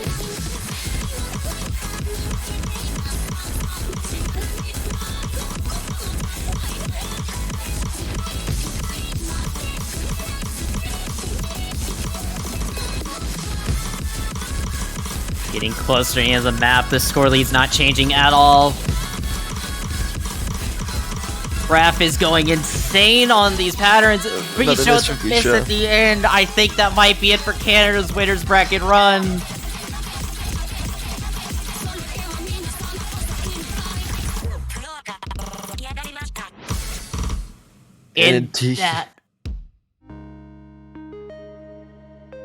That is it for Canada's winners bracket run. Sweden taking the match 5-4 in the tiebreak at the very end.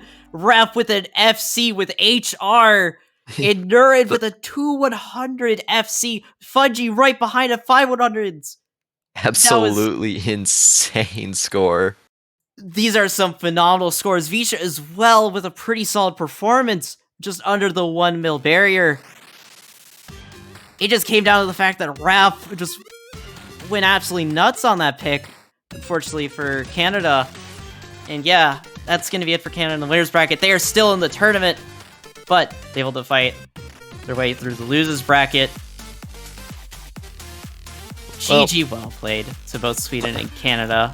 Up next for Sweden, we do have a bit of a rough one for them, going up against the #1 seed of Japan. Oh no, well...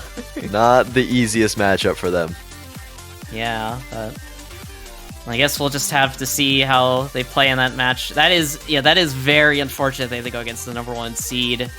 But yeah, getting that far in the winners bracket is very nice, as that means their losers bracket run, if they get knocked down, will be a lot easier than Canada's potentially, as they got knocked down a little bit earlier. So very important match for Sweden to win there. What a solid performance. Now we're looking at the winners bracket. These are the matches in the next stage and the quarterfinals. And here's the losers bracket as well. Some of these matches look like they could definitely be very interesting for sure. Argentina versus Canada sounds like a good one. That could definitely be a good one for sure. Russia versus Brazil will also be a pretty interesting one to see. Turkey versus Finland. There's a lot of bangers in the losers bracket next weekend. France versus Switzerland, I could definitely see being close. I could see it being close. I don't know how Switzerland's scaling will go in the next pool, as I think this is their second Taiko World Cup, and this is the farthest they've gotten, if I recall correctly. So I guess we'll just have to see how the pooling scales for them. But yeah, that'll be it for all the bracket matches, but stay tuned as we have the map pool showcase coming right up in just few moments. I think we'll be taking a few minute break, and then we'll be showing y'all the maps for the quarterfinals stage of the tournament. Stay tuned for that, and see y'all in a couple minutes. Cheers.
Beasts as far as the eye can see. A plague on the surface, a disgusting swarm in the skies.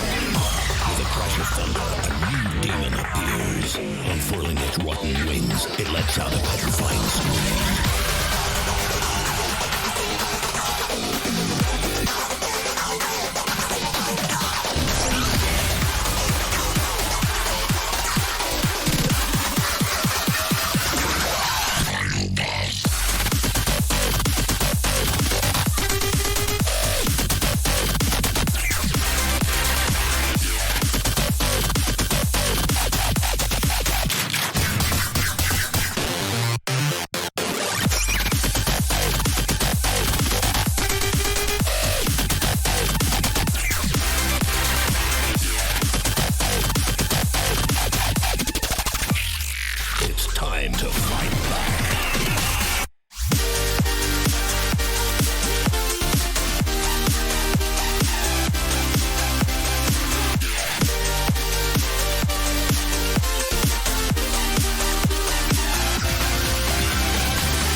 Alright, hello ladies and gentlemen, welcome back. I hope you enjoyed the exciting conclusion to the round of 16.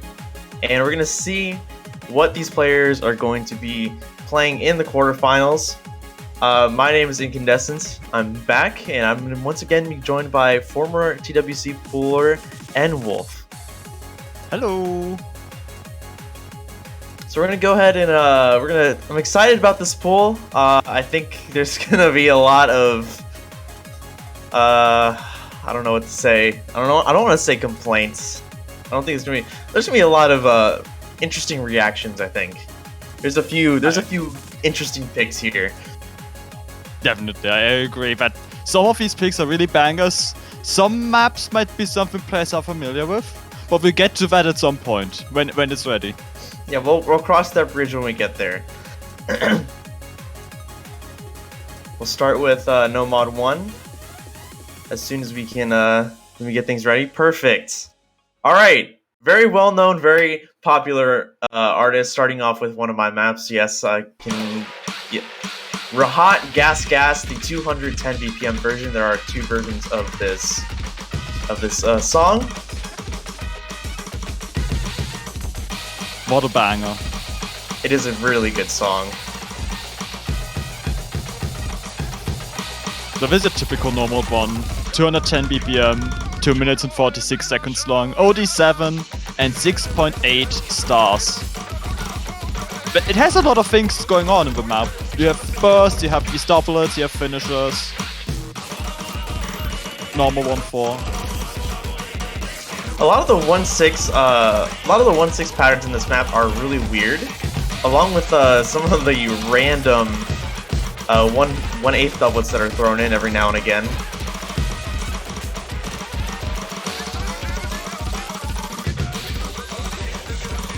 Yeah, but last week's No Mod 1 was also not as purely consistency based as previous TWCs. Had also a few rather evil 1-6 patterns in it, so it's just continuing that trend, I feel.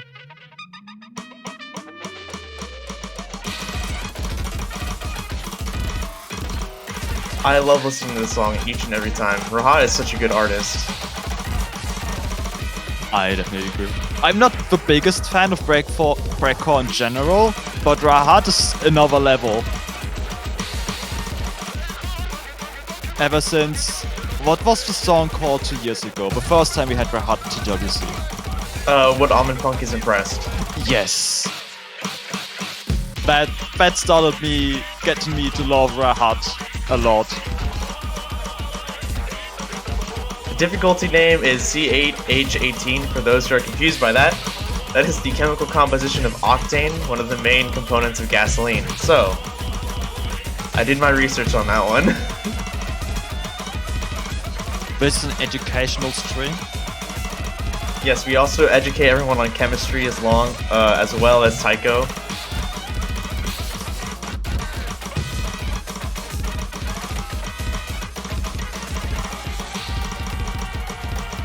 I think this will be played more than No Mod 1 was this week. I do expect to see this map a good bit. It is really weird. It is the perfect kind of No Mod 1 you really would think of. But it is quite consistent across the board. It is a really weird pick. There's a lot of weird snappings, but it's also really fun. So there's that going for it. Yeah. Moving on to No Mod 2, we have Starfeed B Argent Symmetry. A map by Forcebat 1. Custom map, I think. Yes, this is a custom map. Originally mapped for semifinals. We dropped this down. Yeah. It's 2 minutes long, has a BPM of 172, also OD7 and a star rating of 6.62. It's not too much of a difficulty increase over last week's, I feel like, but it's still hard in its own right, especially when we get to the second half. The KI sections. Lots of 1-6, tricky 1-6 going on.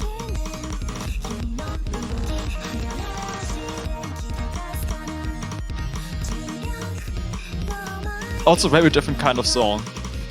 Yeah, this this compared to the round of 16 Nomad 2, you know, it's interesting because last week's Nomad 2 I think was a little bit more difficult than a lot of us had thought it would have been. But this one is definitely a good bit decent step up, and you can definitely see that now with the amount of 1/6 coming in with 1/8 snaps. And they're a little bit longer, a little bit harder as well. So there's definitely a pretty distinct difference between this one and last week's. Yeah, last week's generally had, you know, simple patterns for 1/6. Now it's getting into more complex burst area.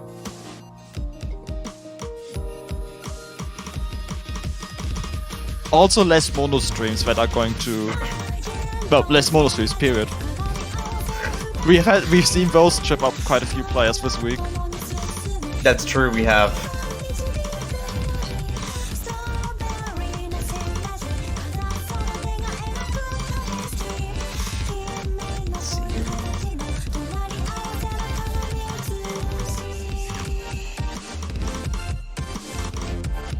Shoutouts to Shinchiku House. Yes. An amazing fun. 10 out of 10. So yeah, the biggest difference with this Nomad, this is a little more unconventional than last week's, and it does hold up, so excited about it. ForceBat1 did a great job with this one. Moving on to a very familiar map to the Taiko community now. To provide some insider's perspective, this was one of the first maps picked, and I was really excited about it. I absolutely love this map. This is going to be the speed consistency map for the pool. The song is absolutely amazing. The map is absolutely amazing. Recently getting loved. Did not...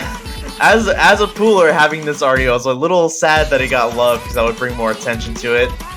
But this map is so good that I couldn't change it. BPM's 270, OD of 6, and the length is 3 minutes and 39 seconds. A mix of high density patterns and slow sections like the one you are seeing currently.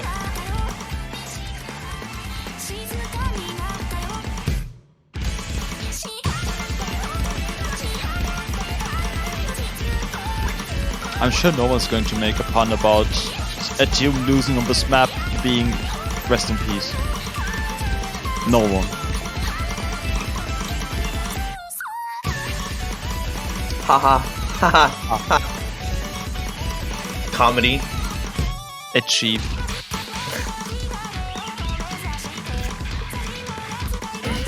That's why no one's going to make one next week.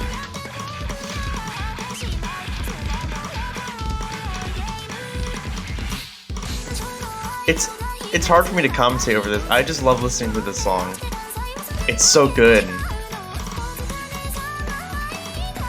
It's mostly just exactly what you expect. Just switching between these less dense between KI sections and the murderous KI sections with high density.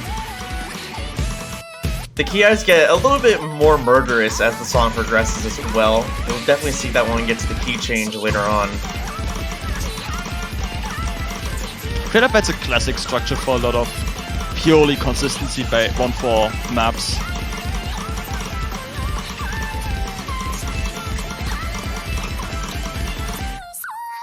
Where the players out and ban difficulty.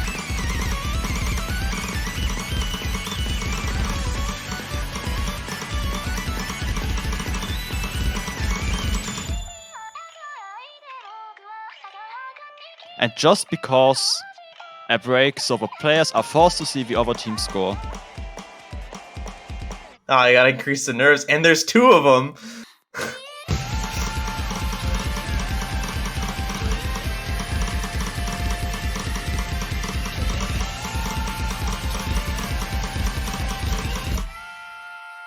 And here comes the key change.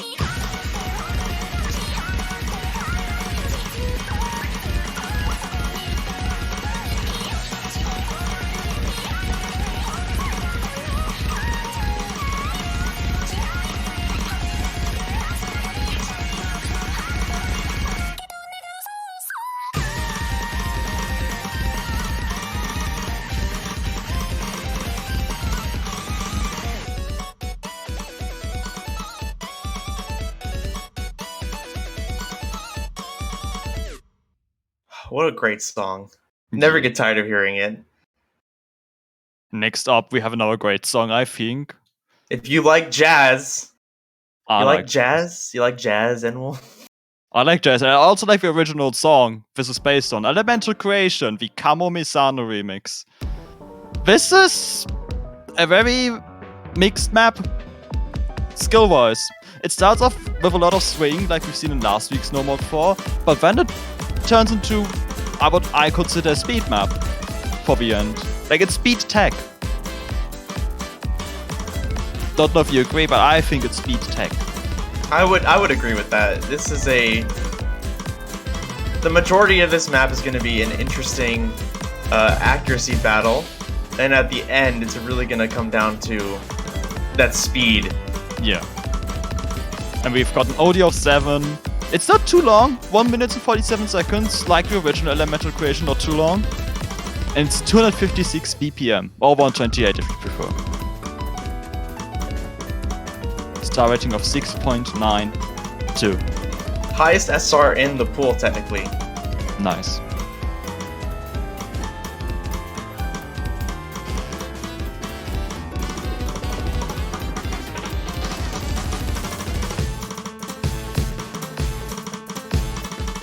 Here comes the speed section. You're not prepared.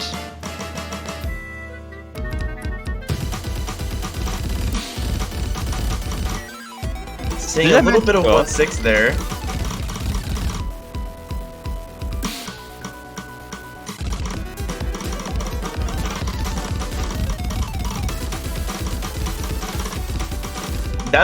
Those 6 patterns are all that's there for 1-6.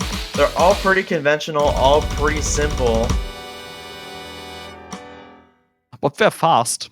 Yeah, but you gotta be ready for them, yep. Now, this is a longer pool. We've got a No Mod 5. Yes, introducing an official gimmick pick. Another custom map by NoFool. Newly featured artist Boom Kitty Burning Sands. Another banger song. The No Mod 1 is filled with bangers. I will definitely agree.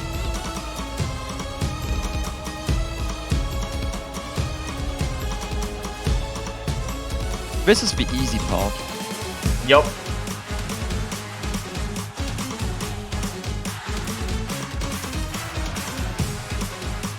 I really don't even want to talk that much over some of these songs because they're just so good.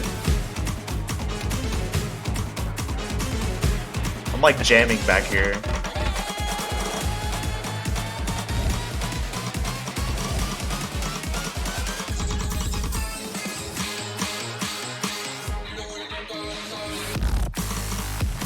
So one of the more difficult, I wouldn't say more difficult. One of the firstly difficult things, these snappings are extremely hard to see at the time.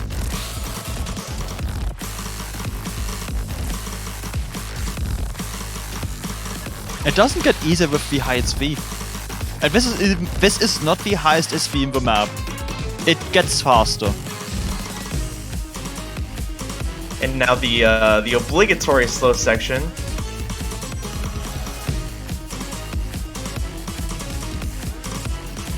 This is the easy part. This is the hard part. Yup.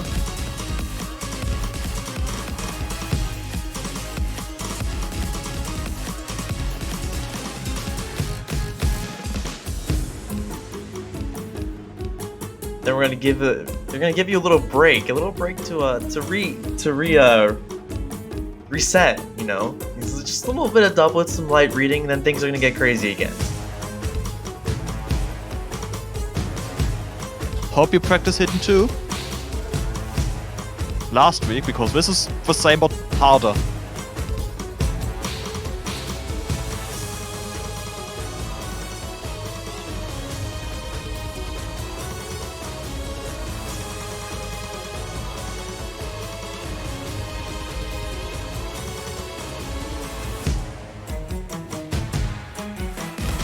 Got super slow notes coming up here. That overlap really annoying.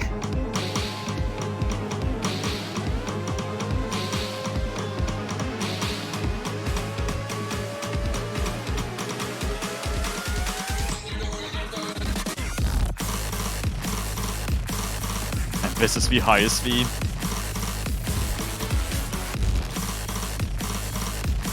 The patterns are simple-ish. Until there.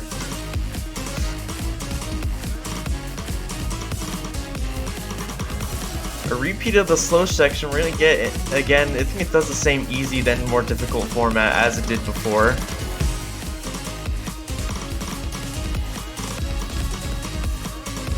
Yeah, this is finally a map that players can practice for the gimmicky victory over the other team.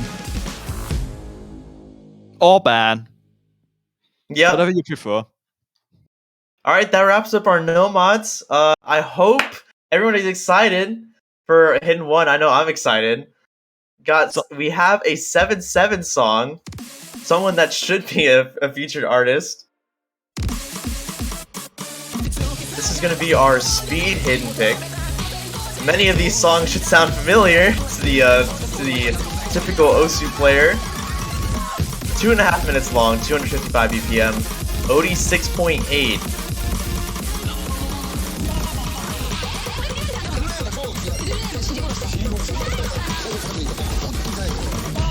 I think lots of players asked for a really fast, speedy, hidden map. Here you go. Now this difficulty is a custom difficulty, so this was also a custom map actually. Alt map by 7-7. Because why don't you just map your own song? If you can see through the hidden, you can see that much of these patterns are extremely basic. It's going to be all about just the consistency of reading 255 BPM. Got a little bit of a slowdown there. We're entering a doublet section. This could give some players some trouble.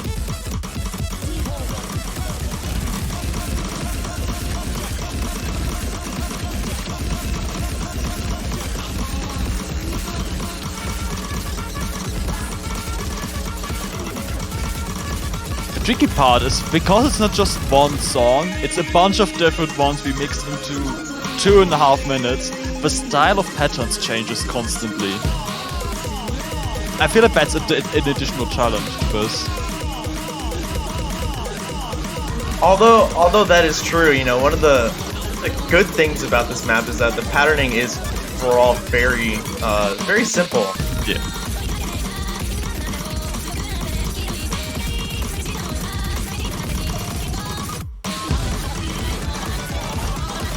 The only question that remains is, what does the background say? That's a great question. I feel like that's a question that's going to be answered within the next week. Hopefully. I have to know.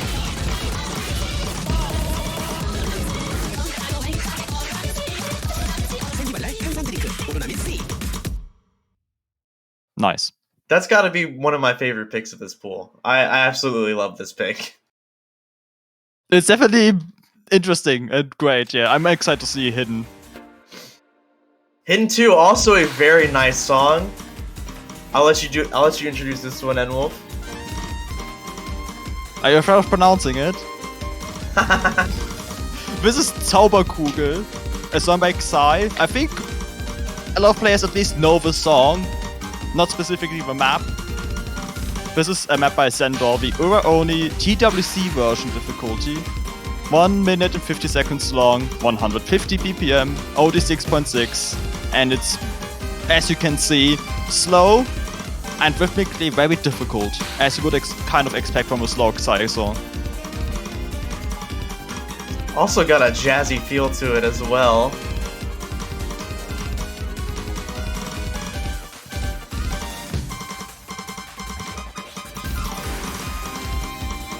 Definitely a slower pick than NM2. It is quite technical as well. Patterns are much simpler in this map. It's also, like I said, a lot slower.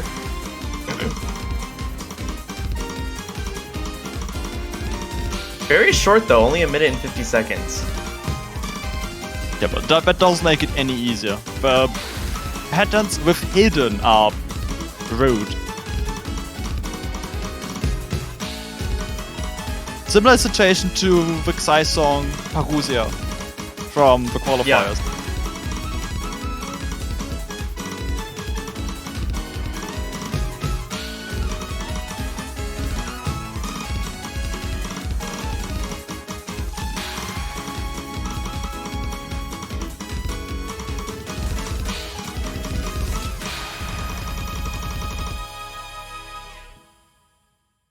And that's it already. That's the hidden pool. Very good pool. I love the hidden pool. I think we did a great job on it. Especially got some bangers. And now the obligatory Task K technical hidden hard rock map coming up here. And finally, OD 9.8.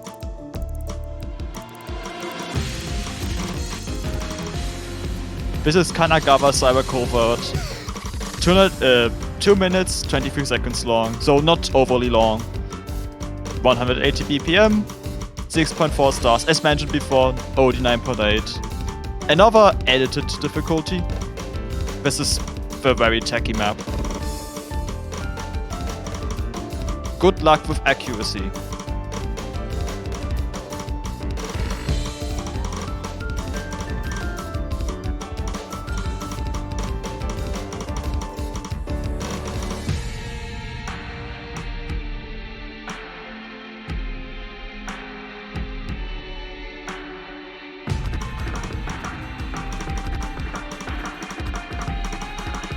Got a nice slow section here that looks like you're not even playing with hard rock.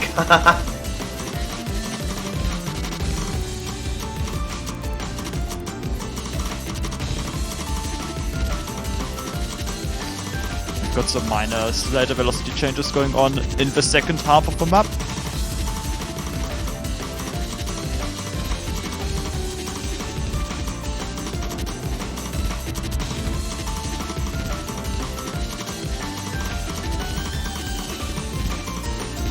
Got a little bit of 1/3 sprinkled in here.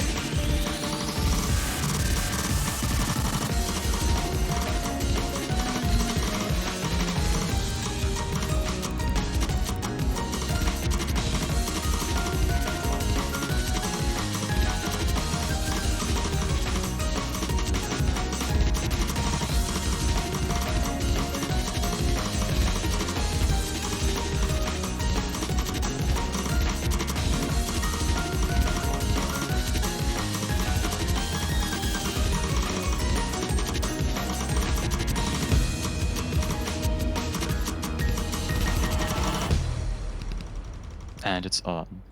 A very typical Task K map. Very high OD, however, lots of rhythmic snapping changes. It's going to be interesting to see the accuracy battles on this map. And to contrast, OD5 with hard rock, so OD7. This is Spider Dance, a metal cover by Richard B. E.B., a map by Azuazu Yuka. 2 minutes and 40 seconds long. As you would expect from Spider Dance, 230 BPM, 6.4 star rating. This is the fast hard rock map. That's basically the map summarized. A lot of people asking for metal in the past two pulls. Finally getting some metal here.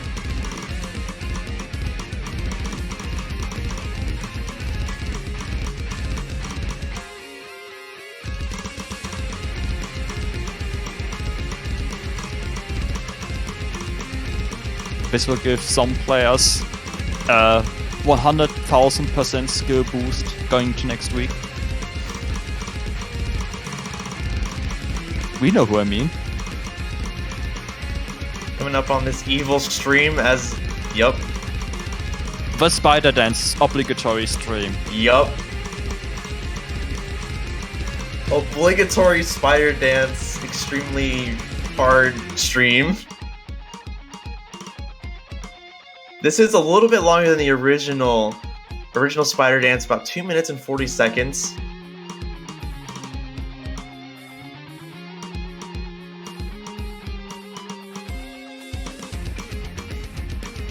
At this moment, we should shout out the classic Aussie Offshock map that was in TWC like 6 years ago. Bless.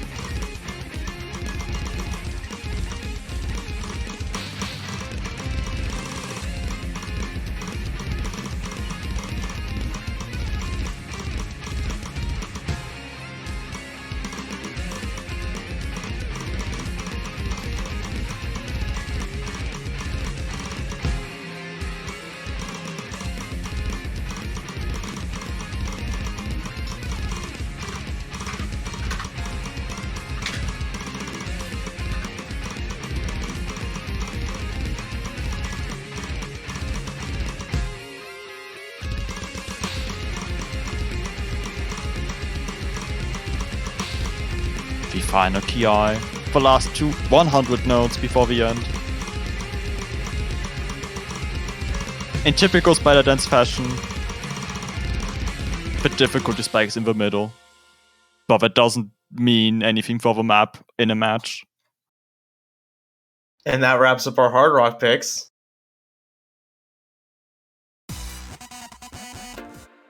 Double time! Bang alert! Monkey Business, a Course Case song, but it's a Lapix remix. 2 minutes and 90 seconds long, 280 BPM. OD of 9.5 with the double time increase. 6.7 stars. It's an arrival map and it's the slow double time map. Tricky rhythms.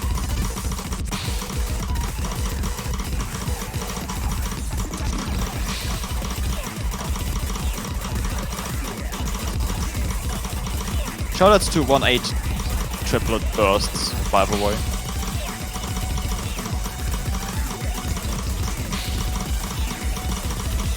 There is a good bit of difference here. I believe we're gonna come up on the slow section here. This I believe is gonna be quite killer. That looks brutal indeed.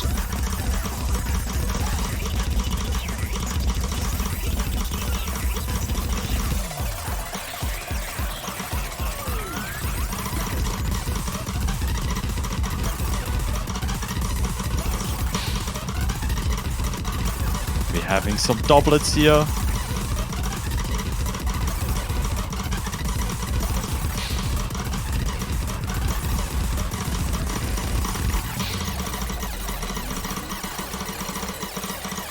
An evil cat section there, also at a lower SV.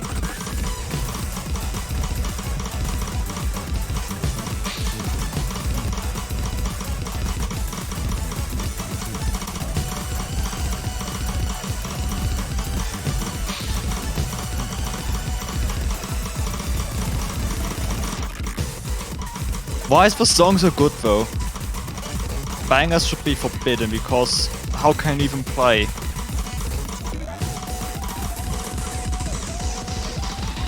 Everyone should mutually agree not to pick these bangers and then just everyone just not touch their keyboard and just dance the whole time.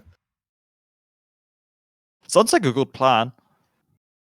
I mean, hey, it's a tie, right? 0-0. Alright, next we have our speeder pick, about 288 BPM. Clock Strikes by Chromox. OD 10.17, including the double time buff. Absolutely insane. Yeah, good luck getting good accuracy on this map. The patterns are relatively very easy, generally speaking. And very simple and straightforward. But it stands. And it's 288 BPM.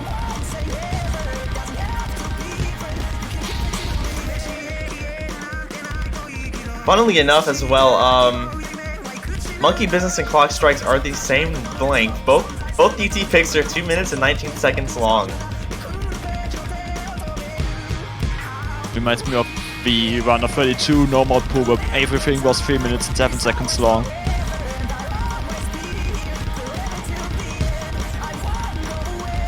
You're doing that on purpose, aren't you? Maybe. Hitting the break here, allowing teams to see the scores. Very slow introduction. We're going to build back up to the key eye. Final key eyes of this map much more dense than the rest of the map. I definitely expect players at this stage to be fairly comfortable with the majority of this map, with maybe the exception of the end, since I imagine stamina could be a bit of an issue, and the OD is going to be killer. That's very much true. I do wonder if it's just going to see less bans though than this week's Double Time 2, because the patterns are more straightforward. This week's had all these really hard doublets going on and quads.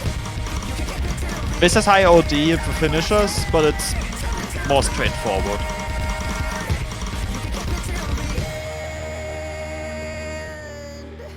Another good song too. 1OK Rock always brings it. And now the map that will be practiced on the wrong difficulty by at least one person.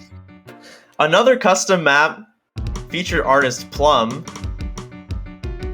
Please do not practice the wrong version of this map. If you download this map, there's 3 versions. There's Divertissimo, Divertissimo, which is what we're seeing now, and Divertissimo. The correct pick is 178 BPM. The star rating is 6.8 stars. This is sort of like FM3 from last poll. This is a more streamy pick. Lots of 1.6, lots of 1.4, 1.6, and the ending's a little bit brutal. Obligatory piano map. I like to think of this as Schur's Theorem's little brother.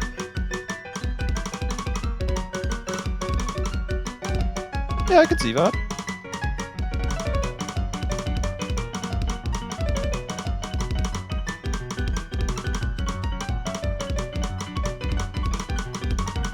Generally kind of mod friendly, I would say. Except it has these 1.6 burst info streams, which might prove more an issue with hidden. But they're not too difficult.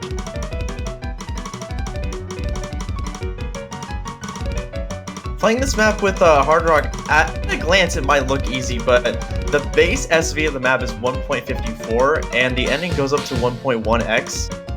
So the BPM, it looks like, oh, okay, Hard Rock 178, that's easy. No, we're definitely looking more at like 200. Final stream here. It's going to be interesting to see players that choose to do Hidden Hard Rock on this map. I feel like that will be very exciting to see, because I think there is lots of potential to break on this map, and it's very short, and that's going to be devastating. And we had quite a few of those cases this week. It's just going to get worse. And now for the map that quite a few players might be familiar with.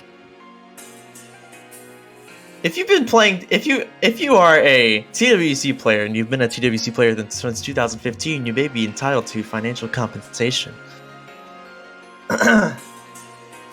On that note, this was a 2015 pick from the Taiko World Cup. Hard Rock. In the finals. Now it's in the quarterfinals. Really shows you how far we've come. How far the player base has come. Indeed. This is Tsubaki, a TKS map. 3 minutes, not quite 3 minutes long, but there's the intro you can skip, so it's more like 2:30, I think. 199 BPM, OD6, 6.4 stars. Techy. Very techy. Especially VKR sections. This map has it all. It's 3 minutes long. This is definitely the consistency free mod. It's got it all. It's got 1/3. It's got difficult 1/4, 1/6. It's got finishers. It's got everything. And it's going to be even more interesting to see the mod combinations on this map.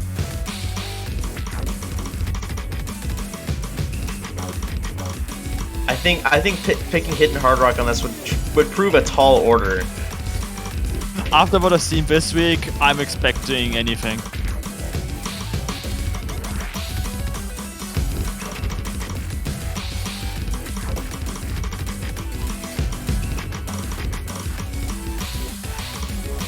Nothing stops with truly insane. Concluding the first 1416 section. And going right back into another.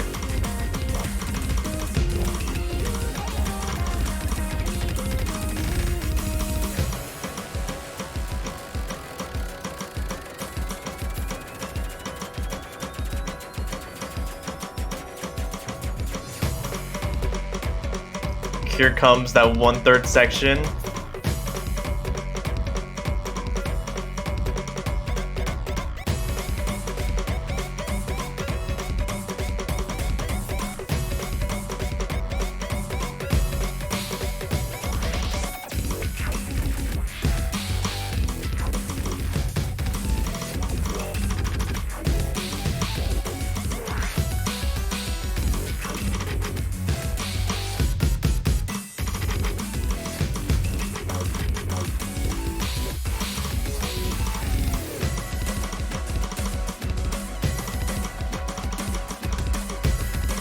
I do wonder if this is going to be a map that we're going to see quite a few comfortability no mods on.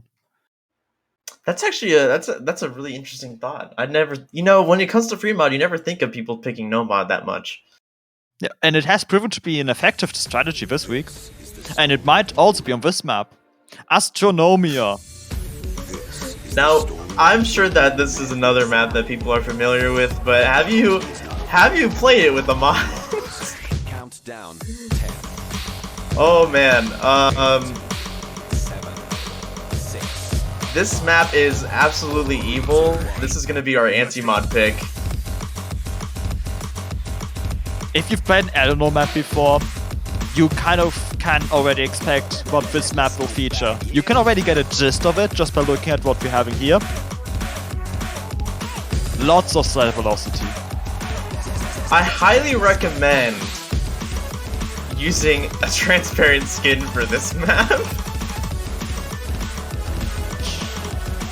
You're gonna see why in a second here. You're gonna move into these really evil doublets.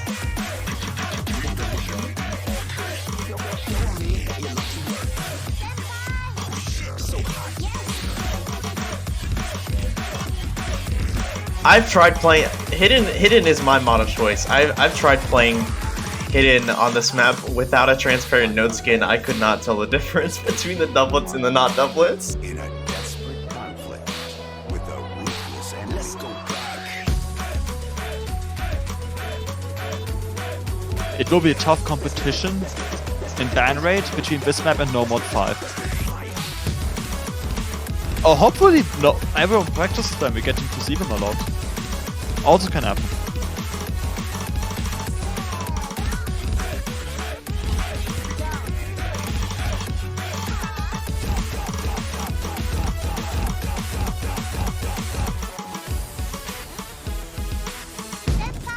Oh shit! Are you ready? Machine gun.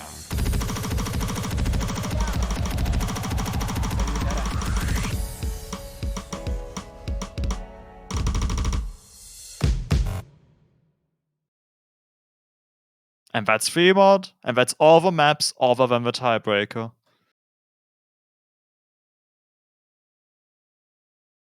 Which is a Venetian Snare song. She Runs. About 5 minutes and 50 seconds long. A lot of it is introduction, so we're really looking at about, maybe more like 5:20.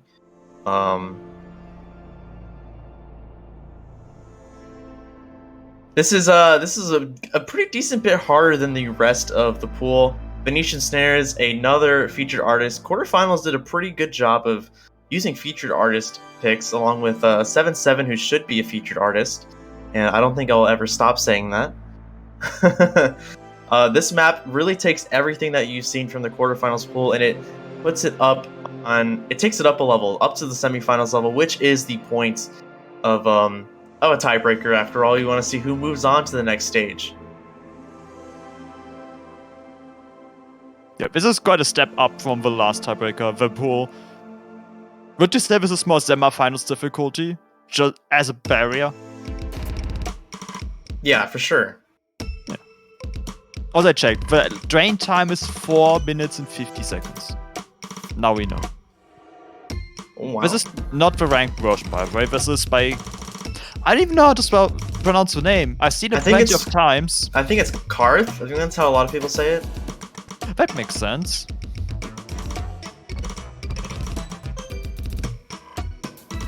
A really more basic introduction. We see a little bit of 1416 already. But it only gets much harder.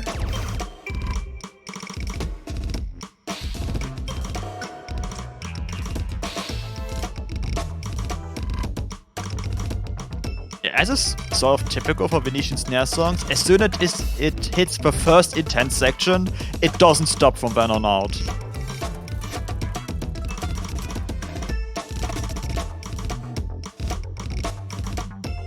We already see some proto mono bursts. 1-4 plus 1-6.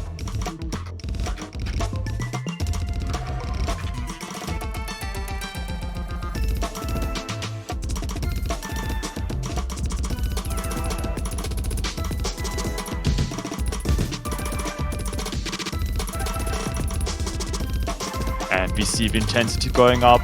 Long 1-4 patterns, more 1-6 bursts.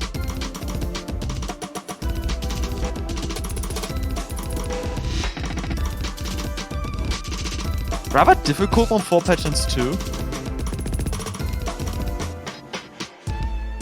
This is a very straightforward tiebreaker. As I noted, it's taking everything up, taking everything you've seen up a level. No weird SVs. Nothing crazy. You gotta be able to play what you see. Very straightforward, very basic. I'm all for tiebreakers like this.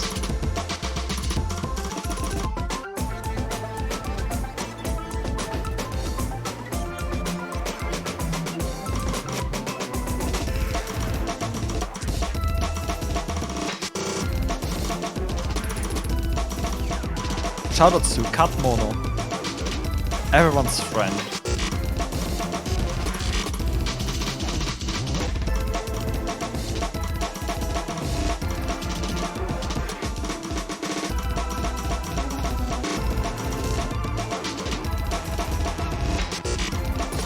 Across the halfway mark, and you see the difficulty ramping up quite a bit. I'm more of the kind of person that thinks the more basic the map, the more easy it is to mess up when you're at this stage in the match. You know, the map isn't like basic because it is very technical. It is quite difficult. But what I mean in that regard is what players see. This is a very, very straightforward map.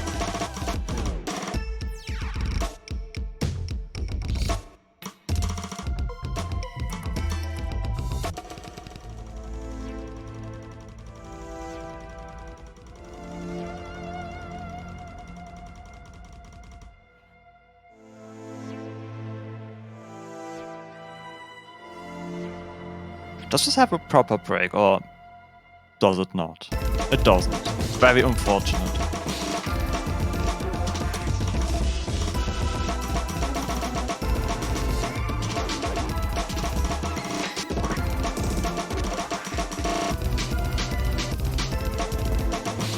Nearing the end of the song here, really getting more of that difficult 1416.